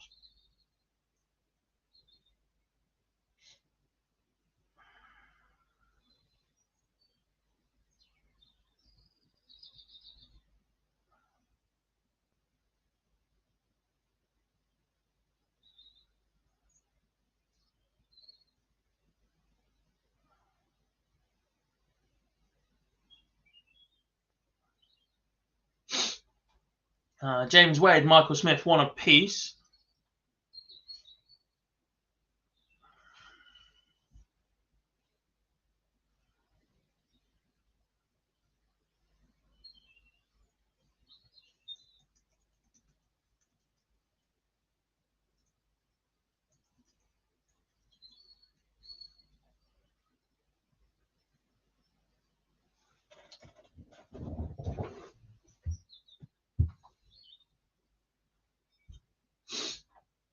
Leighton Bennett edges back in front of Mike Kyvenhoven once again. Are we going to see Boom Boom in the last 16? Dom Taylor might well be in the last 16. He currently leads Richard Veenstra by 5 legs to 2. I'm not muted. No, I'll just have in a moment. Sorry. Ross Smith 2-0 up on Willie O'Connor. I'm back. Don't worry, David.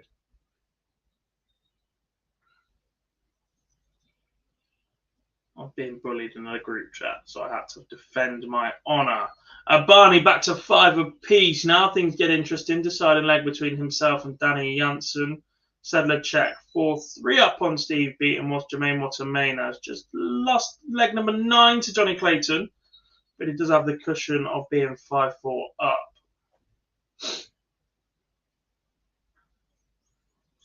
Dirk Van Duijvenbode has just won 6-1 with 103.5 average.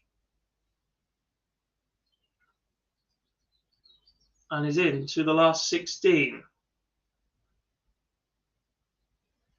Made 104 average, sorry. Dark Connect needs to make its mind up. Job done though. Superb once again from Dirk. 103.57 in the last round, 104.05 in this round. Dropping just 2 legs in the process.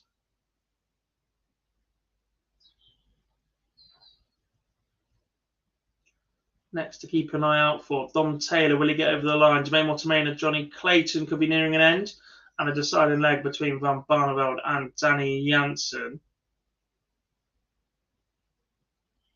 How was he at 150? It doesn't matter because Gary cleans it up nonetheless. Madness, but he's 5-2 up now. There it is. Jansen wins the decider. It will not be back-to-back for Barney as he is beaten 6-5 by the mullet. Oh, Christ. Van der Voort and Chisholm haven't even started yet.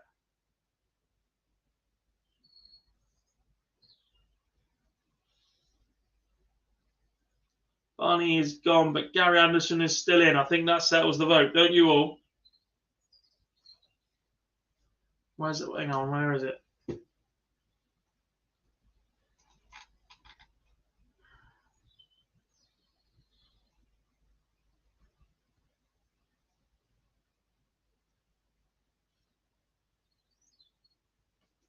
Lovely spot fishing. Clayton back level with Watermainer. Can he get over the line in the decider? I think that would be against the darts. Dom Taylor is through a 6-2 win over Richard Wienstler. No, Clayton does have the darts. He's just broken to force this decider, but has only opened up 60-60. Watermainer 93-59. Getting a bit edgy. Clayton needs a 2-treble visit just to assert some dominance in this decider. And just a 48. All that effort to get back level from the ferret. And it looks like he's absolutely throwing it away because Watermainer bangs in a 1-3-1 and has now stolen the darts. 115 points behind. What can Johnny Clayton do? He bangs in a 1-3-9. Doesn't leave a finish. Leaves 1-9-4 and it's 6 darts from 2-1-8 for Watermainer, who fires in a 140 in super quick time. Gary Anderson is through a 6-2 win over Robbie Knopf, sealed with a 14-dart leg. Van Gerwen is on the cusp right now as well. Clayton does leave a finish, but it is 1-3-4. Bit of hope time. Jermaine Watermainer hits the treble 20, goes inside on 9. Strange route if that's the way he's gone, but he's left 9 from 78, and Clayton will get an outside shot at 1-3-4. What a steal this would be. What a steal it is. Johnny Clayton takes out a 1-3-4 with Jermaine Watermainer having already missed darts for the match. The ferret has stolen it at the death from the machine gun. We need another game. It's board 9 live. We're going to have to go Van der Voort Chisnell again, I think, unless that's on a stream. That's on a stream. Heta versus Lukeman or Van der Voort Chisnell? First reply gets it. Van Gerwen, 6-0 win over Callum Ridge. Pretty comfortable in that one.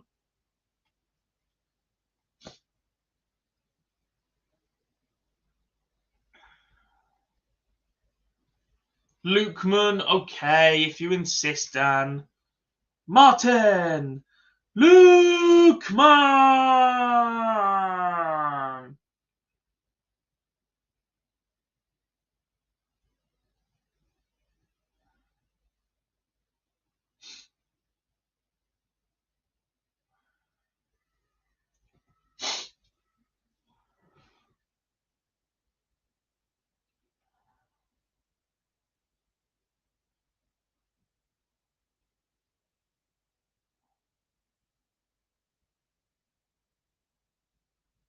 Carousel check a 6-4 winner over Steve Beaton.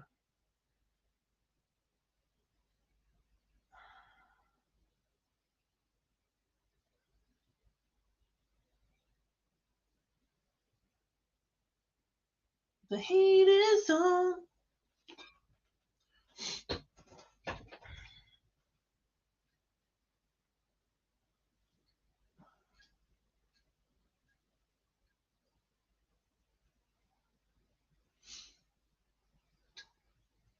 Here's an opening leg for Dave Chisholm on 15 darts against Vincent van der Voort.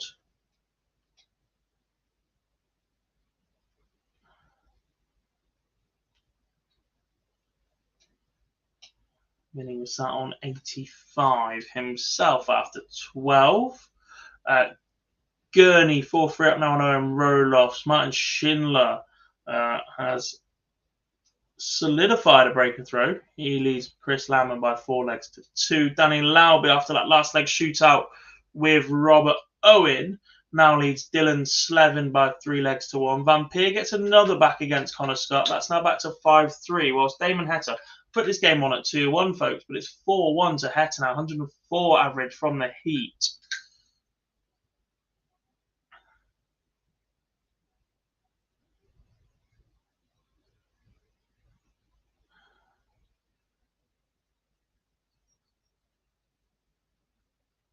Rather typically, we have 7 games already complete in the last 32, and not a single one of them know their opponent yet.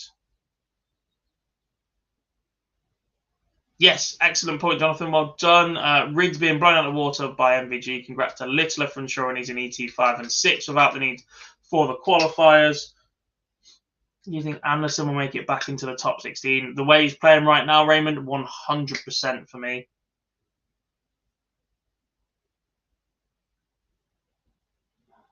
Especially as he's using the Euro Tour this year. His Pro Tour form has been magnificent, and it is only a matter of time before he does something special on TV.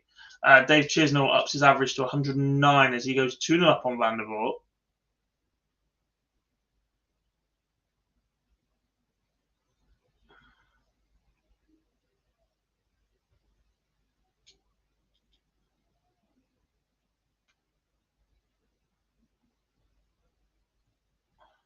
Schindler 1 away now against Chris Lamman, leading 5 legs to 2. Bennett 4 apiece with Mike Kyvenhoven. James Wade leads Michael Smith 4-2. Maybe Smith does need a break, whoever said that earlier. Maybe it's just one of those games.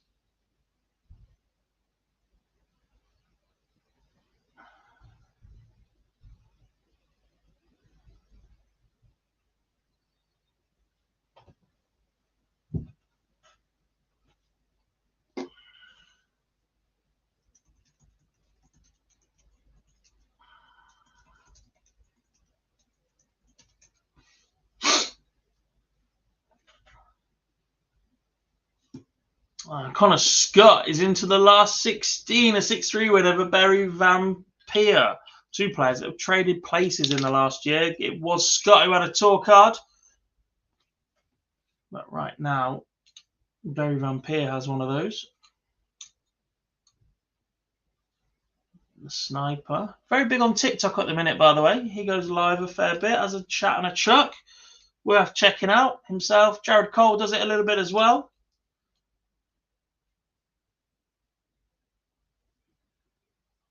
Nice way to practice and have a chat at the same time. Daryl Gurney's a 6-3 winner over Owen Roloffs. Super chin.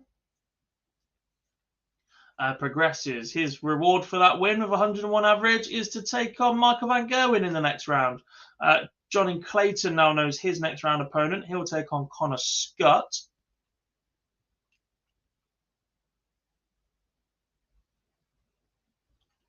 This should be big from Martin Lukeman.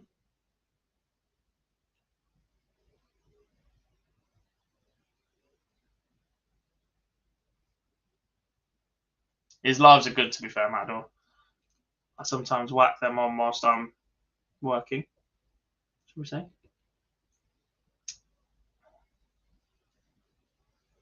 Although he spends half the time asking questions about what dartboard he's throwing on and how it's scoring for him automatically because he's got scolia.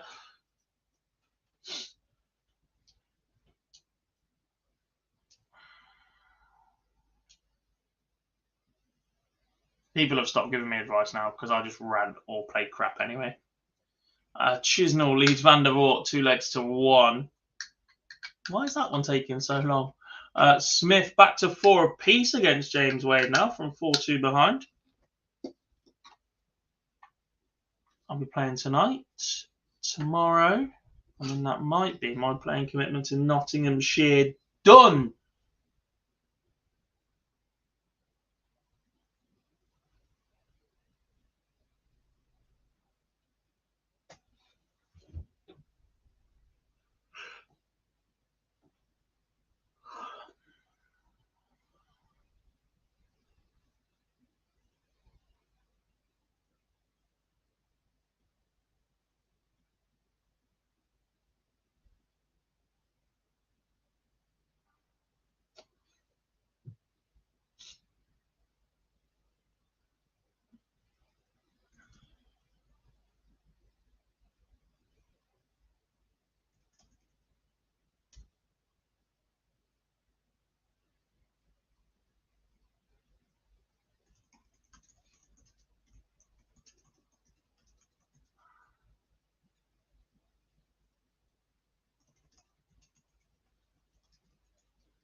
Hello, Pete. I'm very well, thank you. Hope you and Laura are both good. DVD got to be top player today so far, 100%, Jonathan.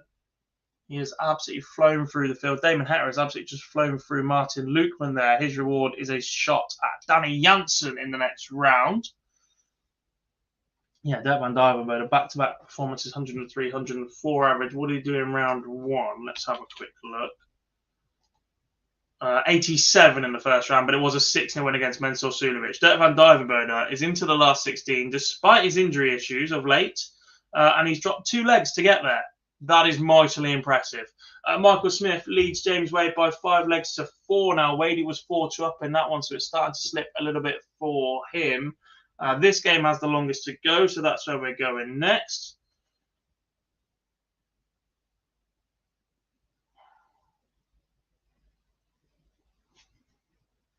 Any danger? Have I broken something?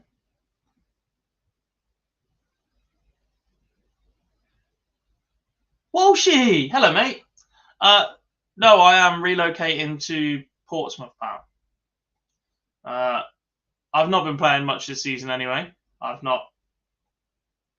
decided to take myself out of environments that I wasn't enjoying. What's going on with Dark Connect here? But yeah, no more Vodka Wednesday League. Who is in the last 16 at the moment while we try and get a game to load? It will be Damon Hector against Danny Janssen. Dirk van Dijvenbode will take on the winner of Michael Smith and James Wade, looking likely to be Michael Smith. Michael van Gerwen will take on Daryl Gurney, whilst it's Johnny Clayton against Connor Scott. The winner of Van der Voort and Dave Chisnell, which is now 3-2 to the Dutchman, will take on Dom Taylor, whilst Gary Anderson will have a shot at Martin Schindler. It will either be Leighton Bennett or Mike Kyvenhoven taking on Willie O'Connor or Ross Smith. Smudger currently 5-3 up in that one. And then Karol Sedlacek will play what's looking likely to be Dylan Slevin, who leads Danny Lowry by 5 legs to 3. Cheers, Walshy.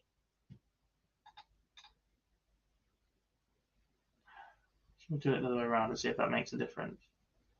Why no games loading? Is this just a me problem, or is this you at home having this problem too?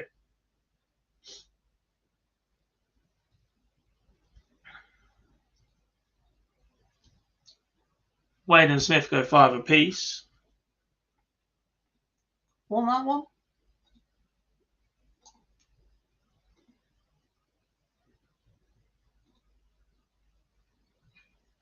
No idea.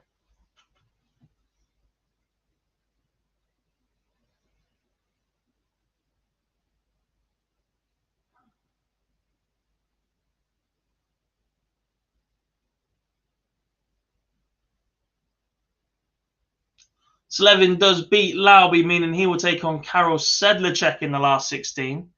If you'd offered that to both players at the start of the day, they would have absolutely bit your hand off.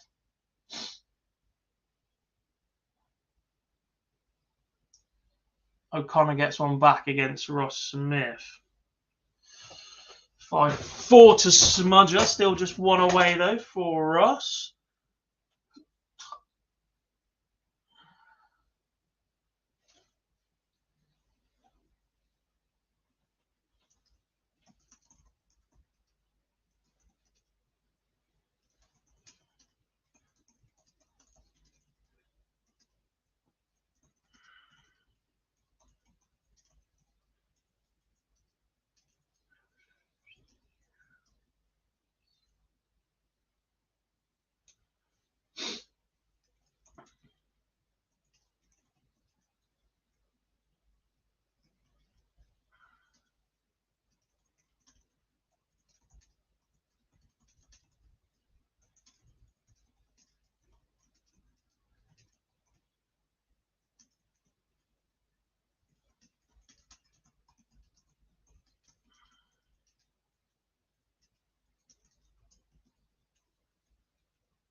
I know she's not playing today, but it's Bo eligible for these. Not for these at the moment, Kev, because she didn't go to Q School and doesn't have a tour card. She's playing the Challenge Tour. No, she can't. She didn't go to Q School.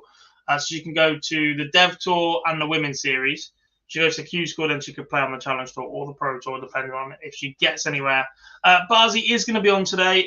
He is back from the Super Series. He's just hopped on a quick meeting, and then he'll be joining us. Sorry, I know I've not been the most talkative in the last couple of minutes. Has gone a little bit quiet, but he'll be here shortly. Don't forget to drop us a like, subscribe to the channel, and comment to get involved as well. That will hurt for Bully Boy because James Wade is into the next round. He'll take on Dirk van Dijvenbode next. If he scores like he just has, Dirk will dish him up for fun.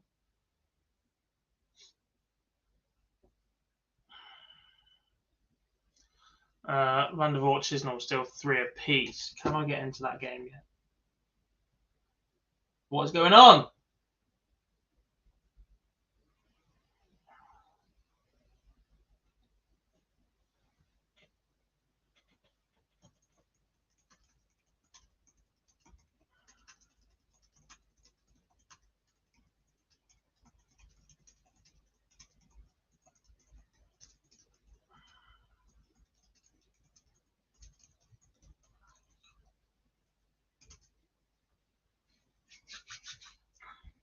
And then a decent pub quiz. And what, for yourself, Dan? You can't go as a one-man army.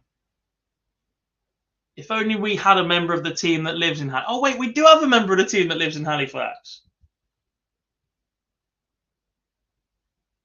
No idea, Jamie. I'd love to referee a game between Martin Lukeman and Chris Lamman. Martin Lukeman!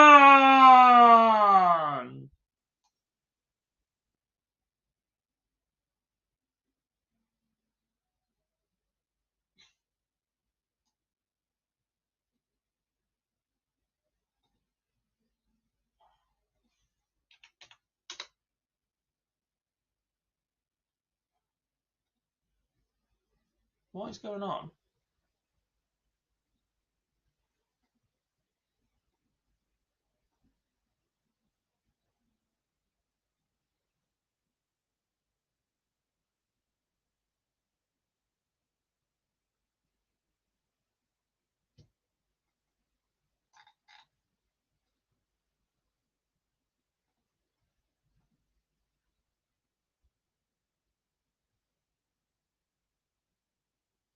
Stupid system. How is the poll looking? Let's talk about that instead. 53%. It's narrowing. It is narrowing.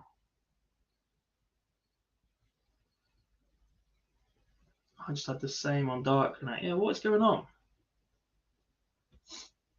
Galas main launch would be great to referee. Yeah, I might need some insoles on my trainers first, though. Stand there for that long. The thing is, when players are that slow, you literally can't make a mistake because you get so long to add it up. It's when they're rapid that you're like, oh crap. He's on his way, Hendy, so he's been working on the Super Series. Then we have a team meeting on a Tuesday afternoon for another one of the projects that we both work on. So he'll be here shortly once they finish chatting. As soon as he is, I'm going to run off and grab a drink quick because I forgot to bring anything with me when I sat down here 3.5 hours ago. No, we're not allowed to show the game. That's copyrighted. So we just do a watch along from here.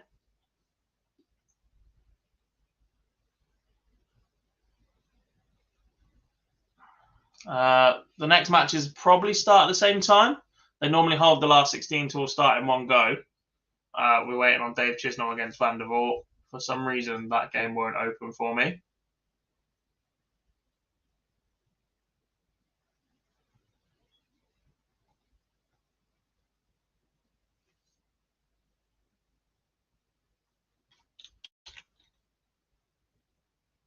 Huh.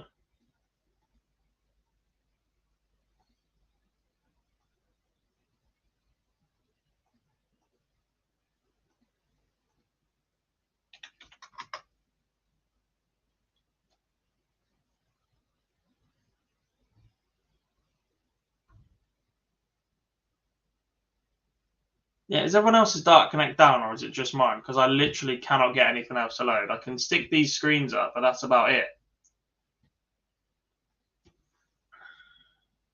Dark Connect is down at the minute. Brilliant. Not that we're overly reliant on that for what we do here. Is Scott Taylor now the best player of our tour card, or is it still Pilgrim? Look, there's certainly conversations around it. There's a few in that conversation. Steve West is obviously injured at the moment, but when he's playing, he's right up there. In the past, that conversation has been littler. Connor Scott's no longer got a tour card. Devin Peterson, another. But the dominance that Scott Taylor has shown in that environment of winning the last series and looking pretty comfortable in a difficult enough group this week so far.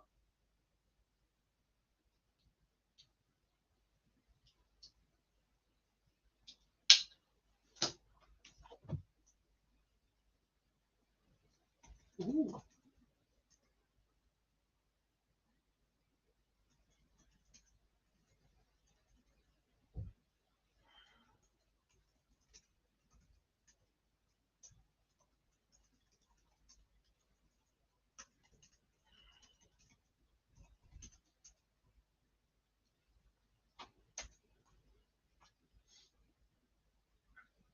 What I can tell you is that on streaming board 1, we'll see Gary Anderson against Martin Schindler, and on 2, it'll be Damon Hetter against Danny Janssen. Is Dev trying MODUS soon? He's playing this week, isn't he, Hendy? Have I made that up? I'm sure Peterson's in Group B this week, maybe?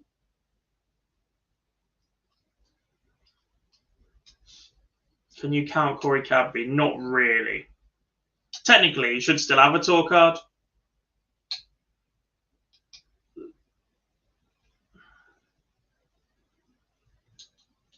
It is hard to determine the best. Yeah, I'm sure Dev's playing this week. The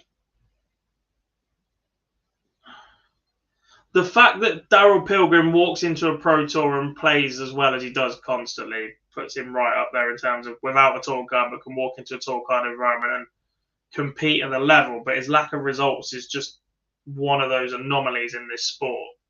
Danny Janssen's current form is brilliant. But he struggled in Portsmouth of late. Jeff Smith played last weekend.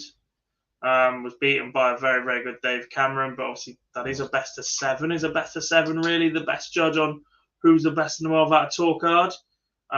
Henderson is competing on the Challenge Tour front, is the new seniors world champion, and has rocked up to a Pro Tour and done pretty well for 2 days once again. Why would we show until we block the stream and then get copyrighted? No chance. If you want to watch it, get yourself a PDC TV subscription or find someone else that's prepared to risk their channel. Yeah.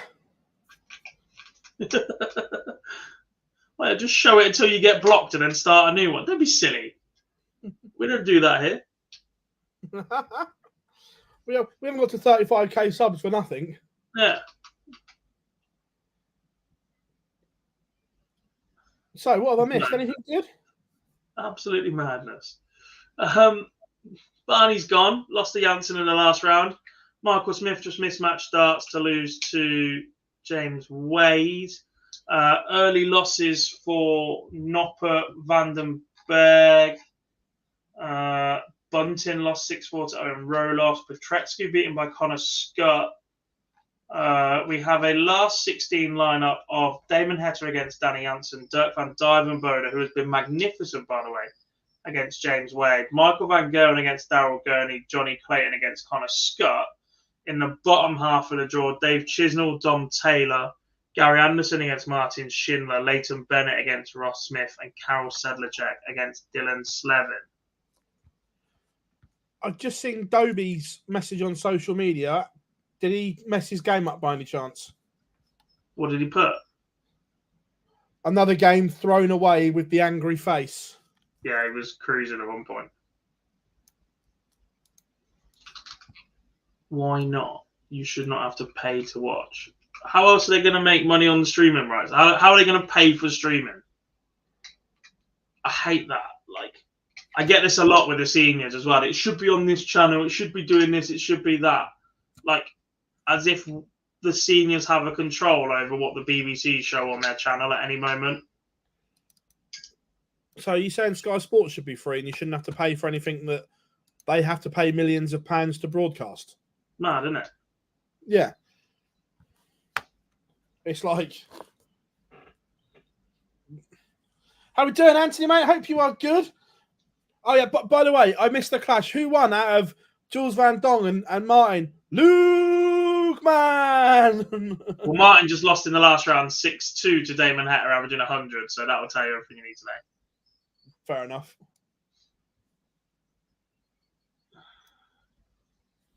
I turn my sheet music up. He wants a shout out now. Mad. Afternoon, Dara, if you're there.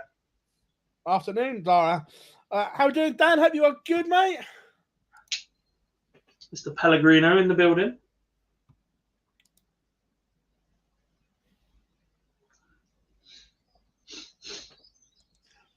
To be fair, we still need Martin Luke Man against Chris Landman. Landman's a bit different because it's two like sharp sounds or like aggressive endings. It's just Landman. Yeah.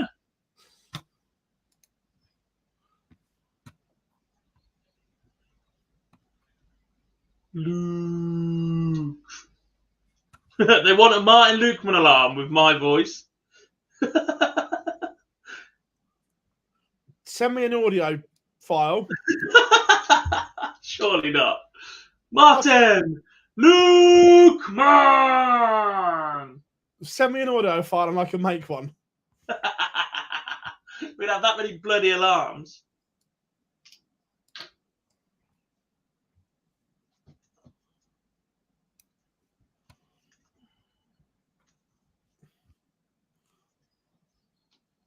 To be fair, you laugh. When Martin Luke man came in after winning his media, he come in front of the whole media room, gave me a hug and went, all I could hear was your bloody lot. It was great.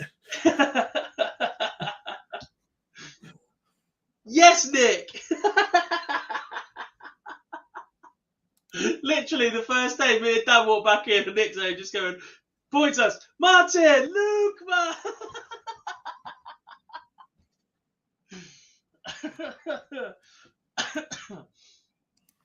Oh. And then him calling me out for not being able to count as a referee.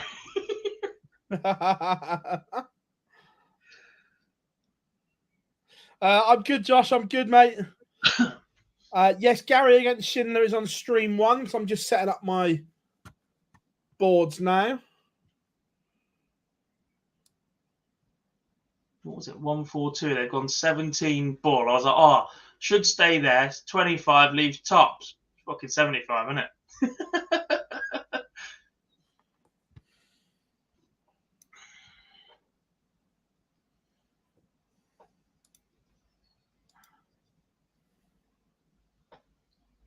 Who are you all taking in Anderson versus Schindler? I've backed Gary to win today. I did it yesterday and he made the semis. And he just looked solid. He's just playing so well. How can he can't keep losing. Then again, Ricky Evans just posted on his social media 2 Pro Tours, 2 99 averages, 2 first round defeats. Unluckiest player of the weekend award goes to with a trophy emoji. Need to start playing poo again. I might win some dollars. I got a lot of time for Ricky.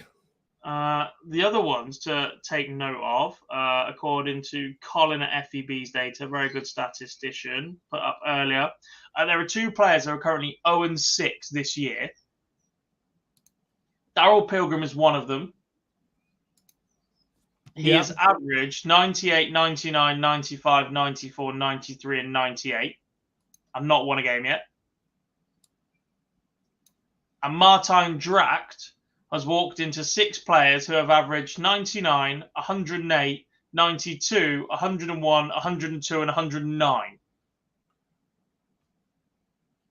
Yeah, that'll do it.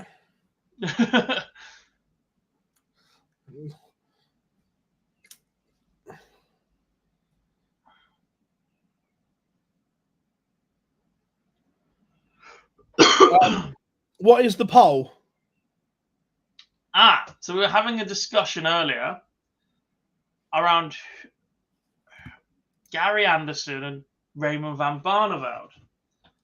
So the poll is, who is ranked higher in your all-time greats list? Gary.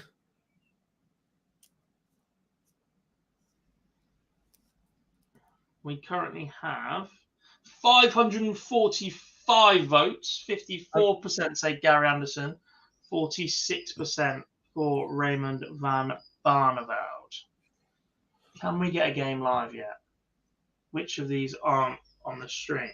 So the stream is Schindler against Gary, Heta against Janssen, Wade against Dirk, and MVG against Gurney. They're your stream games. So we could have a Johnny versus Scott, but it's just not working. Start Connect having issues again. Yeah.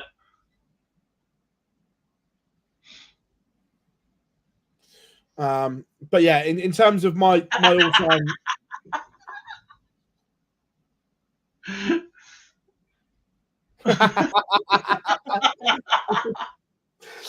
I mean, it's a fair point.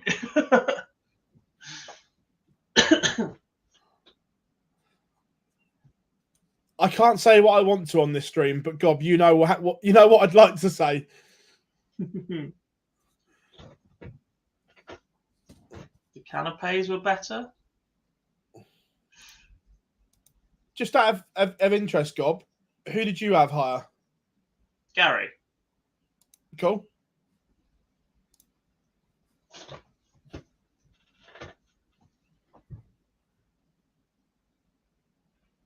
I shouldn't have refreshed that, should I? Because now I've not even got the fucking page. Why is nothing loading?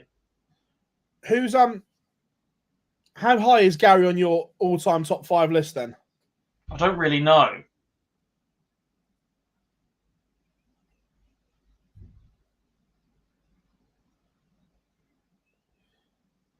That's the issue. I never really settle on an all-time top. I know yours is pretty rigid. Yeah, the top 4 are rigid.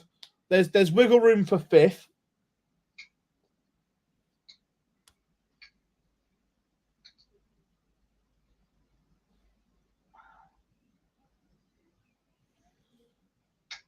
What's going on? Whoa, Brian, steady now.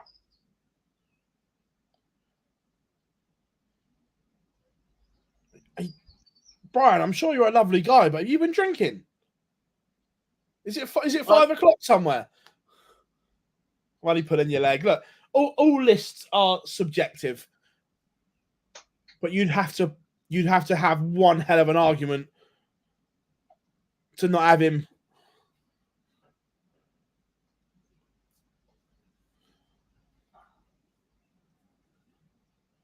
How are we doing, Chris? Hope you are good. Is the top 10 of all time? Not yet, but if he carries on in this trajectory for a sustained period, it's going to be. It's not going to be long. No, I get that, Brian. That all lists are subjective. Right, so to go and check, see if these are.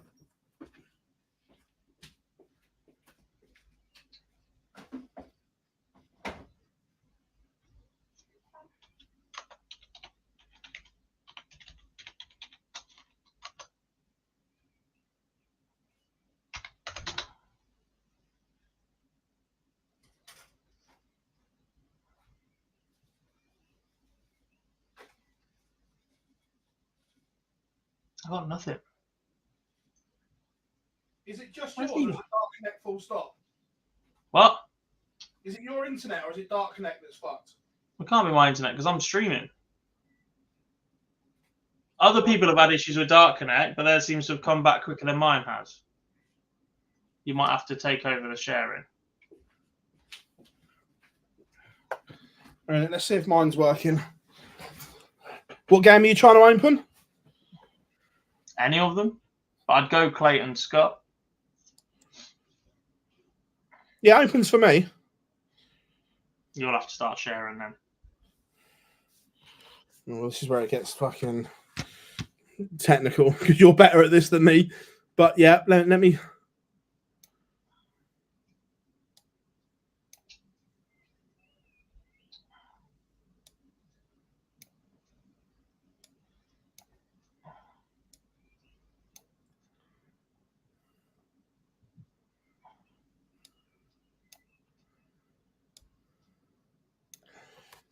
I'd say 6. Phil, MVG, and Eric Bristow. Barney is 8, 9, 10, yeah. Is it wrong that my 1 and 2 are set? Oh, Connor Scott's just taken out an absolute whopper. Right, let me see if I can. 3-0 up. 199. One of the better performances so far from Johnny as well. Garen, listen, 2-0 down to Martin Schindler. Sedlacek leads 11-2-1. Wade and Dirk 1 apiece. I need to join StreamYard on my PC. 2 seconds. Yes.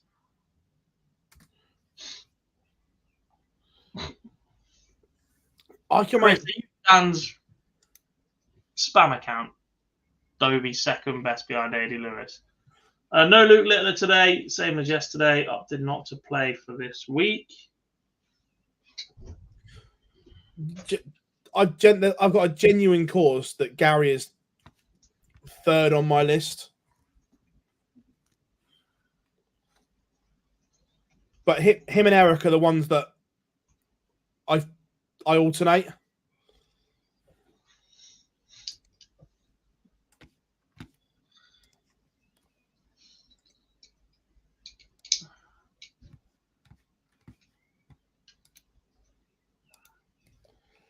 Right, let's see if this works. Now, I need to zoom this one in a bit, don't I? Yeah.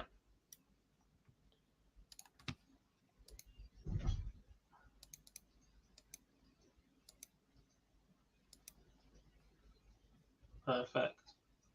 Is that all right? Yeah. There we go. Got there in the end.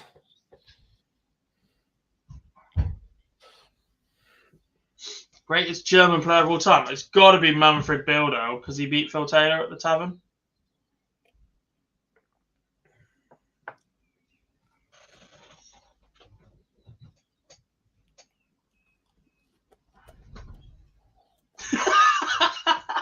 Dad, I love you. Does Adobe, Ridge, Joyce and Grundy, honourable mention to Osborne and Nico when he identifies as a Geordie, not an Australian.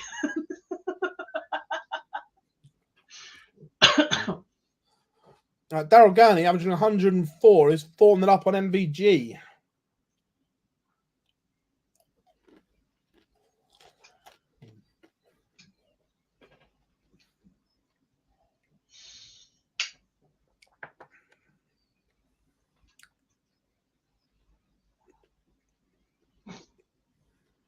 Geordies unite.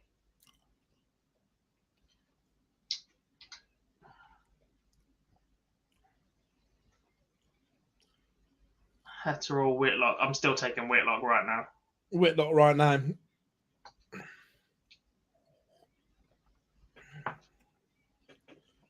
I appreciate Hetter's position in the rankings right now, but I think I'm taking Kyle Anderson's career over him for the moment.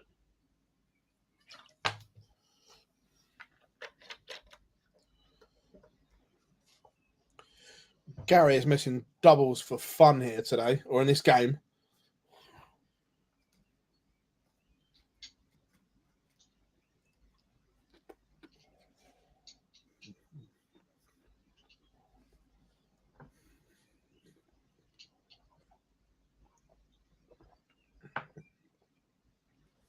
Is Super Chin the best Irish player of all time? Hang on. We're getting into murky waters here. Are we? Yeah, hang on, because he's not Irish, is he? No.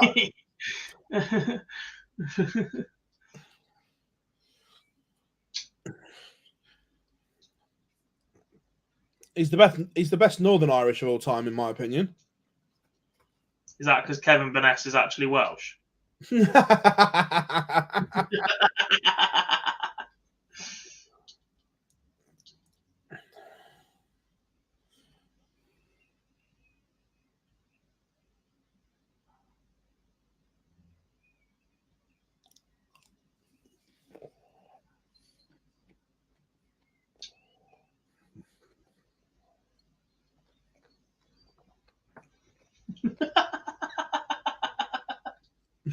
Oh, damn. Anderson injured?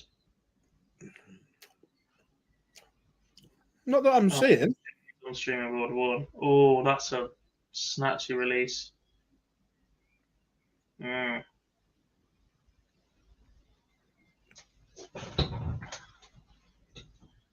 Stop betting 20 quids.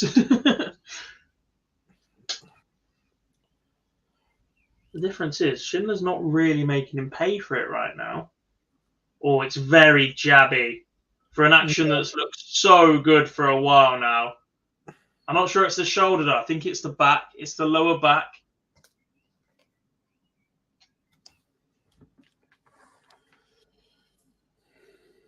I'm looking at that, and I don't think Gary Anderson ends this match.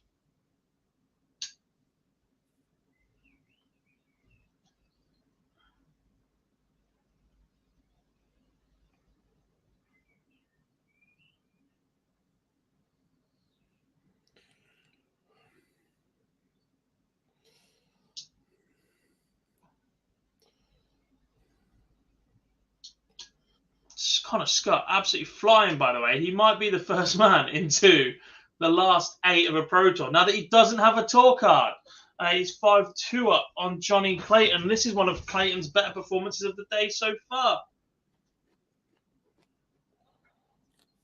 Mr. Toes, once more and you're gone, mate. We're not showing the darts. It's not legal.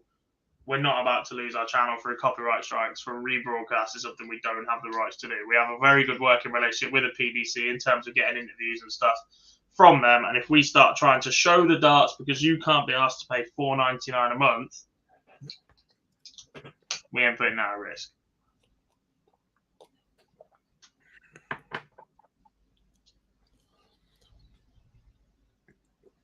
James Wade back in front against Dirk.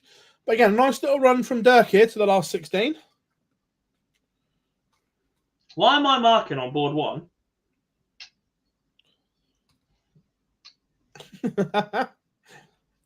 Look at the ref.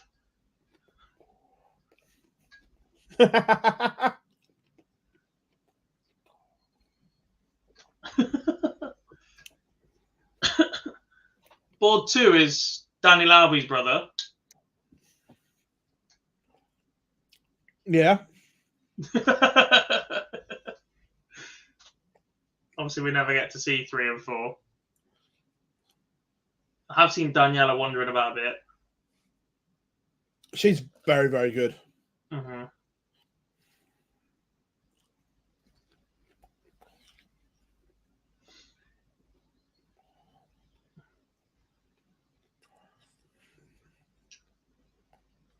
Karel Sedlacek is the first man into the last 8, sorry. He beats Dylan Slevin by 6 legs to 2. Were you joking about Ando? No, genuinely, middle of leg 3 looked like he'd seized up completely. He's only averaging 74 as well.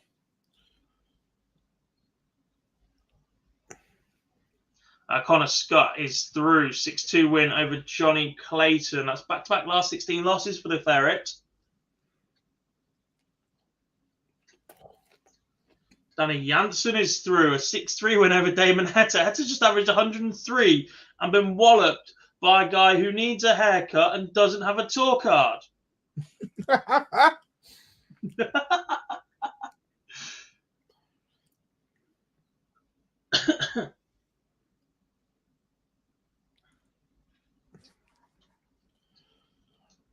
Hetta has basically just been out Aussied with that mullet. Yeah. Would you like to swap that feature to Ross versus Leighton?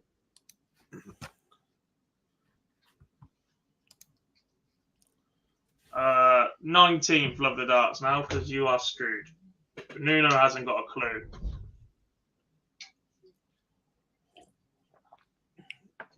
Mind you, this whole Premier League, though, is going to be not the winning of it, but the bottom end. This whole points thing is just ridiculous at the moment.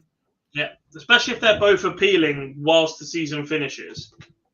Because there's a chance then the decision is made after the final ball is kicked, which is a joke. 100%. No season result should be settled in the court.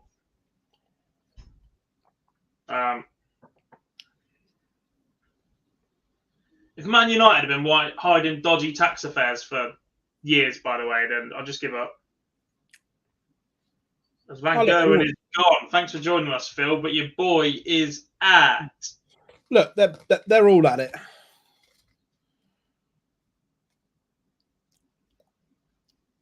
It's just if you got the moves definitely have been made of late with the Everton and Forest punishment to prove that the Premier League doesn't need a regulator because none of them want to be controlled by politicians and red tape.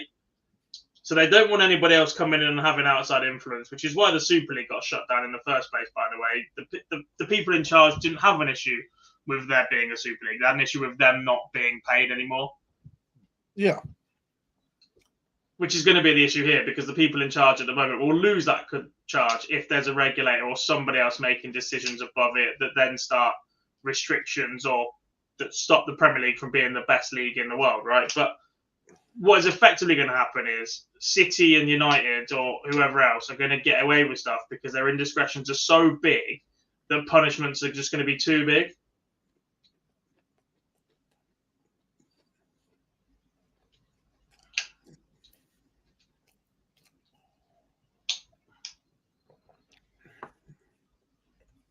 Like, it's not quite the same situation, right? But I don't know.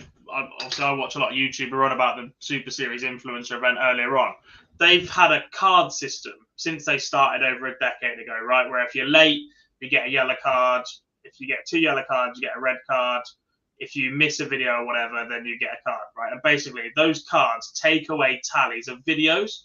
So that when they set up their group, the way that they kept themselves motivated to all do the same amount of work was they all had to do a certain number of videos each on each channel and whatever. And if they got cards, that took away from that tally. They've just reset that tally because somebody was over 100 videos behind on 2 different channels. So, like, well, there's no way we can hold him accountable now because he's literally going to have to work alone for a year just to catch up. Yeah. So what they've done is reset that, and that is what has happened. They've literally just introduced new financial rules, haven't they? Or they're going to change the rules that currently exist around the Premier League, which are then going to be ones that people who have made massive indiscretions, such as City, are now well within, but their previous indiscretions are that big, they're not about to drop them 3 divisions or remove them from the Football League or anything like that.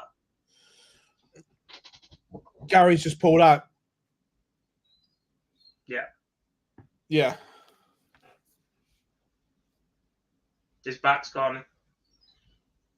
Well, I'm not sure if he pointed to his shoulder then or his back, but yeah. He can't do that. Holding his shoulder. Gary Anderson has just retired, hurt. Yeah.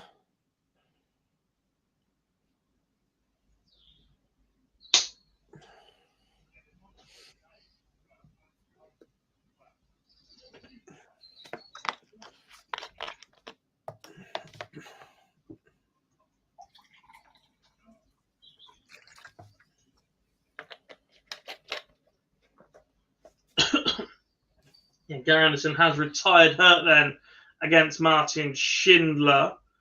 To be fair, though, if you're going to get injured, now is the best time of the season to do it. Yeah. Although he has been absolutely flying, hasn't he? So yeah. Talking of flying, Dave Chisnell finished with 112 average against Dom Taylor. He's gone through some battles today. Started up against Cameron Menzies. Here is the lay of the land right now. Then Danny Janssen will play what's looking like James Wade. He currently leads Dirk van Duivenbode by 5 legs to 3. Daryl Gurney will take on Connor Scott. Dave Chisnell will take on Martin Schindler, and Ross Smith, after a 60 win over Leighton Bennett, will take on Karel Sedlacek.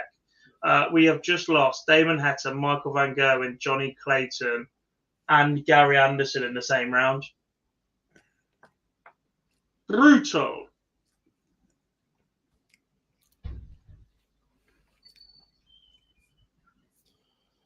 Yeah.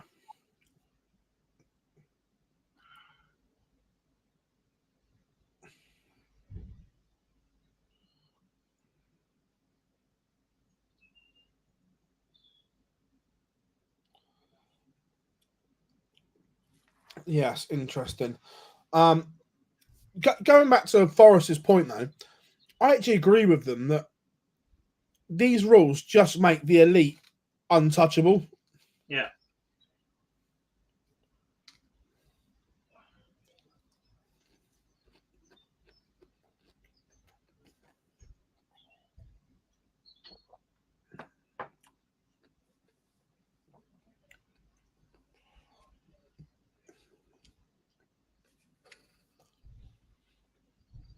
No idea, Brian. I'm not. It depends on. I think different ones will have different rules. Mm-hmm. Doesn't happen very often, does it? So no.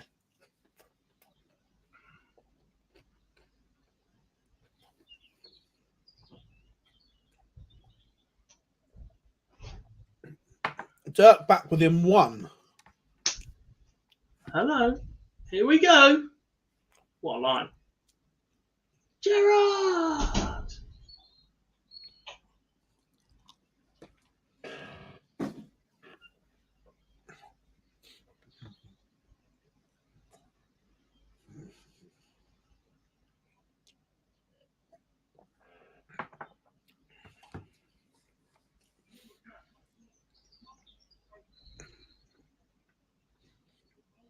I'm actually seeing some really good signs in Dirk at the moment. Mm-hmm. Scoring power looks ridiculous.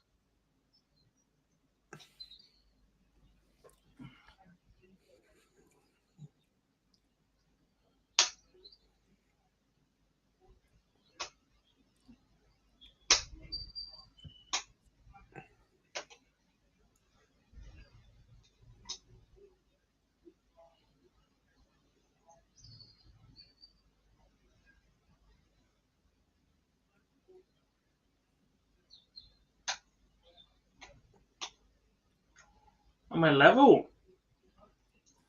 James Wade got away with a bit of wading against Michael Smith in the previous round. Can he do the same here against Dirk van Duivenbode? He led comfortably in this one. But he's the master of just doing enough on his throw, isn't he? Mm-hmm.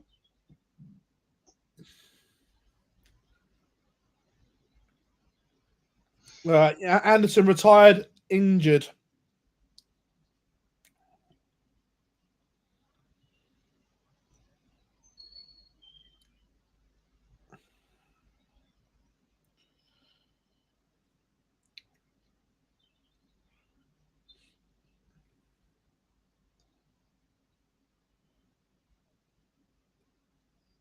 Slip.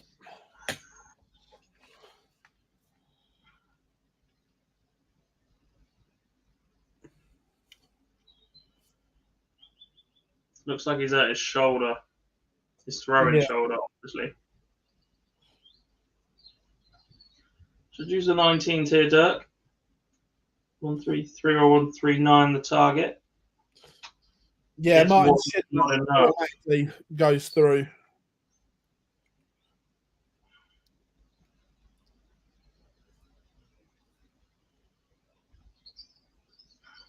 Yeah, it went again. Halfway through the leg. No, I'm done.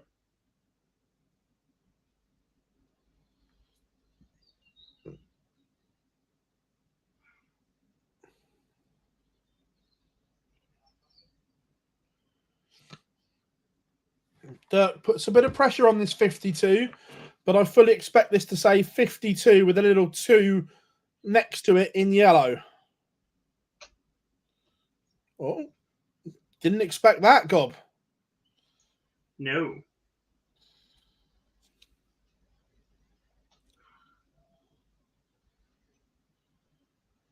Yes, Stewie, we are. Yeah, Gary will be back. Didn't get away with it. No. That Van Dijvenbode moves on. Now, he has been brilliant so far today. He's had 2 ton plus averages to get a line. That's a 94 there against Wadey. A bit of a slog. He just lost more legs in that game than he has all day to get to this point.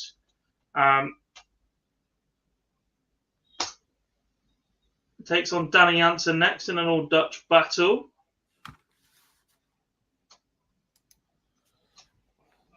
And 1 year ago today, Dirk Van Dijvenbode won Players' Championship number 6.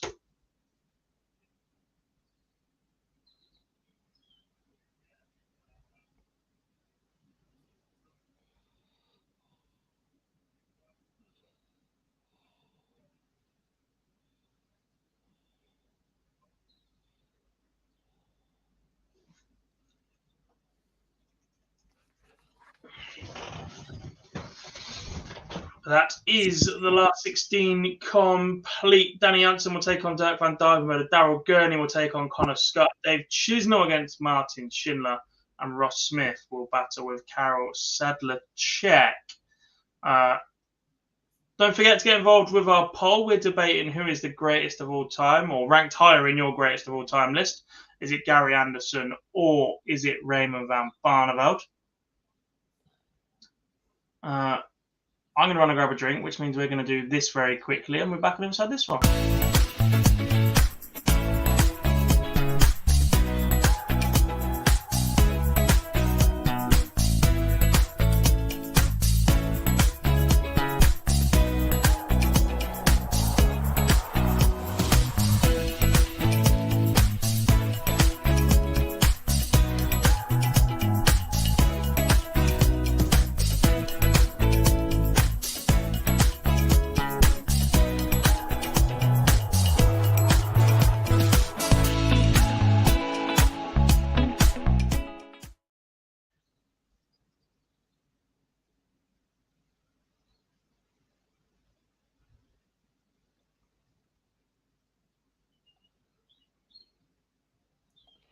Welcome back, everyone.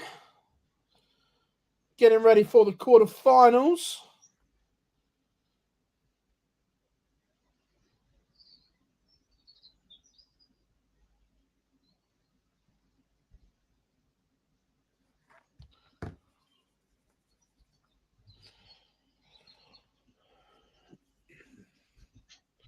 I picked Ross Smith. Look, Ross is playing really, really well. Good couple of days for him so far.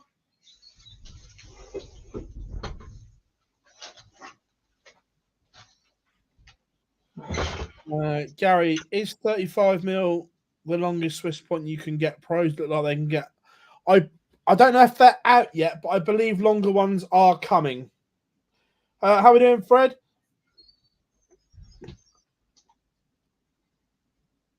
God, just need to take this call. I'm just going to put myself on mute a second. It's from the Yeah, all right. Don't worry, folks. I'm back.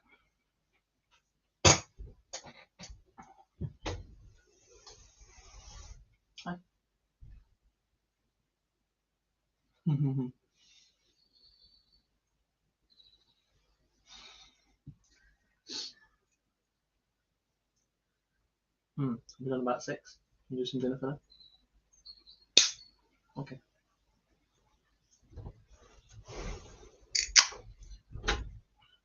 Oops. So Gary has withdrawn due to injury, a shoulder injury by the looks of it.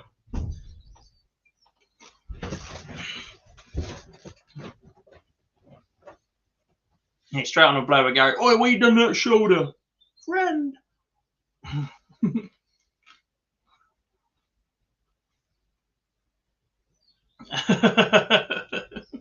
Now, Kevin, play nice.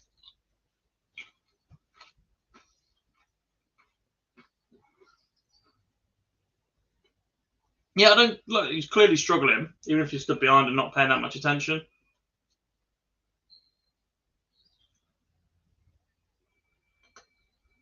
But got as a Wade fan, says Foxy. Yeah, me too.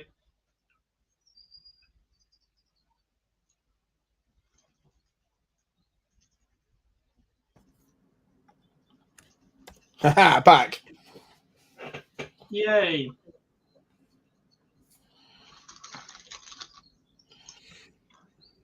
Right, look, that's a game Dirt would have lost many times over in the last 6 to 9 months.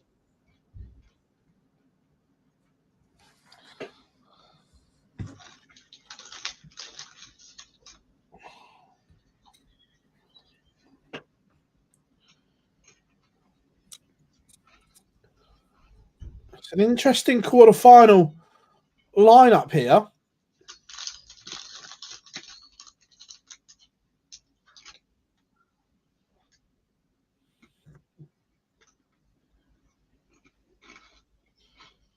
Taking its time to get started, though. They've been bloody slow here in Germany again. Not like over here, where they basically just kick them onto the board and say, I want to go home, get on with it. Mm-hmm.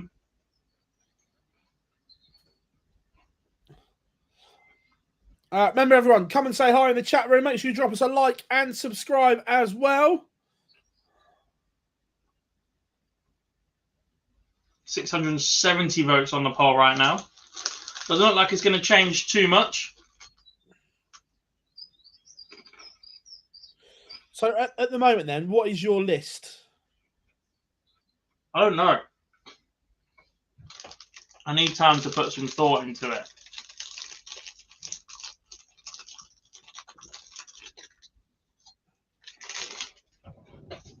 All I know is Phil Taylor is number 1. And always will be.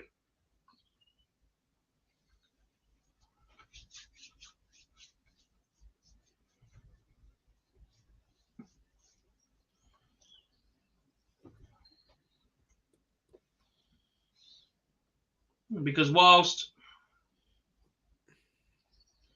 there are some players you can make an argument for World Championships not being the be-all and end-all, the only player that's ever going to rival Phil for that number 1 spot is Michael. And his record in the big one just simply isn't good enough. Despite all the other considerations that at times Phil's winning against a weaker organisation and whatever else, Michael existed in an era where Phil was still winning titles or making finals of World Championships. Their head-to-head record in the World Championships is still in Phil's favour. The only event Van Gerwen has a better head-to-head record in is the Premier League.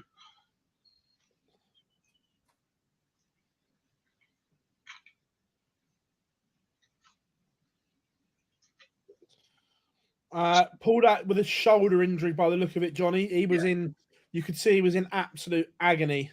So whilst there's an argument for including players in top 10s that haven't won a world championship, like James Wade, for longevity and the quality of field he's had to battle against and the sheer number of titles he's amassed, Wade's the only one I can make a case for to be on the list without winning a world title. Yeah.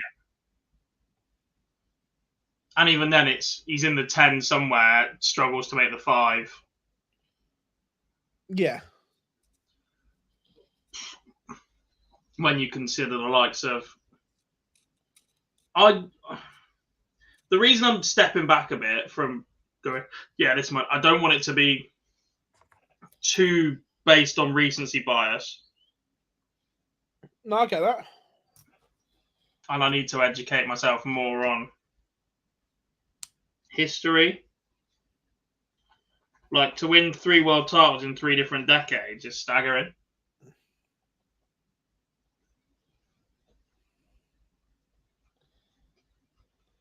Keith Deller is not above Wade in the all-time rankings. Don't get me wrong.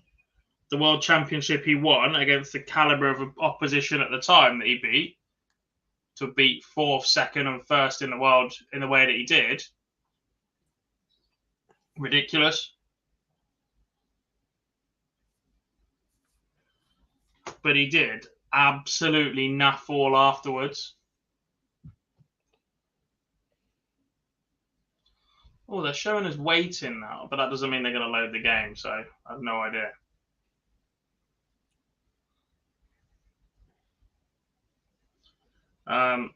But yeah, like, it's difficult to judge the difference between someone like a John Lowe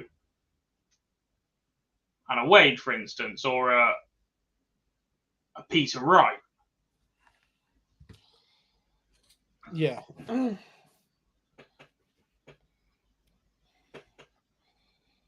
Is Humphreys in? Not yet, but his career's still young. Yeah.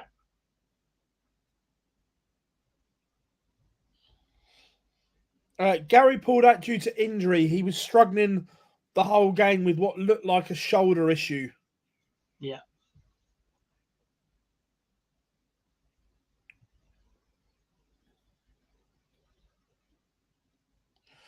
Another one that gets overlooked quite a lot, but again, he'd certainly be in my mix, is Martin Adams.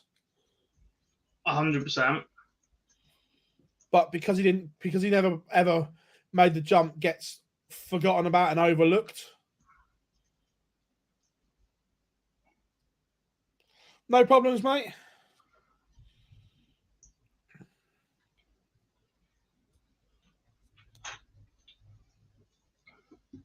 Questionable bloke, but I mean, Hankey win too. Yeah. Look, he who must not be named produced one of the sport's most iconic moments that will never be shown again. Mm-hmm.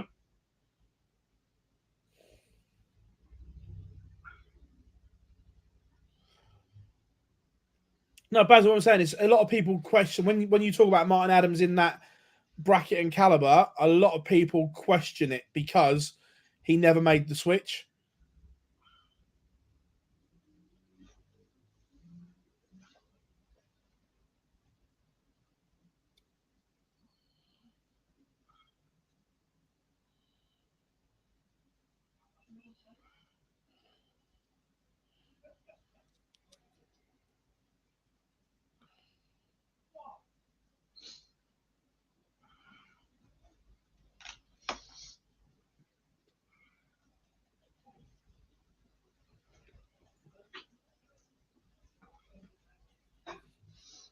Yeah, but the problem with darts is there's lots of ifs. If they'd done this, would they have done this? Or if this happened, they'd have done this. Like, there's no way of knowing any of that. And, like, transcending eras is quite difficult as well.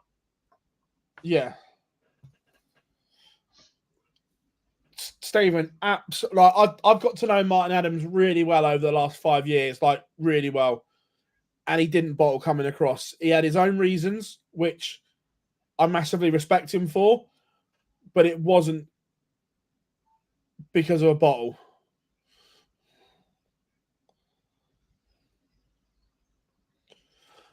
Another player that gets massively overlooked because of what he's become and the persona he puts on, but people forget how good Bobby George was. The problem with Bobby is, though, he ran off to play money matches and exhibitions. He didn't go through the routes. Like, back-to-back News of the World is staggering in that short cutthroat format. To do that is quite simply ridiculous. But the lack of competing on a pro tour circuit is an issue. I'm not saying he's on the list, but what I'm saying is people actually forget how good he was as a player. And when you actually sit down and speak to Bobby and his reasons, I completely get it, why he did it, because now he's a millionaire and is set for life for doing what he did. Yeah.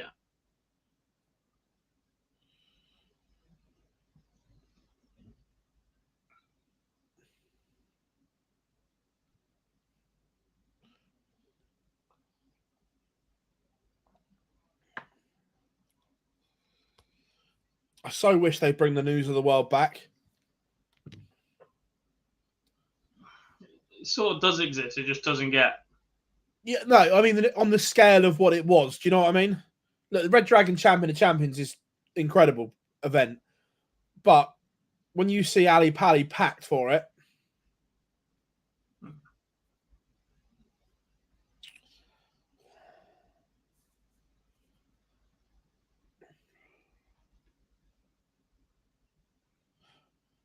the tournament back, the News of the World tournament, we can call it what they want, but just that tournament was incredible.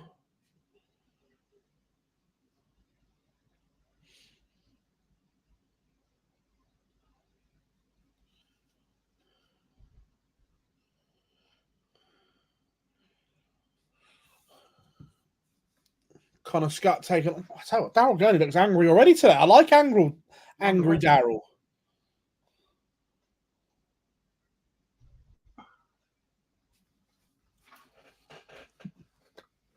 Mind you, I love Daryl to bits, but I don't know who's doing his graphic designs for his socials, but they look horrific. No, play nice. If you're going to use logos, at least cut them out.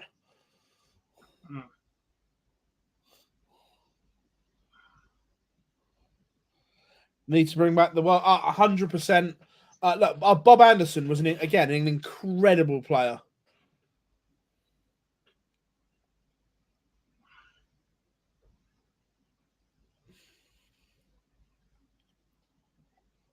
The one whose career I don't know anywhere near enough to judge, Jockey. I often say it that people ask me who's the one player that I'd like to interview from the past, and Jockey is the one. Yeah.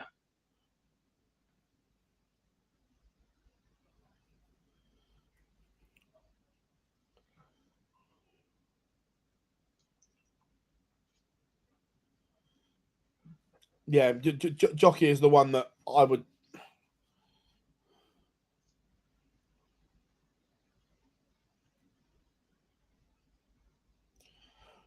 A few years ago, I think it was the BBC did like a documentary on Jockey. It was brilliant.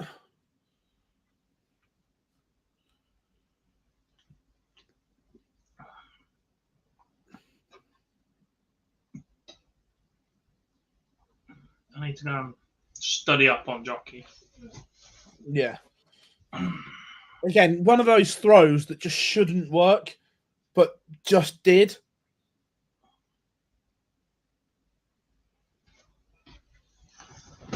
Oh, is it still on the iPlayer? That's amazing. I might have to go and have a look and watch it again because it was brilliant. Do you ever foresee a time where they will change the current sport darts to increase the difficulty? I don't know.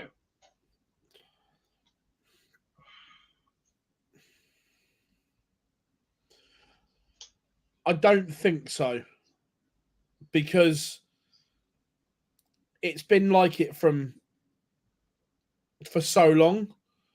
I don't think they change it. Might be wrong.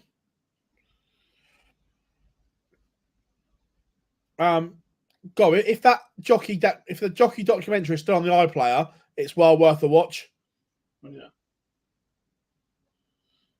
I'll go and have a look.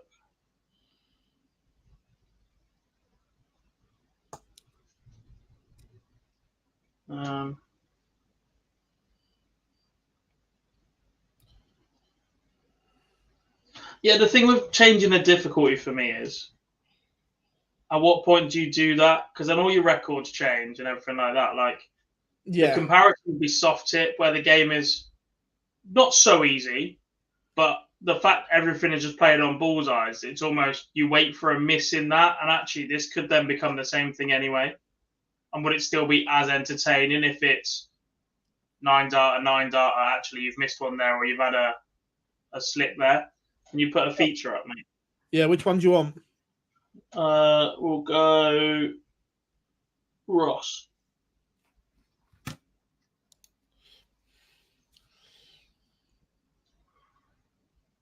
Yeah, I heard that Alan Evans was a character again. Cheers, Tommy boy.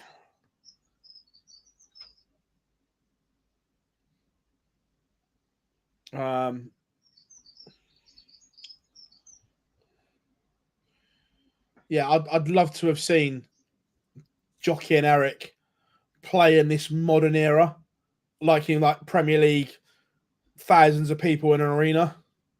Yes.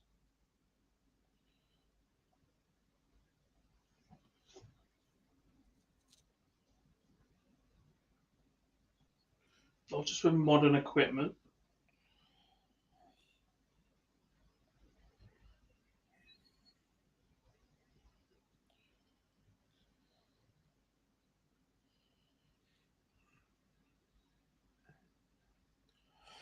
Yeah, like I said, I'd like to see an event on a quad board. I genuinely would. I wouldn't.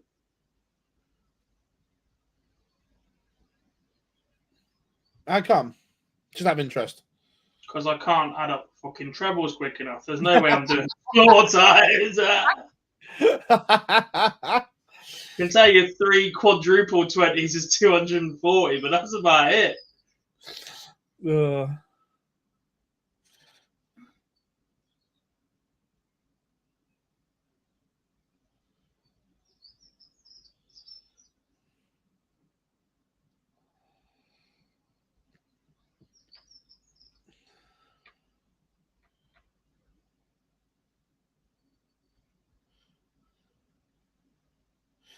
Again, I know it's on YouTube and it looks grainy and that now, but the Blood on the Carpet documentary is still a great watch.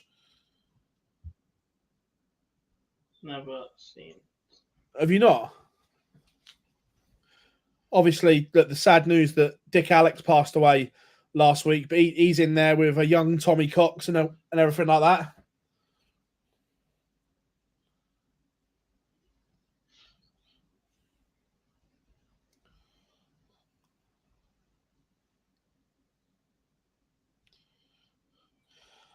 Main man Gary retired injured.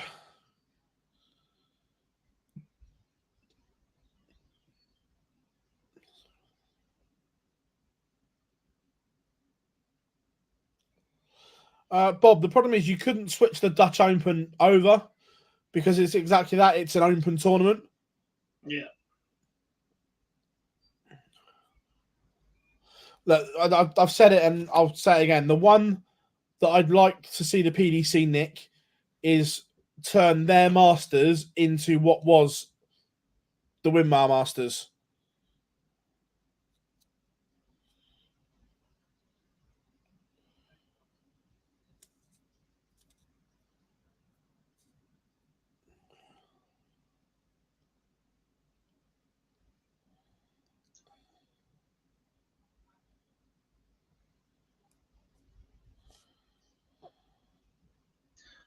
Neither Luke are playing today, dear. No, both had the couple of days off.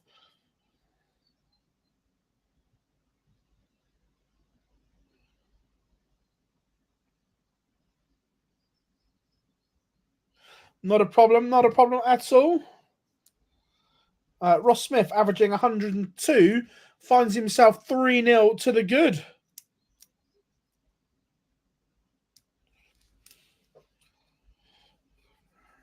Remember, everyone, come and say hi, drop us a like, and subscribe to the channel.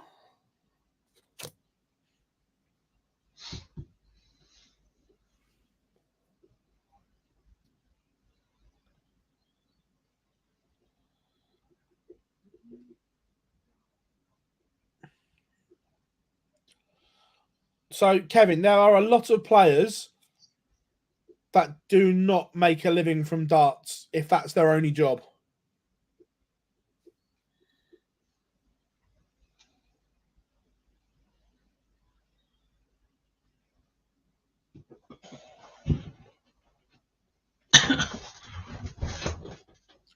You think this trip to Germany, it's just 2 Pro Tours, isn't it, Gob? There's no Euro Tour qualifier. Euro. So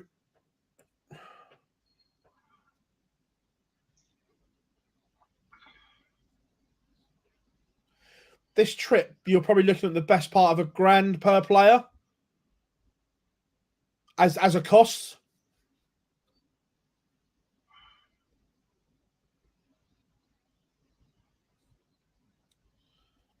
So just to cover your cost, you'd have to win £1,000.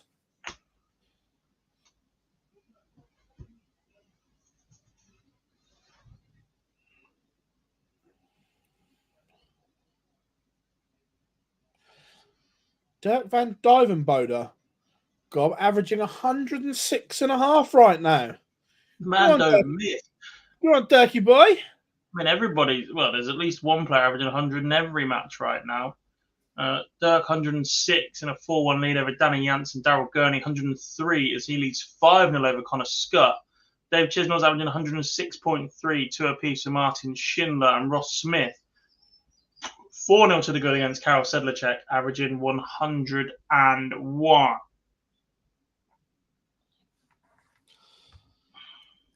No, they don't stay in 5-star hotels. Not at all.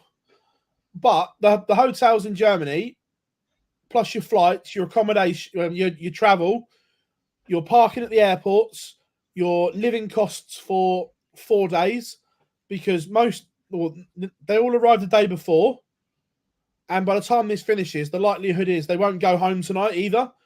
So you've got 4 days of living expenses.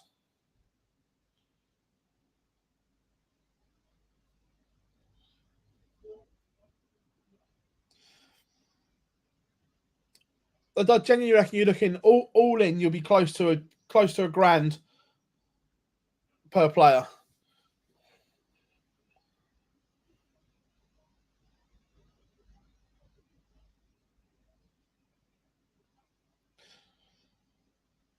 Dan, it might be interesting. We were talking about on the live lounge last night.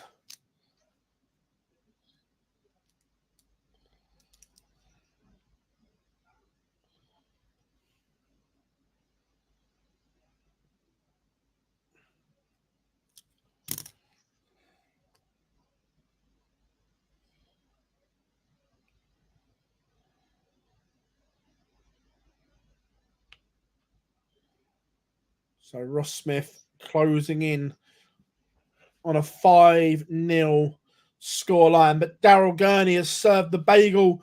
Connor Scott's good run has come to an end as Super Chin wins 6-0. Bagel served. Thanks for coming.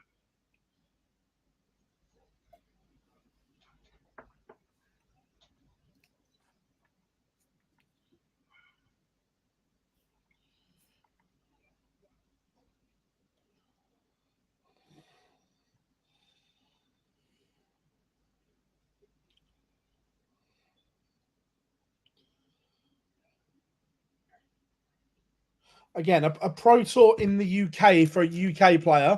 But then, look, then your Europeans have to travel, so then they've got the same expense. But if you are living in the UK for a Pro Tour, just a similar tournament like this, if you are on top of your schedule and booking stuff early, you could probably do it for 500 quid, Gob. If you're well on it, yeah. That's what I mean. If you're booking stuff early and in advance.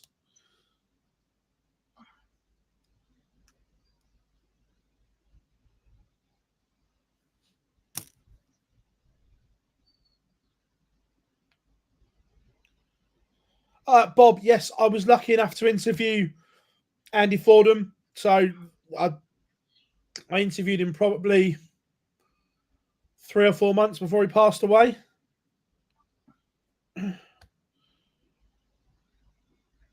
And it's a little bit of a sad story, to be fair, that, again, everyone knows that Andy was a heavy drinker, shall we say, and he genuinely doesn't remember winning his world title, Gob. And I find that quite sad. Yeah. Because I remember it. Or it's one of the memories I have. Like, well, I mean, I remember him as a character. I don't remember the exact moments. But obviously, I grew up watching the video rather than anything else. The first one I can genuinely recall was Mark Webster, Simon Whitlock. But obviously, there are moments before that you think. I remember seeing Andy Fordham play. I remember Ted Hankey playing, Phil Nixon, Adam, and the like. So, yeah. Do you think the PDC will ever allow players outside the top 64 to play on the Challenge Tours? No. Something needs to be done, Matthew, but I don't see it happening anytime soon. It costs about 280 quid to the Scottish Open. That's with yeah. Yeah, look, it's just it's not cheap. Alan Evans, what a character he was. My first ever set of darts with windmill ton machines, Alan Evans, wasn't it? Yeah.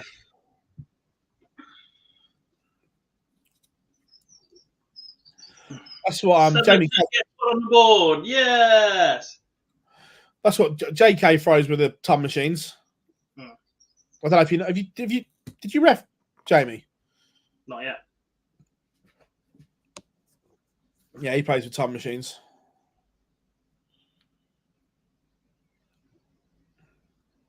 I had the pleasure of Tommy Morris last week. He's a character. Yeah. He's a nightmare to direct for.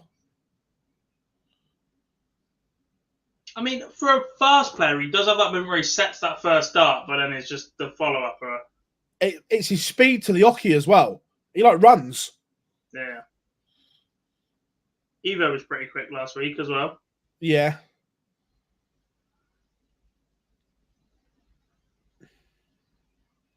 What has happened to Ross Smith? At 4-0, he was averaging 101.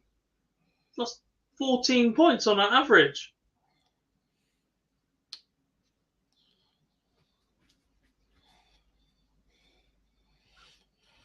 Could Bo Greaves go down as one of the greatest of all time in darts, not just because she's a female? To do that, she's going to have to transition into playing in the open events. Yeah, rather than just transition full stop. That's a different conversation. I think for anyone to go down as that, you have to be playing in the open mixed events. And look, Bo's still young enough to do that, and we hope she does. Directed for Brian Roman a couple of times, Matador. When he starts going around the board, if I miss it, I blame the spotter because he's telling me where to go. But the reason I say that Tommy Morris is difficult is his speed that he goes from the oche to the board and things like that. So you've got to be quick. Where some people just walk normally, you've got time to show the darts a little bit more in the board. But with him, you've got to cut away quickly. Otherwise, he's in vision. It just looks all clunky.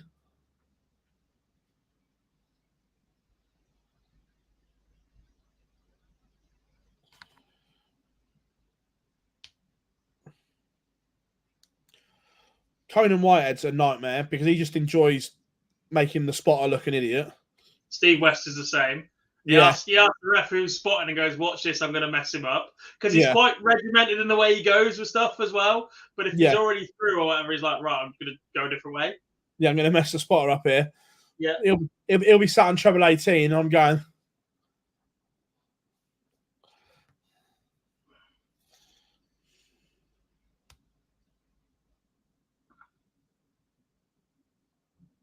Who's the slowest retriever in there, Dart? Scott Mitchell. Yeah. Wolfie's up there as well. Mm. When you're directing, the slower the player, the more creative you can be. Just in terms of general shots as well. Someone in the chat room earlier said, "Is today the day that Dave Chisnell finally has a good run on a Pro Tour?" And I went, "Not likely. He's starting against Cameron Menzies. He's in the semi-finals." Yeah.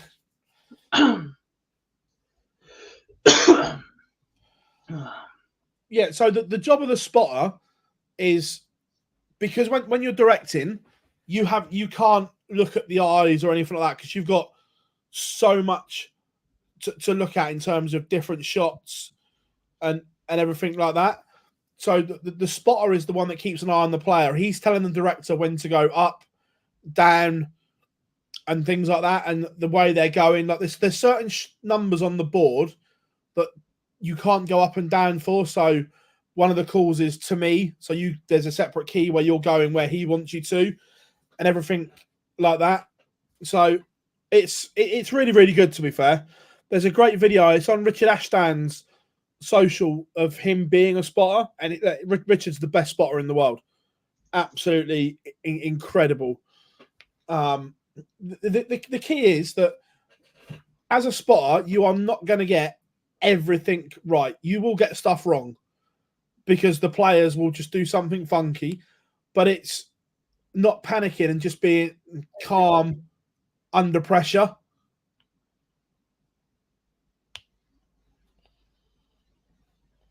Danny Jansen has got it back to 5 apiece. Dirk was in control, averaging 106 at one point.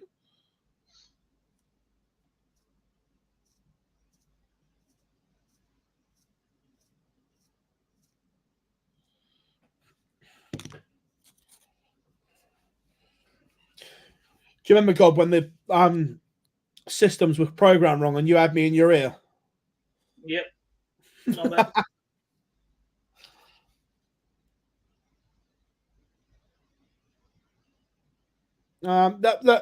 Riley, they'll get caught and banned.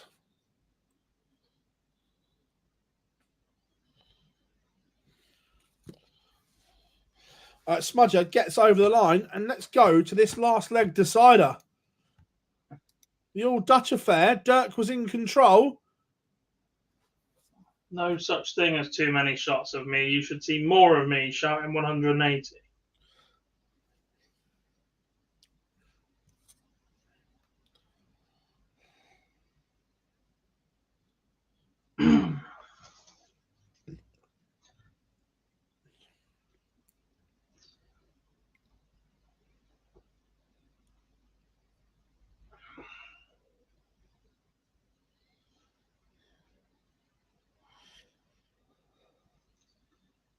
Let's play him not to win a tour. There's plenty out there in a minute. I still think it's Darryl Pilgrim. I agree. The level that he plays at when he gets a call up to the Pro Tour is just ridiculous. Yeah, I with you. I think it's Pilgrim. Yeah. No, Derek.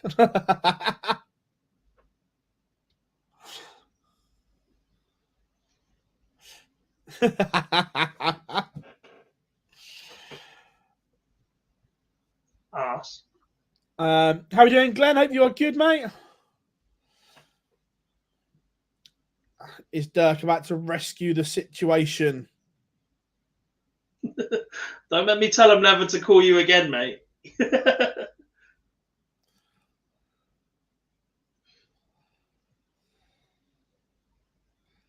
Dirk gets over the line.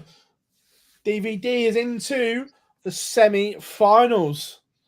Saw Spellman's trick shot video. Very good. Love darts.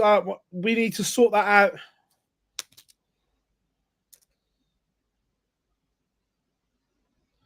out. Yes, Robbie, I am in Dublin. One of my favourite cities in the world.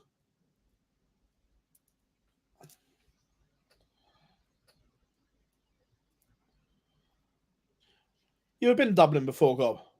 Nope. Great city. I've been to Belfast. Not for the darts.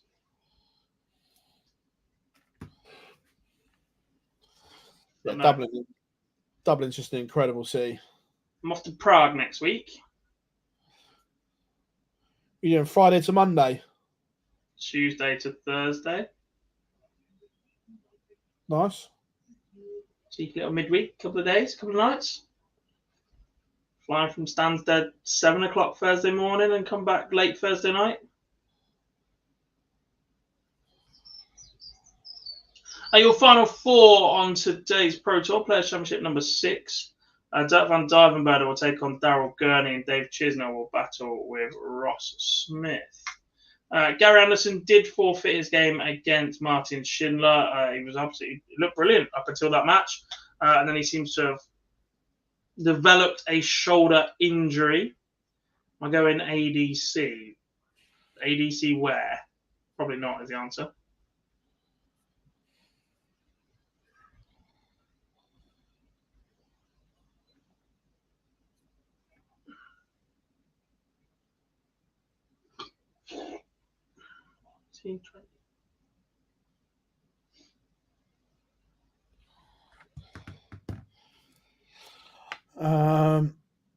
Best city in the world is Nottingham. Dublin's a great city. Dublin, most expensive weekend of my life. Look, Dublin is expensive, but it's no different to London either. Did I say the wrong Alan when we were talking about the ton machine earlier? It keeps popping up, but I'm not sure. Possibly. Not bad.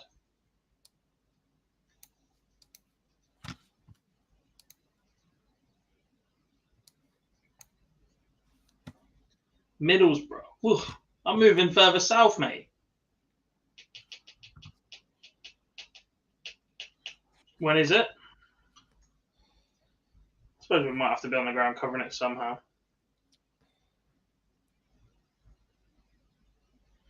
No, Price had 2-9 darts in Belfast, Matt.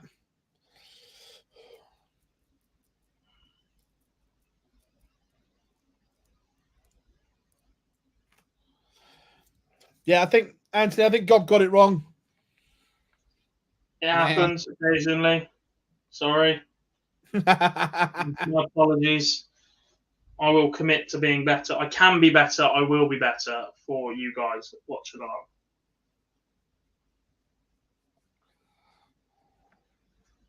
You're not coming to my house tomorrow, little shit.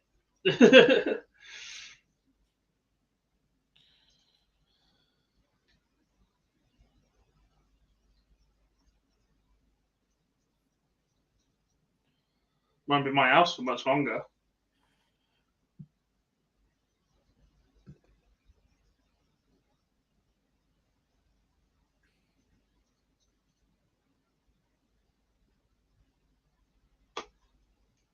One last outing in the Vodka Wednesday League tomorrow, Phil.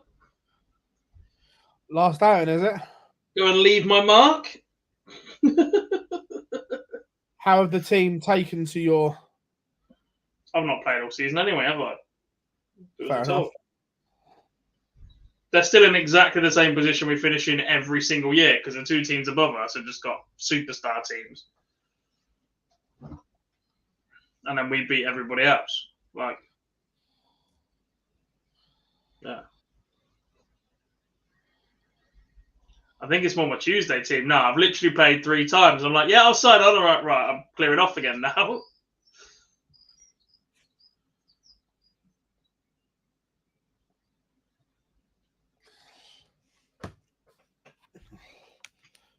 Yeah, bring on Prague. Many beers this time next week. Yeah, no, Teresa, completely agree. Dublin's I just love it.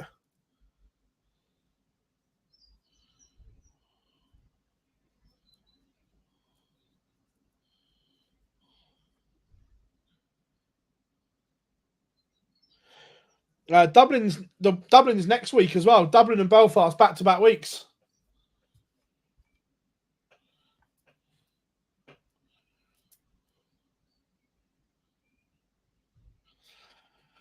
I don't think they'll extend the amount of Premier Leagues, Ben. They may alter some of the arenas, i.e., do you need Leeds and Sheffield? I think they could lose a couple in the UK and go maybe Belgium. Belgique.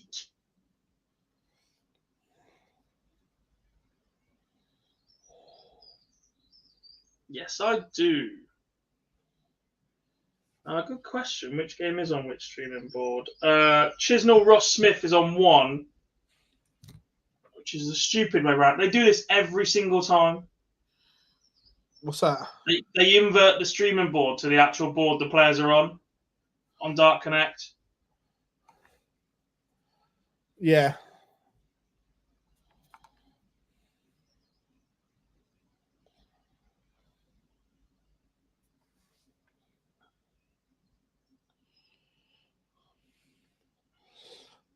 As Huey says, who wins from here? Chat room, who are you backing?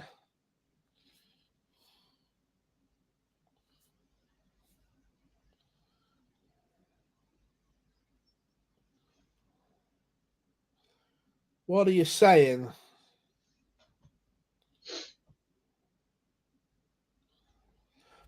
Because of everything he's been through, I would love to see Dirk win this. Yeah.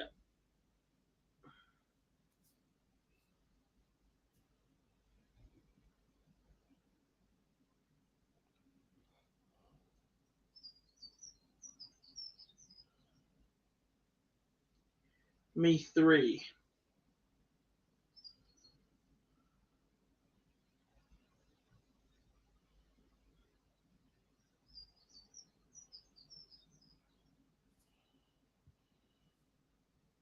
Lots of people saying Gurney right now. He's played really well today.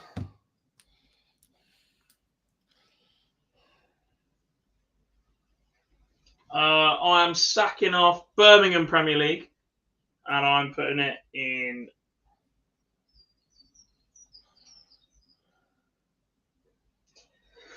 Where are we going? Antwerp, maybe? I'm sacking off either Birmingham or Sheffield. I don't really like either one. No, where are we going? Yeah, let's get rid of Sheffield, actually. Birmingham, the second city, needs one.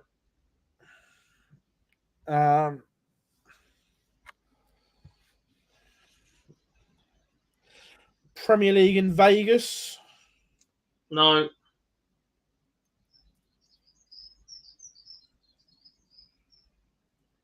Vegas doesn't work. We had this conversation earlier. As an appeal for the city and just say you're in Vegas, yes. As a venue where you actually get darts fans there, no. 100%. But darts in Vegas under the big lights. Every arena's got big lights. That's why they're an arena, Phil. The city, right? I'm lucky enough to been to the darts in Vegas. Seeing darts on a billboard on the Vegas Strip is just mind blowing. No. But if it's the UK, I'm probably thinking I'd like perhaps Poland. Because the World Series was just nuts there last year. Yeah. Yes, Anthony, you know. However, we're more likely to get a Premier League in Saudi as part of Riyadh season. Less of that shit.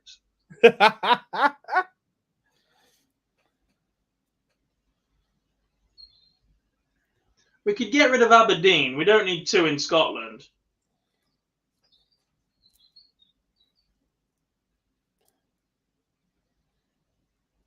Yeah, but then you Wales only gets 1.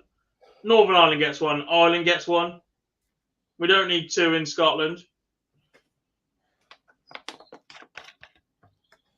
Yeah, but you could say the same about that blanket of Liverpool, Manchester, Leeds, Sheffield. Do you need one in all of them? People there than there is in Aberdeen. I think you're wrong there because the P&J Arena is huge. The arena's big. I meant the city. Oh, yeah, the city, but the arena's huge. Yeah. Oh, yeah.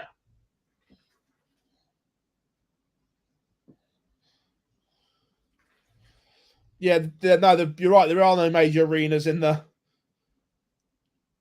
east of England.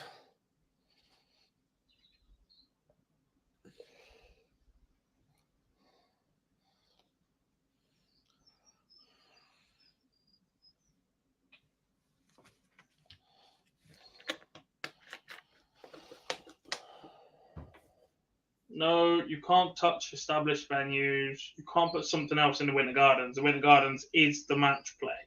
Yeah.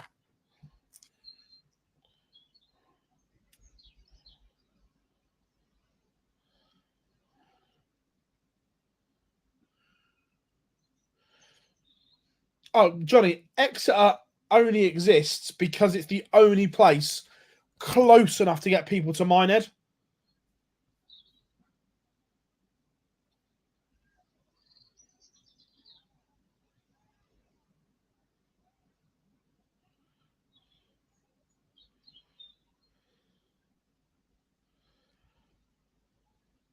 Oh, if the Premier League was in Vegas, Gary would go 100%.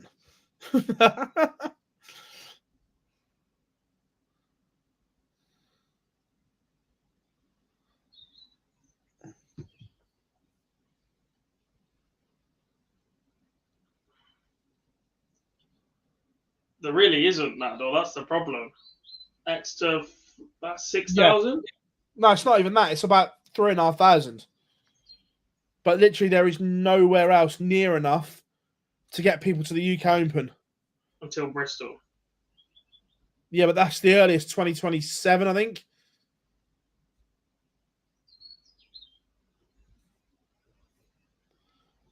Come to NYC. I am there at the end of May. Would it be one of the greatest shocks ever if Bo didn't win the match play? No, it wouldn't be one of the greatest shocks ever. She'll be favourite for it, and rightfully so. But the way Noah Lynn's played recently, Fallon, Lisa, Makuru are all capable of producing good darts. So look, Bo will be go off as favourite, and rightfully so. But it wouldn't be the greatest shock if she didn't win it. Agreed, Gob? Yeah. Oh, look, she'll go off favourite, and rightfully so. But it wouldn't be the greatest shock if she didn't. If she keeps winning and winning and winning like she has for the next couple of years, then yeah, that then becomes more of a shock. But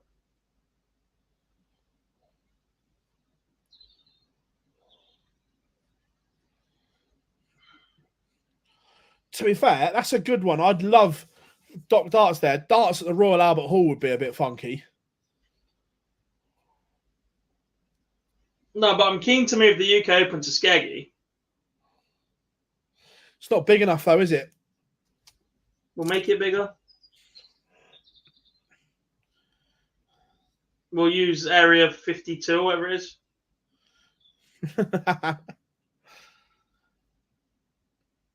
Why are they taking so bloody long to start these semi-finals, by the way? They've been finished for over 10 minutes now. We were halfway through the previous round games at 10 past. That was half an hour ago.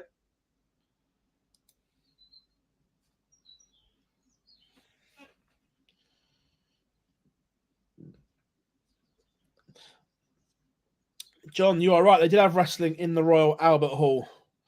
I remember it. Grow up.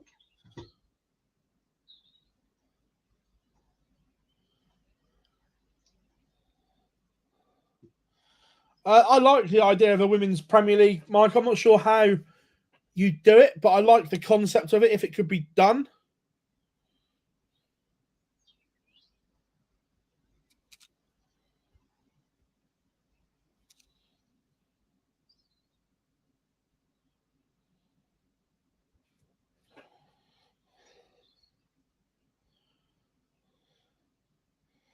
Nah, Glenn, I disagree. I like it.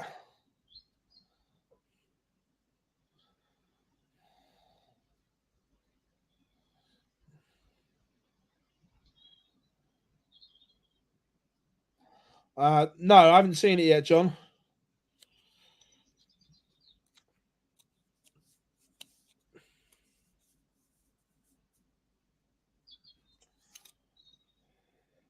Oh, we've got pictures on the stream board too, Rob. I can see Durkee. I can get rid of 3 and 4 at this point. I would forget to do that.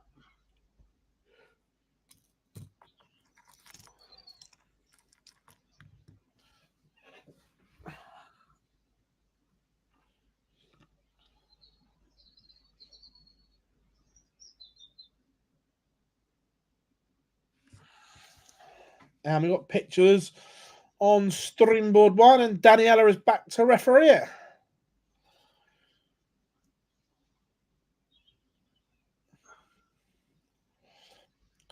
Those if it's on, Glenn, I would be. I'd be there covering it. Those Ross Smith trainers are questionable how he gets away with them, because they've got a lot of white on. They're all out of these days.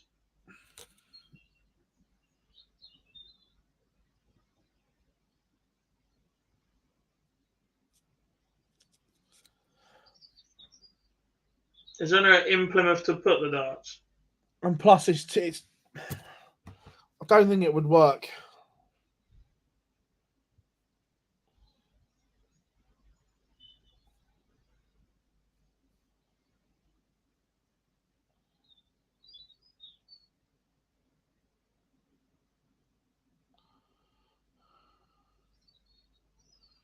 Respectfully, though, this whole, or it has to be within a certain distance to get people from there to the Premier League, is nonsense. Why? Because Littler's playing in Euro Tour qualifiers on a Wednesday, having to travel that night to be in a Premier League venue for Thursday, and then off to a Euro Tour on a Friday morning to play Friday night, which is a far greater distance than over an hour. He's not on the Euro Tour qualifier anymore. Just. No, so only because we lost earlier. Someone lost 6-5. Oh, someone got smashed up. Rids, maybe. But yeah, like. Yeah, but it's not just players. We're talking staff that are working the event as well. And more. Production as well. Different production companies. That's literally the reason you couldn't do the Premier League. Not for some of the outside boards, it's not. They've got enough staff that could referee various things and rock up late and start elsewhere and whatever else. Loop aren't working the Premier League. Yes, they are. Well, if they got one person rebroadcasting it to PDC TV internationally, then it's not just that. It's all documentary stuff as well. But that's their choice to do extra until they outsource that as well. Like, a documentary should not be in that consideration for not putting in a certain location. Full stop. So Plymouth to Butlins is over 2 hours. Honestly, move it to Skeg, and we'll play in Grimsby instead.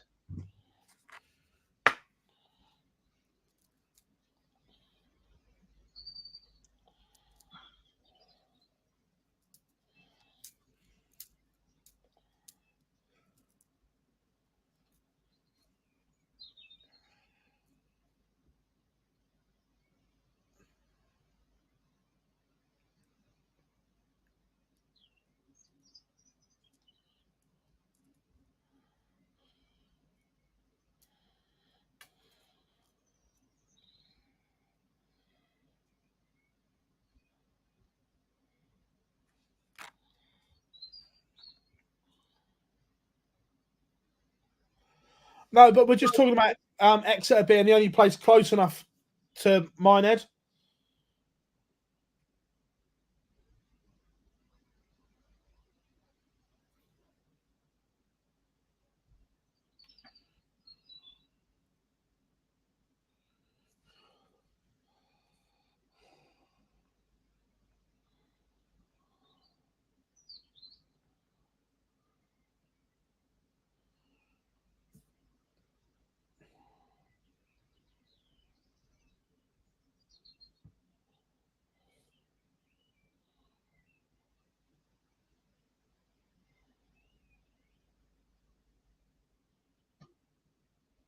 Yes, play the Premier League at Pontins. I grew up in Pontins. I'm all over that. Do you want to put both games up, by the way? Yeah.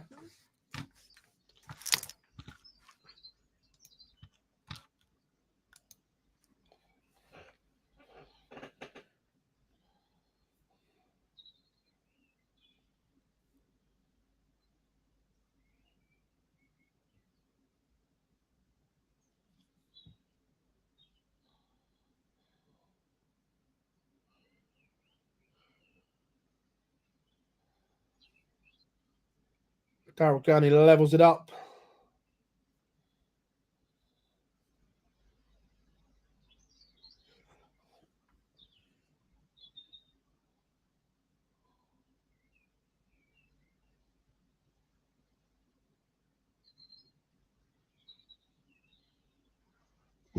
They're never putting a Euro Tour in the UK.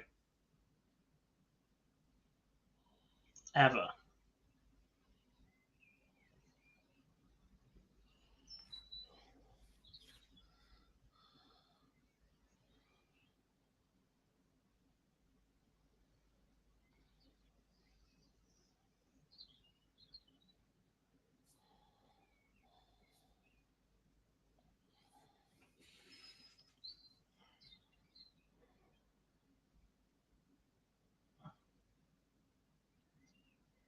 Oh, Hinkley Point's horrible.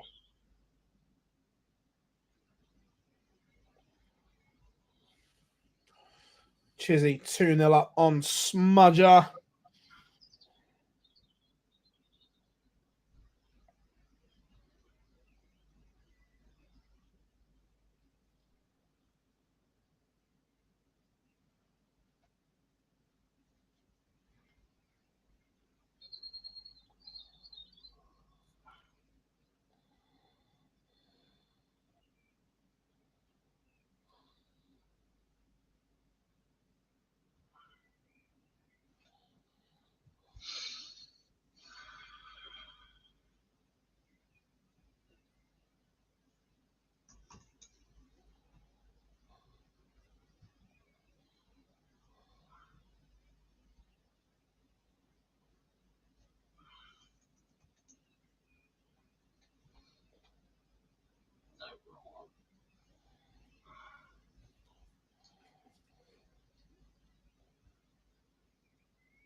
You feel this has to go for Smudger.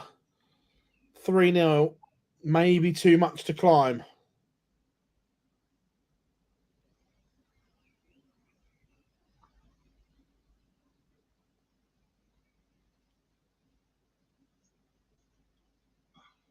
Back to him in 1.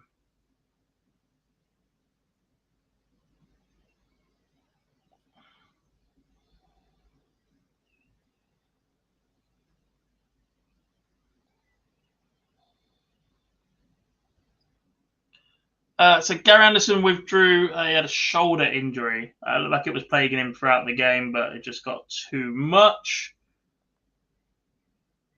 I think there's also, could he have finished the game potentially just?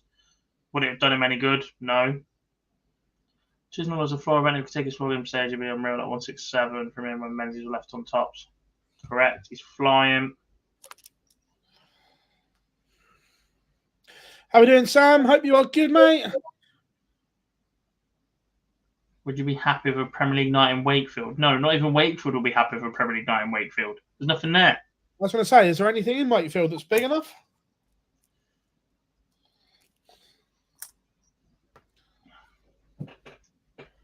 I completely agree, Sam. Smash that like button. Going to end the poll shortly as well.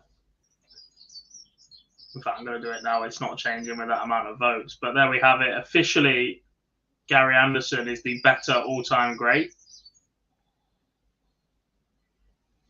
Fucking wakey wines. Have a word.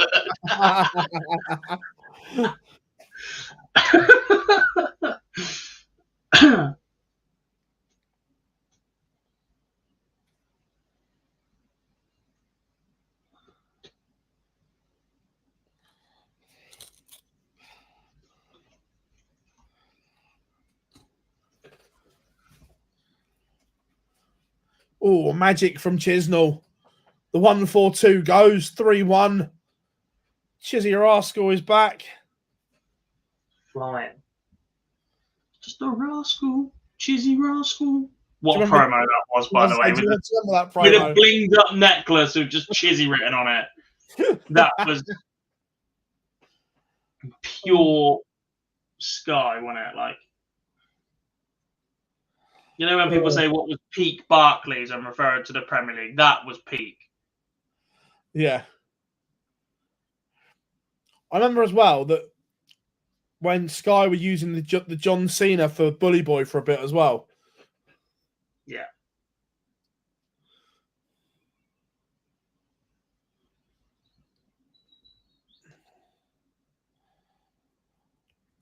Dirk has 6 starts to get rid of 1-2-1 to re-establish his lead.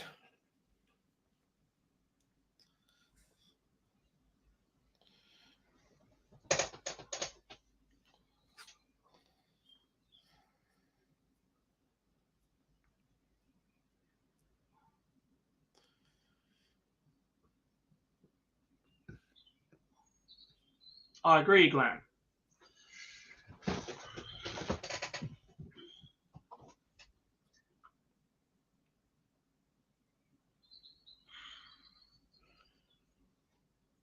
Three, 2 to Dirk. Keep rolling, rolling, rolling, rolling. What?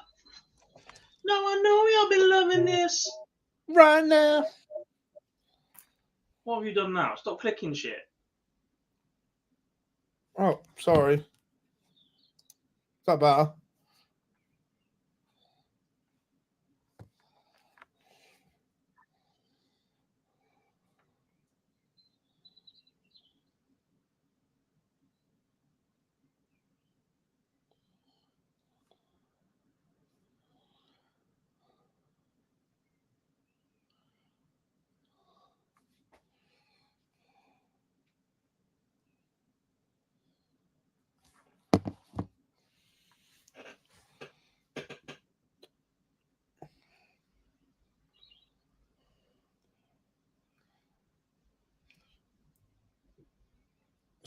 Smudger cuts the gap again, but still has a lot of work to do. Dirk has an outside chance of a break here. 2 treble visit piles the pressure on this 1-2-8 from Gurney.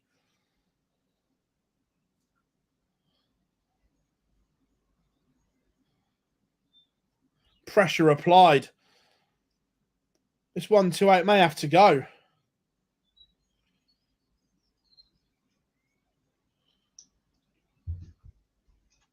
Does go, not.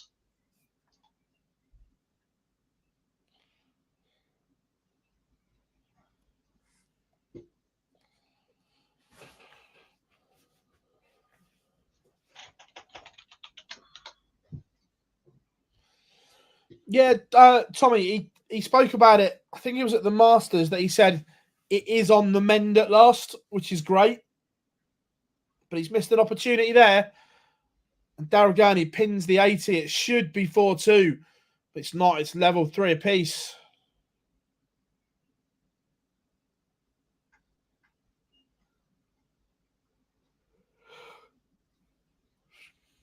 Smudger is threatening the break back here. Andrew, it's not fully healed. It is on the mend. But considering where he was, that's a great start. Yes. The man can't miss.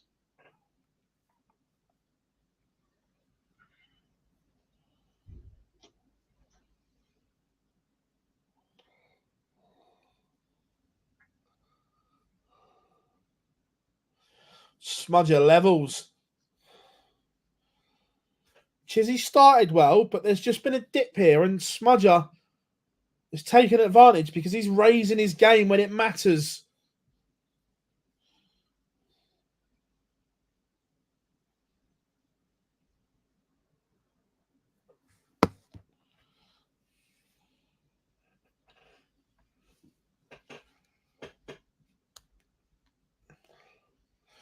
I love Smudger to bits, but he just never looks happy, does he? Nope.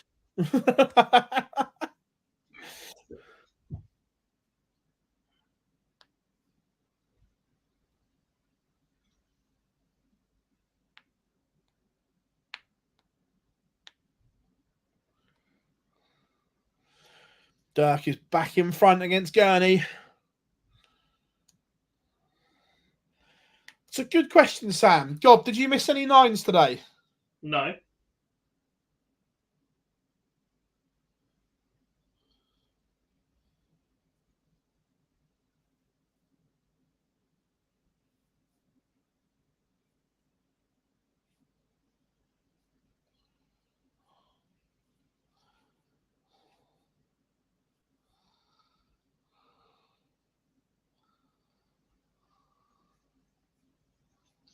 Would I do something like that? Yes. Don't be silly.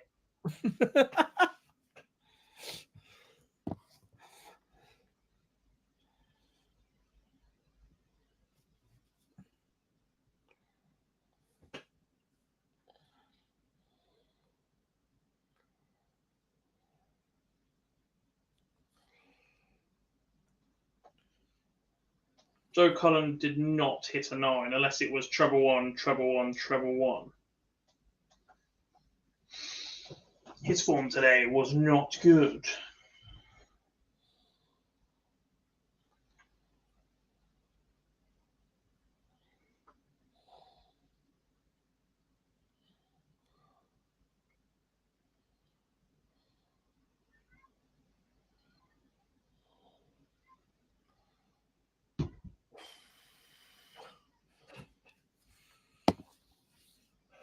Smudger 76 for the lead. This one's going a bit back and forth. Topsy-turvy, as they'd say.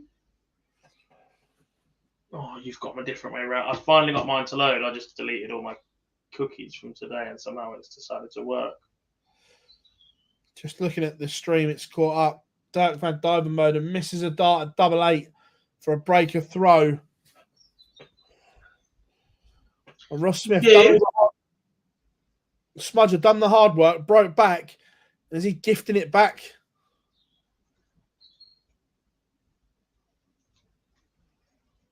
Chizzy back in front.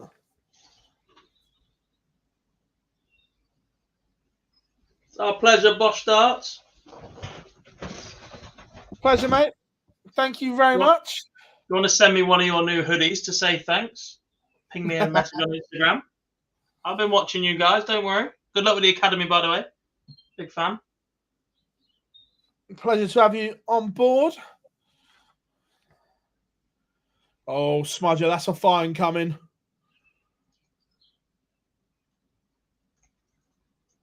Clear as day, Gob. Chisnell, it's a double. He's broken. Literally, fuck's sake. Clear as day. My guy. Welcome to the fine club. Oh, now he's had a dart on the floor. It's all going to crap for Ross Smith. Quick, get the camera on him. No, don't follow him, not Chizzy. Ooh. Sounds good to me. Buzz, apparently we have a number of messages in various places to look at for places that will add our logo and ship. We need to get a move on with it.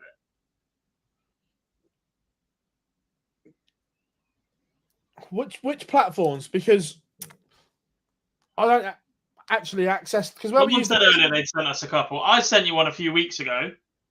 Yeah, the one you sent me wouldn't work for us. I checked that one.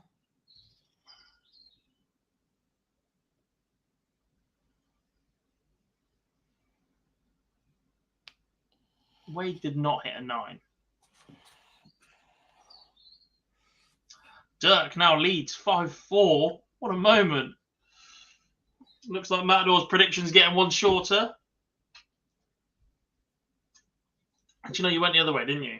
We had a discussion yesterday in which you said Gurney is more likely to win a major than he is a Pro Tour. He is 11 legs away from a Pro Tour.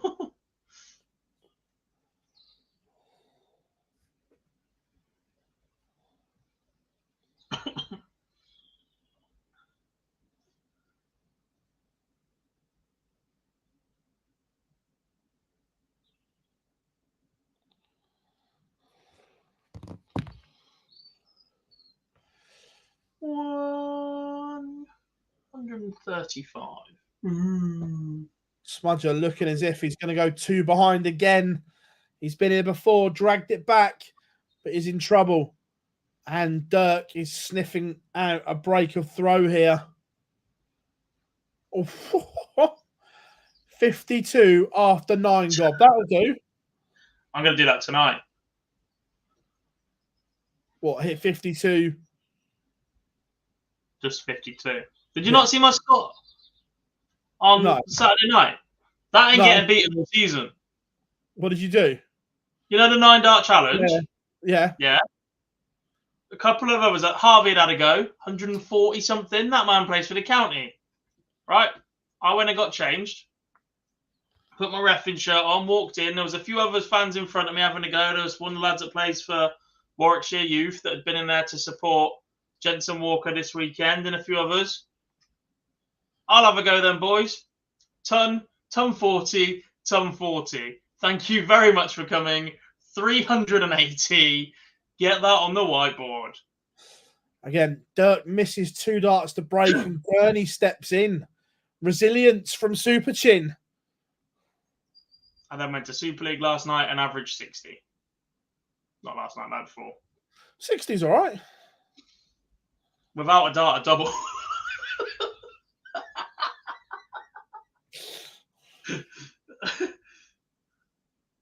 I did it the only 180 of the match, but yeah. I like the fact that Angry Super Chin is back as well. Gotta get mad. Gotta get angry.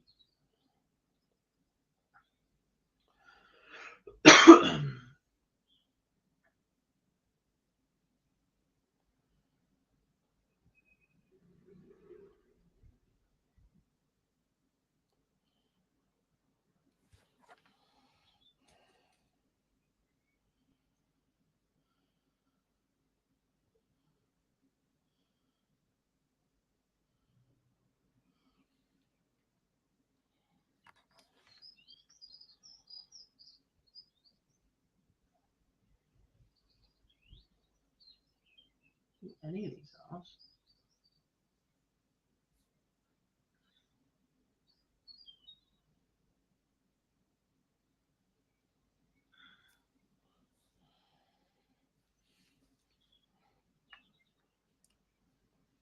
Dave Chisnell is 1 away from ending Ross Smith's run here in the semi-finals. 6-3 to Chizzy.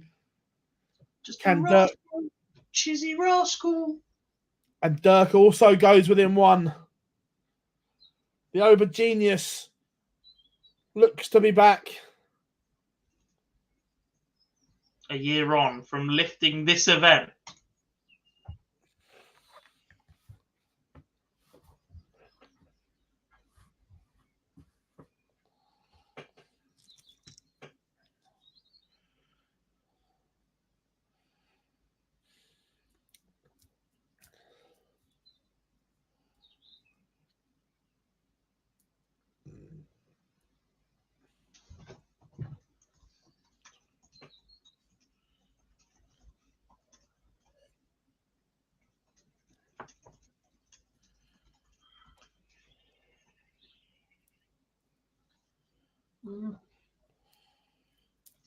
Dirk van Duivenbode is sprinting towards the line here.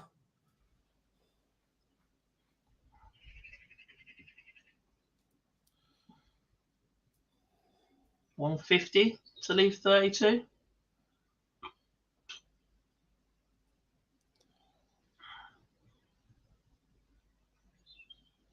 Oh, I like when they do that.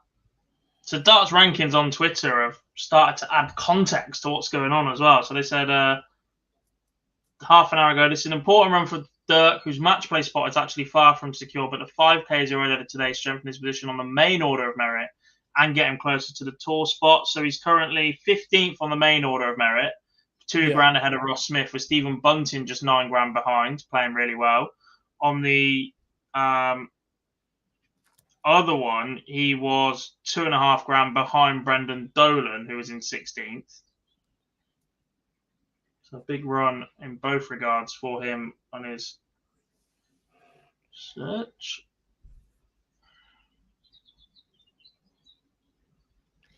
Well, he wants tops for a place in the final.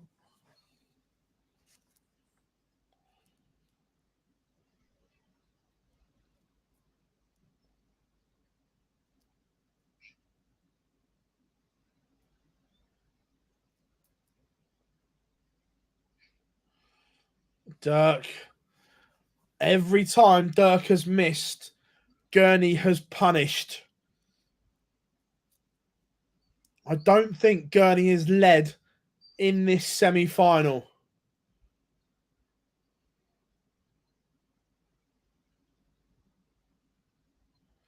I'm just letting the stream catch up as well. The 3 darts that Dirk has thrown at tops, you couldn't have put them any closer. Oh.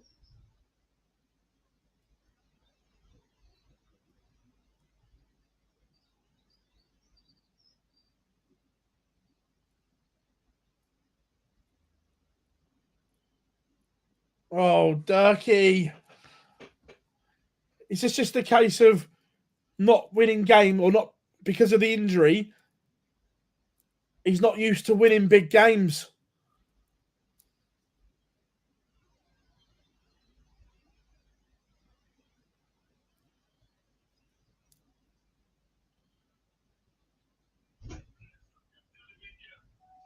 Ooh, decider. Is it fate? Daryl Gurney has not led this contest. I love it. Dirk stood there. Look at Dirk stood there. It's like a naughty schoolboy been told off in the corner.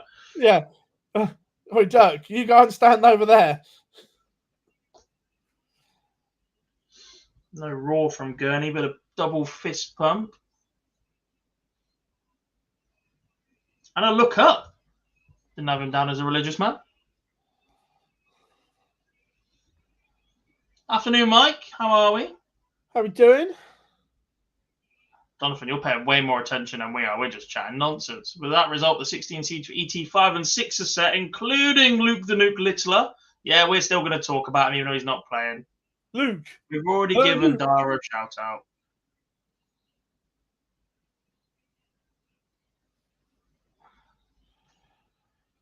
Now then, 6 darts from 87. Do you...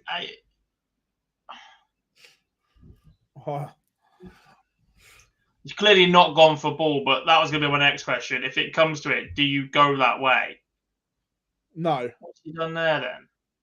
87, 70. How's he left 12?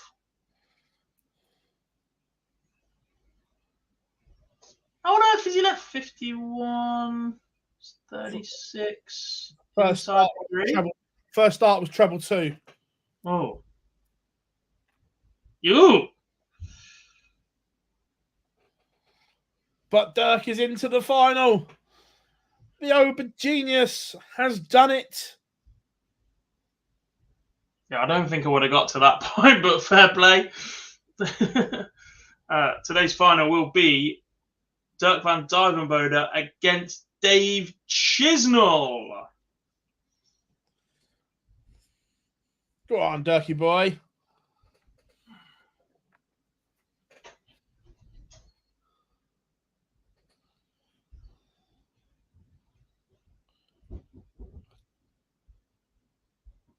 We have a final. will be the Ober Genius against the Chizzy Rascal.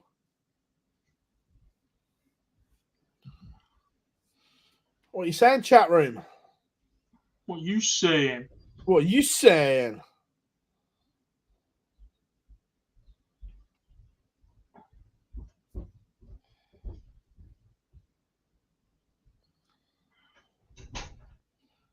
What are you saying, chat room? I'll give you another poll. Go on. Oh, go on then. Go on. All right, sort that out of my account.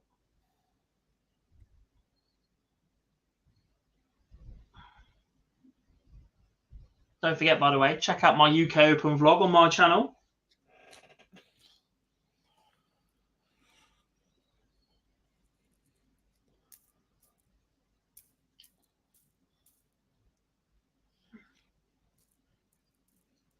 Did I make an appearance on it or not?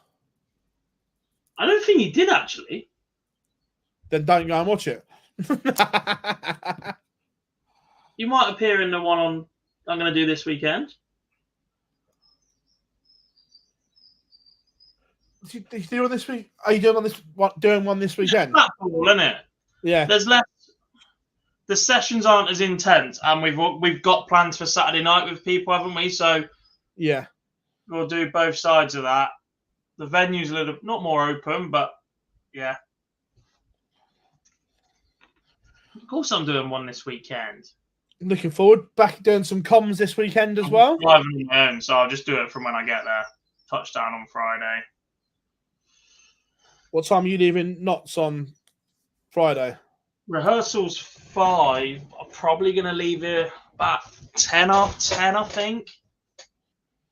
What is it? 3.5? Yeah.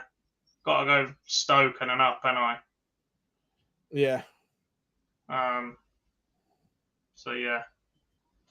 Not planned anything else yet on the Friday night. I'm not going out because that ended in disaster last time. The fact that for me, it's a rush in and out of Dublin. I should be getting some sleep on Friday night.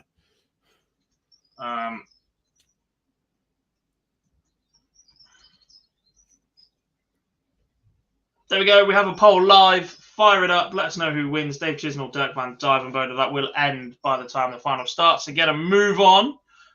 Phil will clear the screen a little bit. We'll just have one live score up on there for us. Thor Darts is watching. Hello, Thor Darts. How are we doing, Thor Darts? Whoever you might be. Are you? Sounds like a Looney Tune trying to say sort of. Yes. But yeah, you will hear me on comms again. Looking forward to it. You lot will. I will be watching on mute. Afternoon, Robert. He says, how are you both? I reckon really Dirk wins 8-4.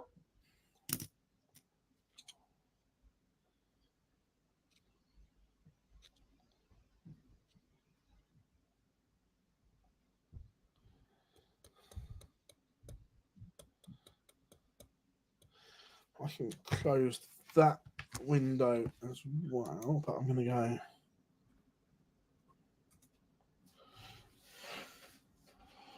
A win here for Chizzy would put him above Peter Wright in the order in the main order of merit. In the main order of merit? Yeah. In the world rankings? Yeah, PDC live order of merit. A win here would put Chizzy up to world number 7, drop Peter down to 8. Jesus! I know it wasn't great for Snakey, but holy hell. Pro Tour order of merit, Chizzy is top. Dirk now 6th on the Pro Tour order of merit. Ooh. Race for the match. Perhaps quite importantly, though, after winning that semi-final, Dirk Van Dijvenbode is now 2nd in the rankings from the Netherlands. It would be Van Gerwen and Dirk as a teammate, not Danny Nopper. That's interesting. How's that happened? Danny's UK Open fell off, didn't it? That's how that's happened. Yeah. He's lost 100 grand. Yeah. It's the first time Danny's been outside the top 10 in a while. Jeez. Hello.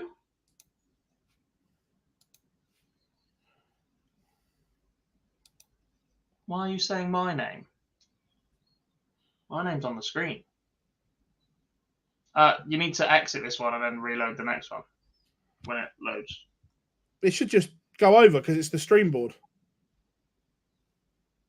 You'll be surprised. Well, he did last year.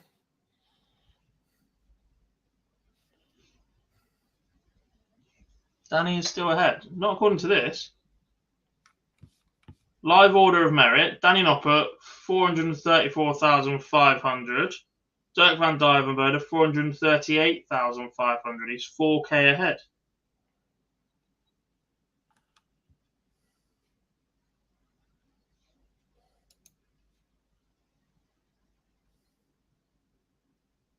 In the World Cup race. So Dirk's got something to defend between now and then, basically. Yeah, but if he wins this game, he goes above Noppert in the World Cup race as well.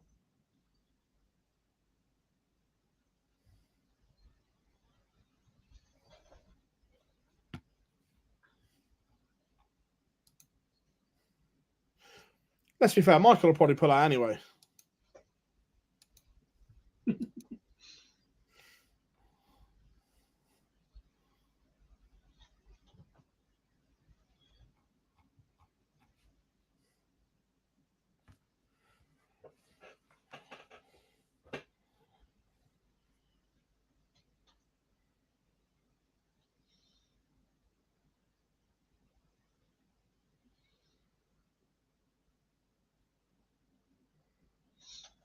Ugh.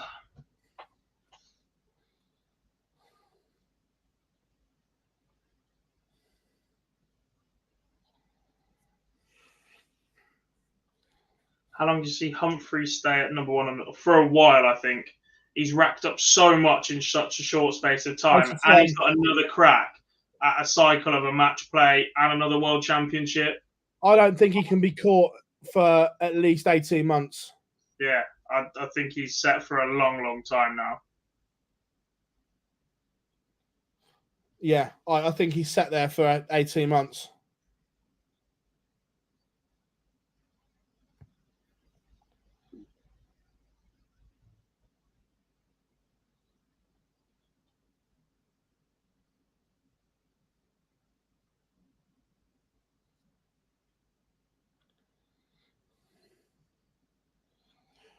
But the old disadvantage is that in 2 years' time, when he's got to defend an absolute king's ransom in the space of 3 months. Dollar. Yeah. That's the worry. But worry about that when it comes round. For now, enjoy every minute of it.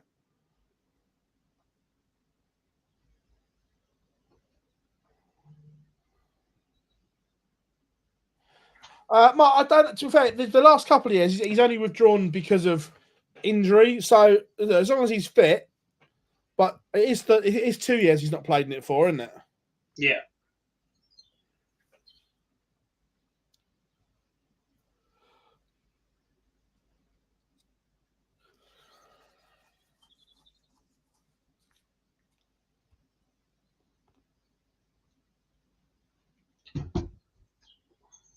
Still no sign of this final.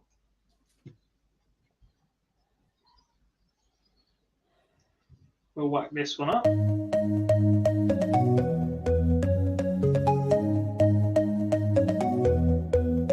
Take me home, take me on a ride. I got a good feeling about the colors lighting up your eyes. Take me home, take me to the sky. I got a good feeling. Tell me the only thing you are is mine now. I got a good feeling. I got a good feeling.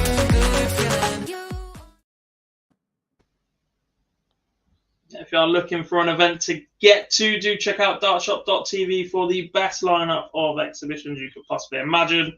all of the top players involved at some point and somewhere within the UK. The list is long this year.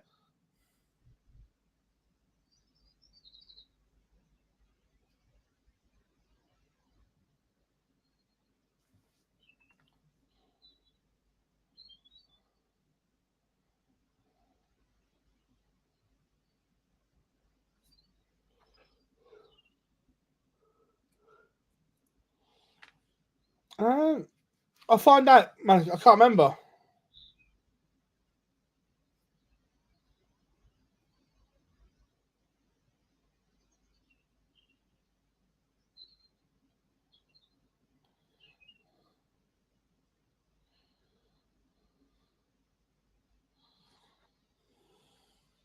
It's not on Spotify. That was off Artlist. It's a royalty-free track.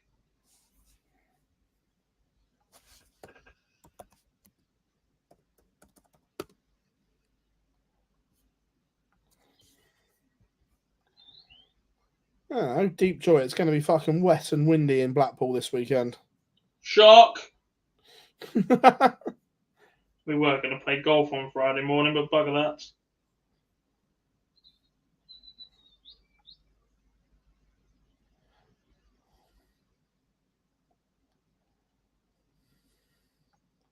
Sunday's going to be all right. What, as we leave? Yeah, fucking brilliant.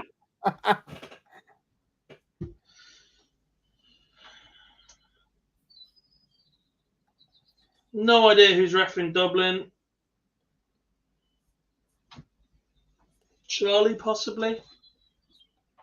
Got a few to catch up on, hasn't he? What have you guys done Exeter and Nottingham? I know George is in Dublin.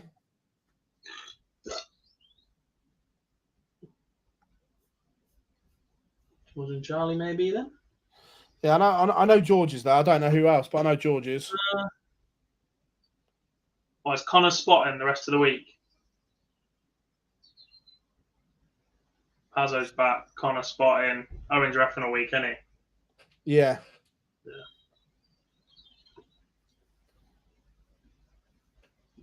Edinburgh gets 2. No, Edinburgh was second night added because it was that highly demanded. Yeah, but and we couldn't get the Motherwell venue as well. Yeah.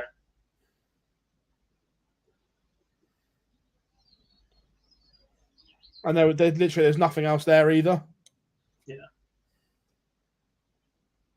We're not in Aberdeen as well, or we made that one up. No, Aberdeen as well. So it's Friday, Saturday, Sunday. You can go to those ones. Well, yeah, because that works. I'm pretty sure now you're going to live there. You can do Portsmouth. Oh, can I? I think it's the same time. Oh, is it that same weekend as the Scotland ones? I think so. Yeah, 2 seconds. Yeah, I'd rather that way around, to be honest, mate. Thought you might say that.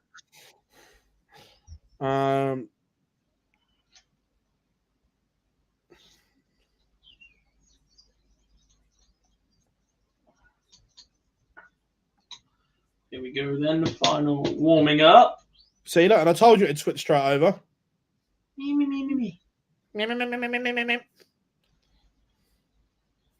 Thor MDA events.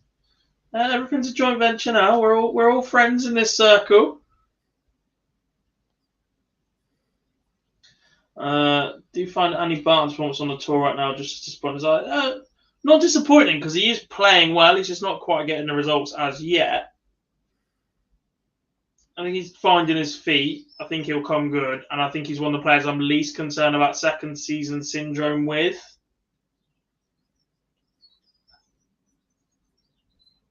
The dreaded Triple S.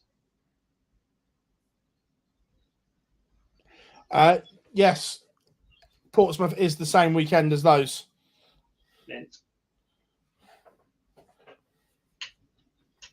What day is it on? The 30th of November. Just got to I'm not reffing it, ain't you? Because it's Saturday night.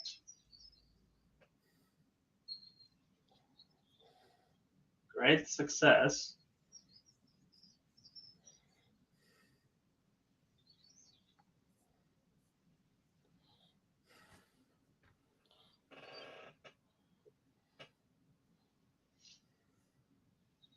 Anyway, last chance to get involved in the poll.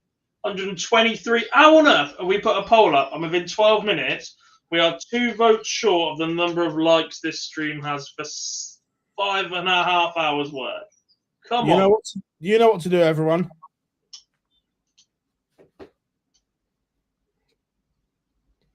Just drop us a nice little thumbs up.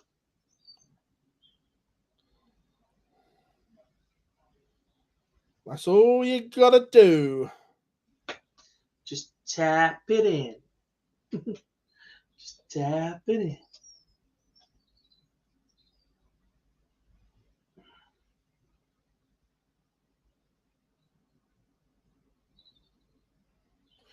And we have pictures on the stream. We have a game on. Game on. Thanks, Russ. You're welcome. That's going to be in my next vlog. I'm going to eat rocks for breakfast, so I sound more like Russ Bray.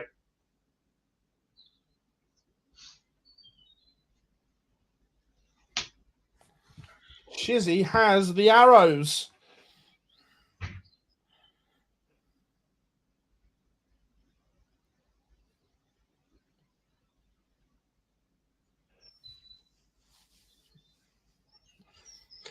I still don't like those Chizzy, the way the Chizzy dart is set up. Why, it works? Yeah, but the fact he spray paints them himself is quite a joke. Oh, they're not now. The original ones he did, but he still has more on the floor than he's ever had. Mm.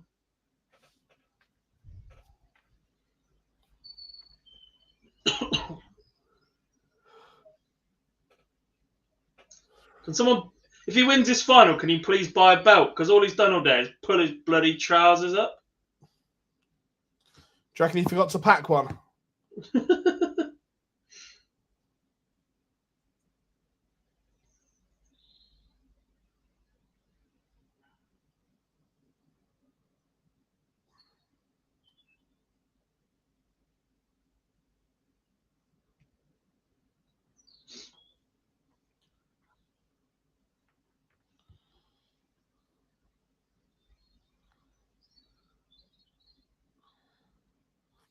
Chizzy tees up double 10 and thinks he misses a dart at tops, but Dirk has an early break opportunity with a 1-2-4 in game. Misses the ball. I'm itching to do that in MODUS, you know. What, 127 in game? Yeah. Just do it. It's not my thing. It's Paul's thing, though, isn't it? The last couple of times he's left, we see the ones where he just looks at the camera as if to say, "Shall I?" 127 in game. All good, thanks, Pete, mate. Not deliberately, but what I'm convinced is going to happen is I'm going to call game shot on the 5th leg, and it's going to be and the match.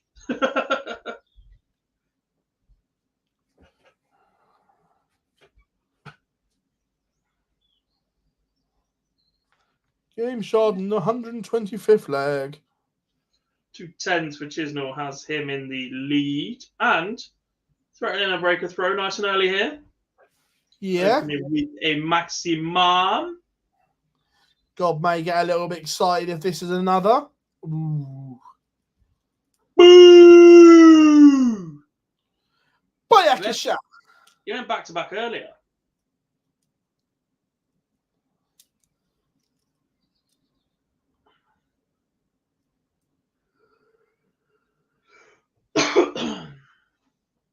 Oh, what a leg. This is Danny Lauby reffing.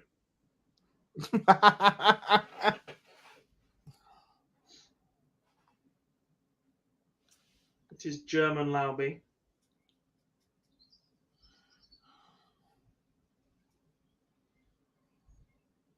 $97. 11 dart leg, 2-0 to the good Dave Chisnell. That helps the average out significantly, but There's a break at throw. We saw this yesterday, didn't we? That Barney just got in front of Bunting, and Bunting never looked like threatening. Correct.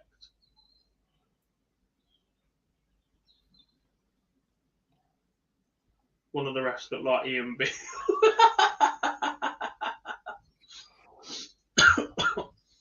I've got nothing left. He likes the darts, doesn't he, Adam Woodger? Yeah. I'll make that up. Liverpool fan. I actually saw him. You know when Jarlath and I went for that thing that we're not supposed to talk about? Yeah. Yeah. They were walking through the same building at one point. Stop the pole, Really? bugger.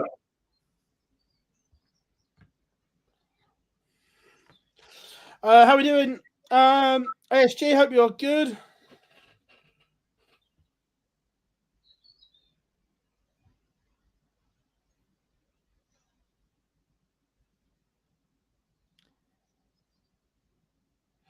Dirk's missed an opportunity here to pressure the Chisnall throw.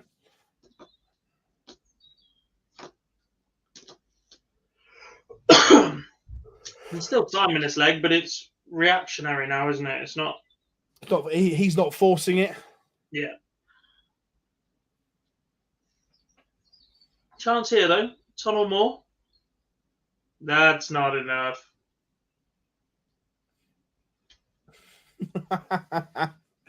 So, you know, I said that earlier on that Dobie had posted on Facebook another game thrown away with the angry face. Yeah. Another player has commented underneath his post.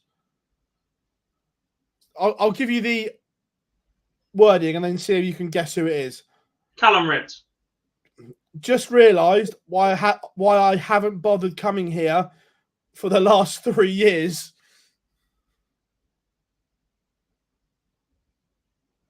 Ryan Joyce?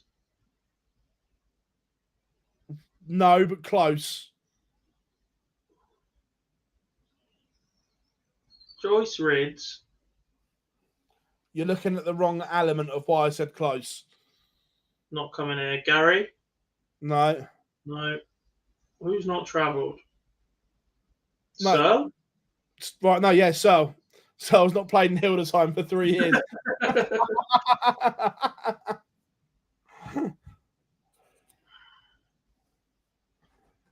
3-0. Opportunity missed for Van Dyvenbode. Chisnall holds in 7 visits to the board. Williams isn't there full stop, Maliki. He's forgotten he's a dart player again. Every time he hits form and he starts playing it a bit more, you think, yeah, Jim Williams has got it now. I don't want to be a dart player anymore.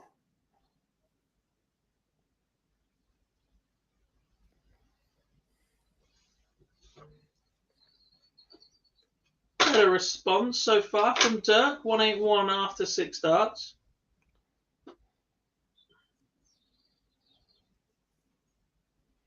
Good leg.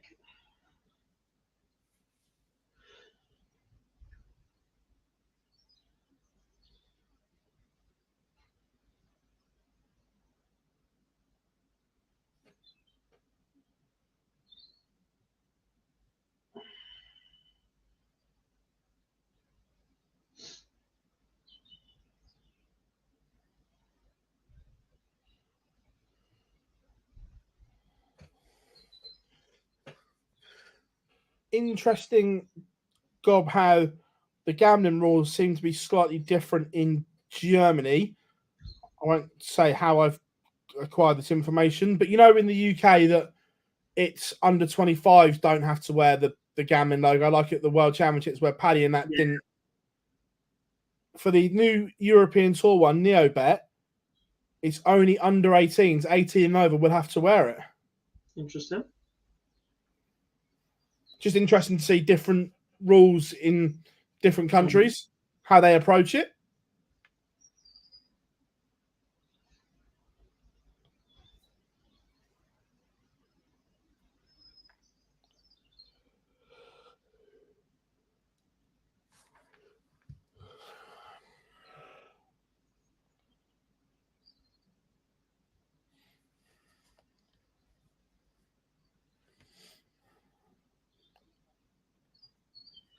if you are a sponsor at the minute, though, you'd be pretty, not livid. The hottest property can't wear your logo. Not even wear the logo. You just can't interact with him at all. No. He can't be front and center of any of your content. Which I don't really get from a point of view of that you can't even post a picture of him, yet he can play in a great big stage with your branding all over it. Mm-hmm. It doesn't make any sense. Or even that, he's interviewed in front of a backdrop with your logo all over it. Yeah. It just doesn't, it's just daft.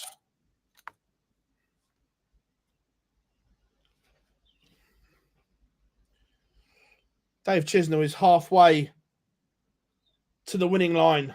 Mm-hmm.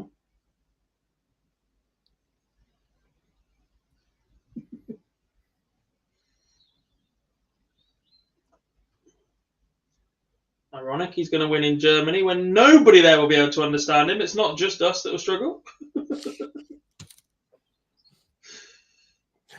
We're saying of all geographical locations in the UK, that Tyson Fury and Dave Chisnell both live in Morecambe.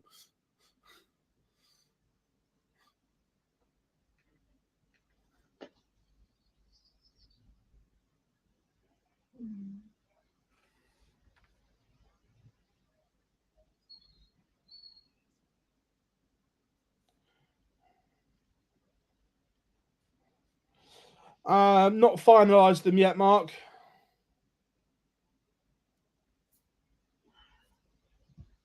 Are we both doing? I'm doing none of them. People don't pay me to go to Europe. We don't get enough likes on the streams, that's why.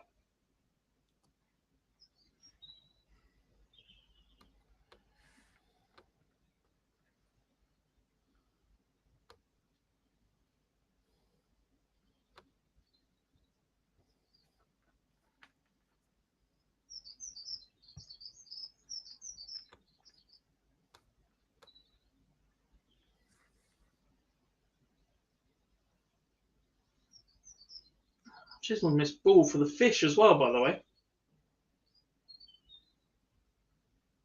Should clean this up for 5-1. Step back to see what Dirk was on to find him on 158. Missed the ball. Dirk 134. Did he miss the first one and just switch down? Does Chizzy bust the 25? What have you done, Dave? Yeah, scoring visit only from Dirk. Leaves double 12. Chance to get back in this match. Half the deficit. Would have only been a hold, and he's blown that as well.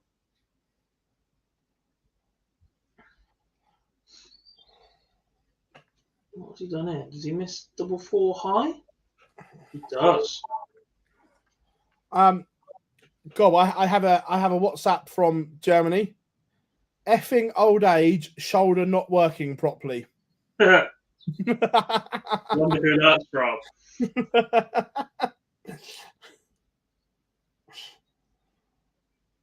No, it was single 9. Dirk missed the double.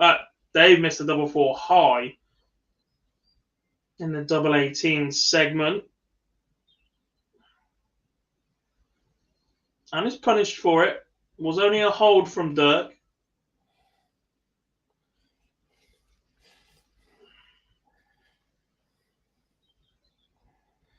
All right, cheers, Owen. Good to have you on board, mate.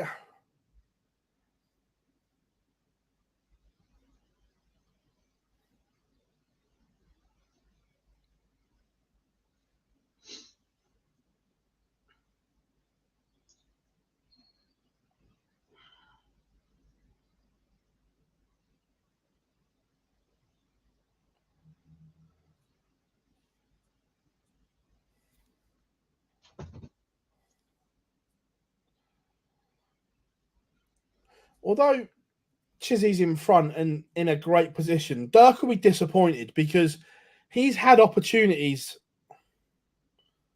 in this game.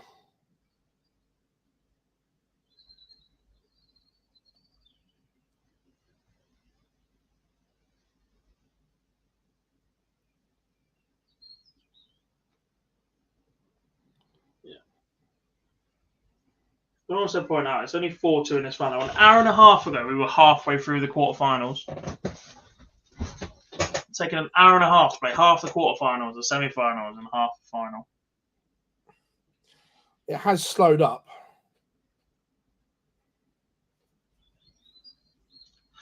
Who do you take to West Indies for the 2020 for England quick bowlers? I don't know who's fit at the minute.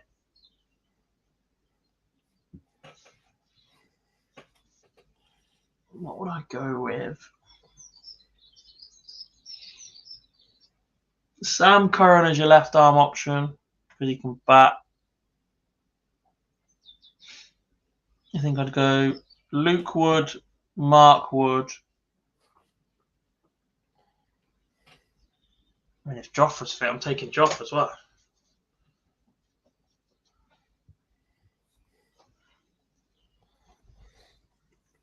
Luke Wood getting an IPL call up the boy. Played cricket at university with his brother.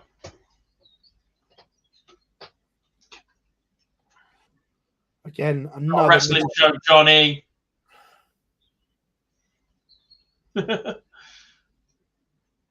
No, Johnny, I think you're right in concept, but I think he screws him in the main event on night 2.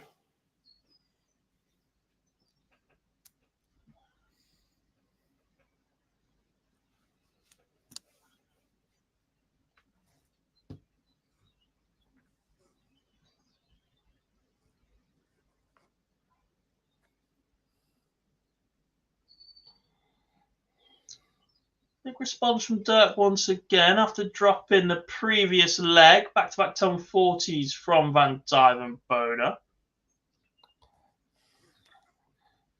She's now over 100 points behind, so this should be 5-3.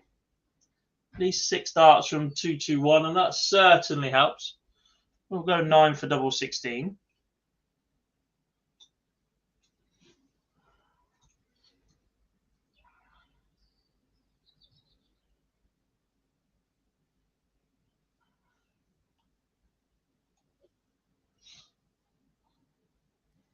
There's the 9, misses 2 at double 16. He's on a 9.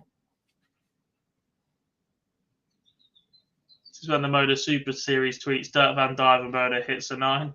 Yeah. Goes in 1.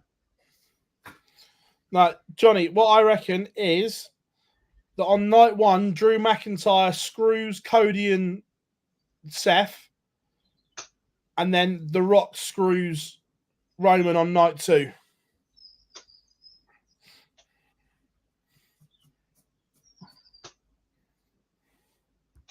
Still think the pillow's won half of them, Rob.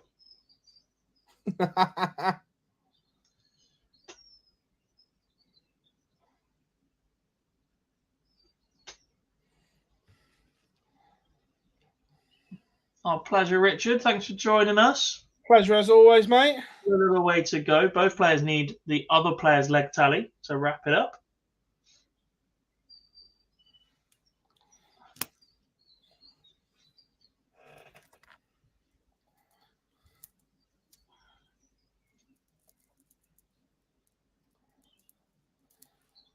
Chisnell pops in a max.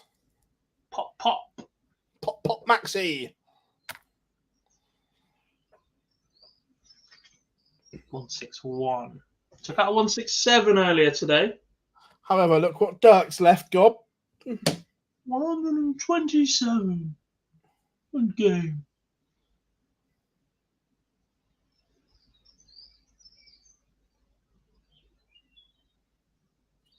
This will be a break, by the way. This will get us back on throw. We still need to find another. Ooh, misses the ball. What's Chisnell done with this 161? Started down to 19. Oh, interesting, right? Oh, Dirk's got a chance.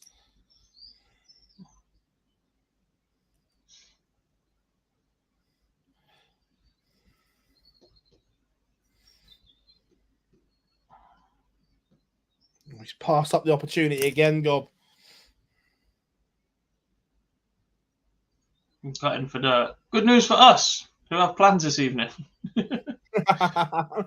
Unless this doesn't go, and then we get more darts at it. Dave, don't do it to me, Dave. Dave!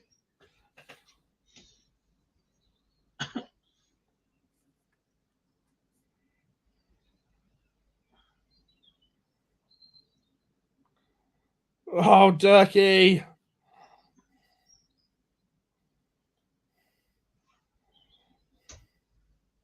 Bag of nails!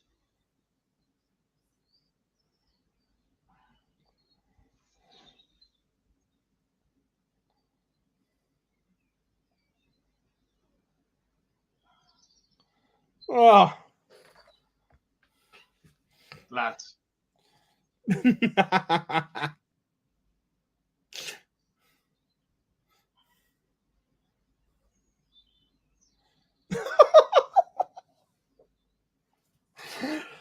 Oh.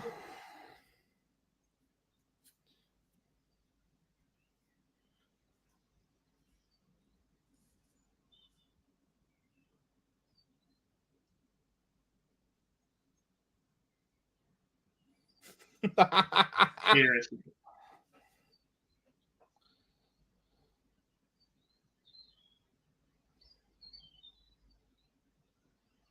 Way!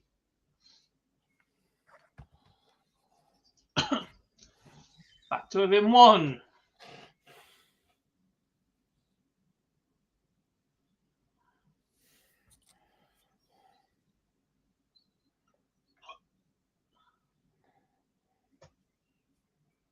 Now we're getting every single leg of this final.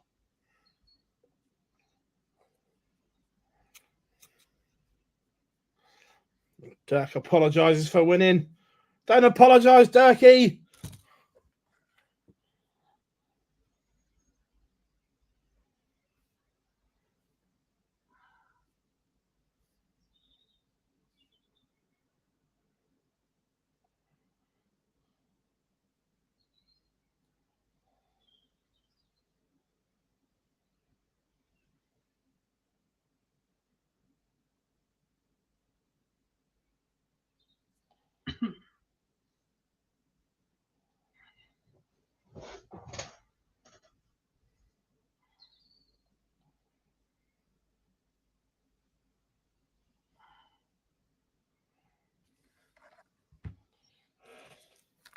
You know this is going the distance.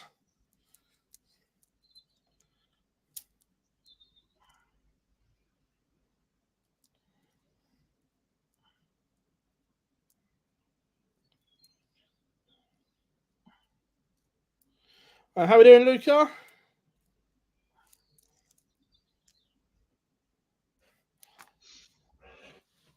We're going all the way. We're going all the way. We are level.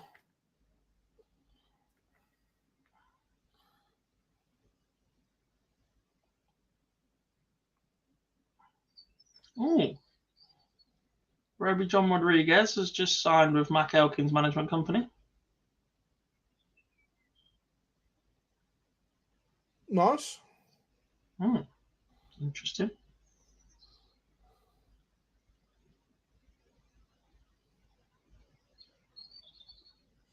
Although he's a good player, he seems a very complex character.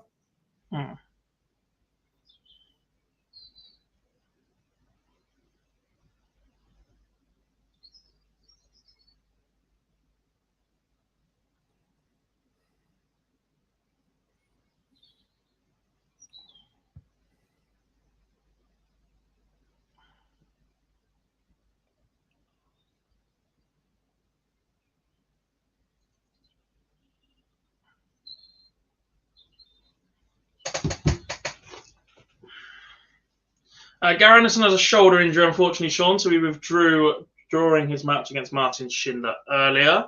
Matthew's off running. Speak to you soon, buddy. Thanks for joining us throughout today. Pleasure, as always. I was going to say it's edging back in front here, but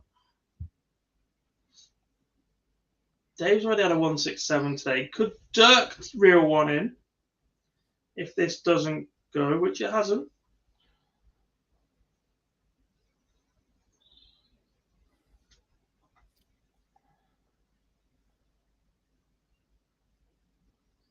No.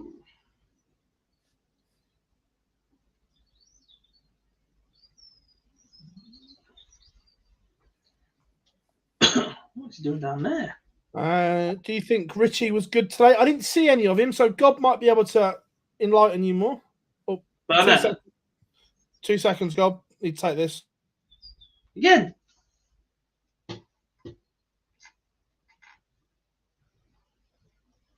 Who on earth is phoning him up like Babe Station just to chat dirty?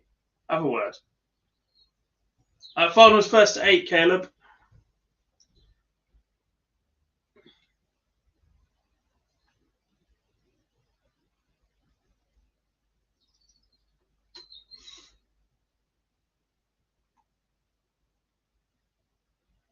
Which Richie? Edhouse or Burnett?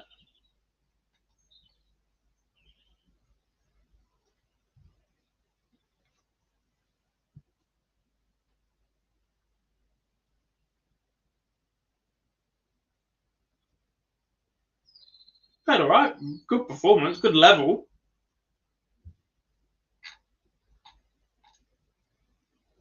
.92 against... what did he have before that? He was averaging 104 at one point.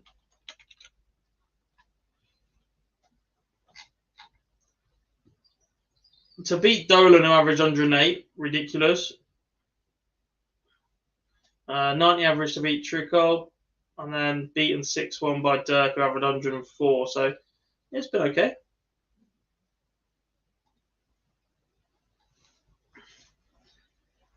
He never seems to be one of those that sets the world alight. I mean, he's averaged 104 there at one point, but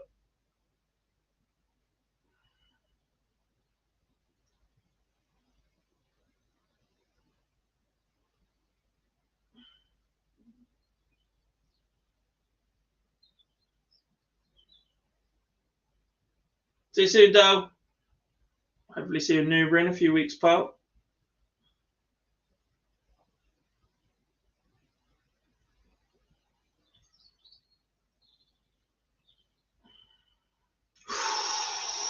Is that the moment that changes this final? Dirk van Dijvenbode has been fighting back, staying on the tail of Dave Chisnell throughout, even getting us back on throw. But the yellow peril himself was just taking out a 135 checkout. Ball. 85 left. 57 for 28. Beautiful from Dave Chisnell, who is now just one away from the Players' Championship 6 title.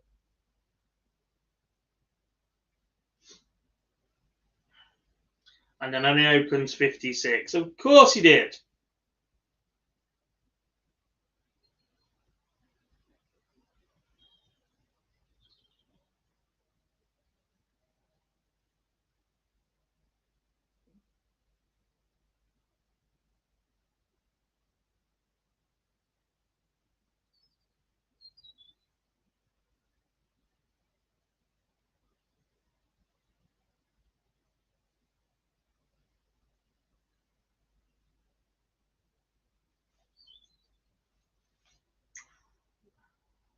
Just scraping around at the moment. A 2 treble visit here. Piles of pressure on either of them in either direction, but scratching around for trebles at the minute. Loose darts. Bit of nerves kicking in. Should use the ball last dart if he manages to find a treble, which is exactly what he does. And under it now. We'll have to use the 19s at some... What is he... unless he's fired both in to start, but... Leaves 1-2-6 then. Chisnell, the fish for the match. He missed the bullseye for this earlier on. Doesn't get a dart at it this time. Dirk van Dijvenbode using the 19s first. We'll expect a dart at bullseye from himself. The first two were in, so no need to switch from Dirk. Wait, no, was that? I think he's got away with one there.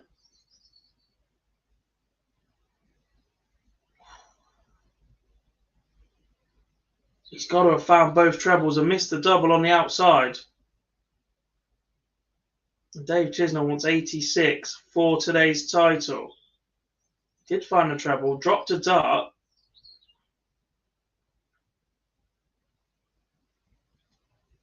Found both trebles.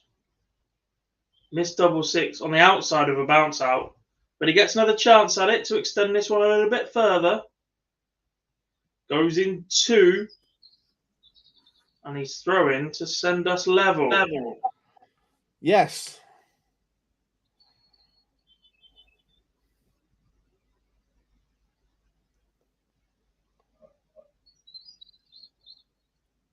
Don't worry, Gob. You're not going home yet. We're going out yet. You've still got a few more legs to do. Lucky I. Lucky you lot.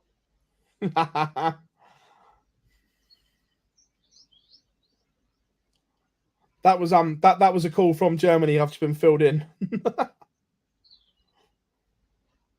Yeah, but what did you talk about? Well, hey. Hey.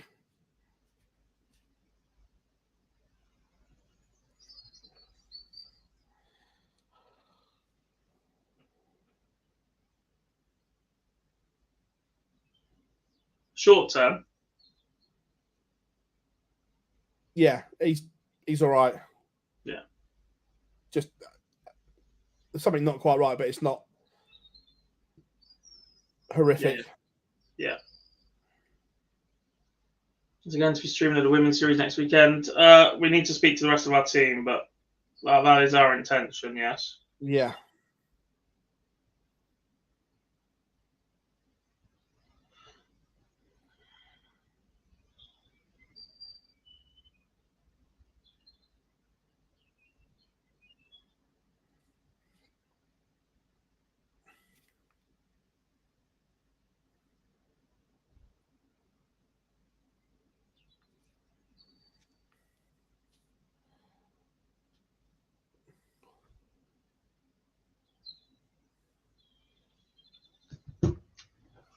Chisnell should get darts again. Well, he's going to get a visit. Whether or not he can take it is a different matter, but he wants a 147, which we've established is much easier than a 9-darter. Oh, all day. They happen all the time.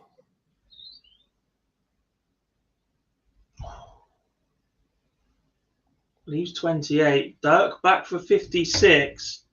This goes in 2, and then we get a decider.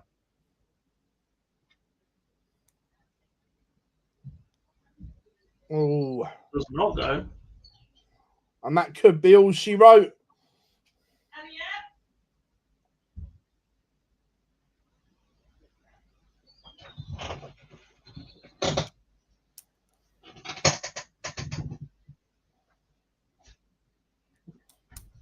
Just on missed. What did you do there? Did he leave 36 and hit double 4? Did. Coming back for double 14. Already hit this once, but it goes this time. Dave Chisnell lifts Pro Tour success once again. An 8-6 victory over Dirk van Dijvenbode. Look, the stats don't do that final justice. It was a very good encounter. They've both missed loads of darts in a couple of legs. But a 1-3-5, really the key moment in that one, as Dave Chisnell picks up a first Pro Tour title of 2024. As I said, excellent to see Dirk van Dijvenbode back in the latter stages of a Pro Tour event. And that is the story of the day. Everyone, thank you very much for joining us across the last 2 days of Pro Tour action. Thank you very, very much. Before we go, for one last time, drop us a like and subscribe to the channel. It is going to be a busy week or so. Plenty coming up for you. So make sure you turn notifications on so you know when we go live. But give yourself a round of applause, everyone. Gob absolutely smashed it as always, lad. Thank you very much. But we have been on 9-darts. This has been the Pro Tour as always. And we will see you all very, very soon. Ooh.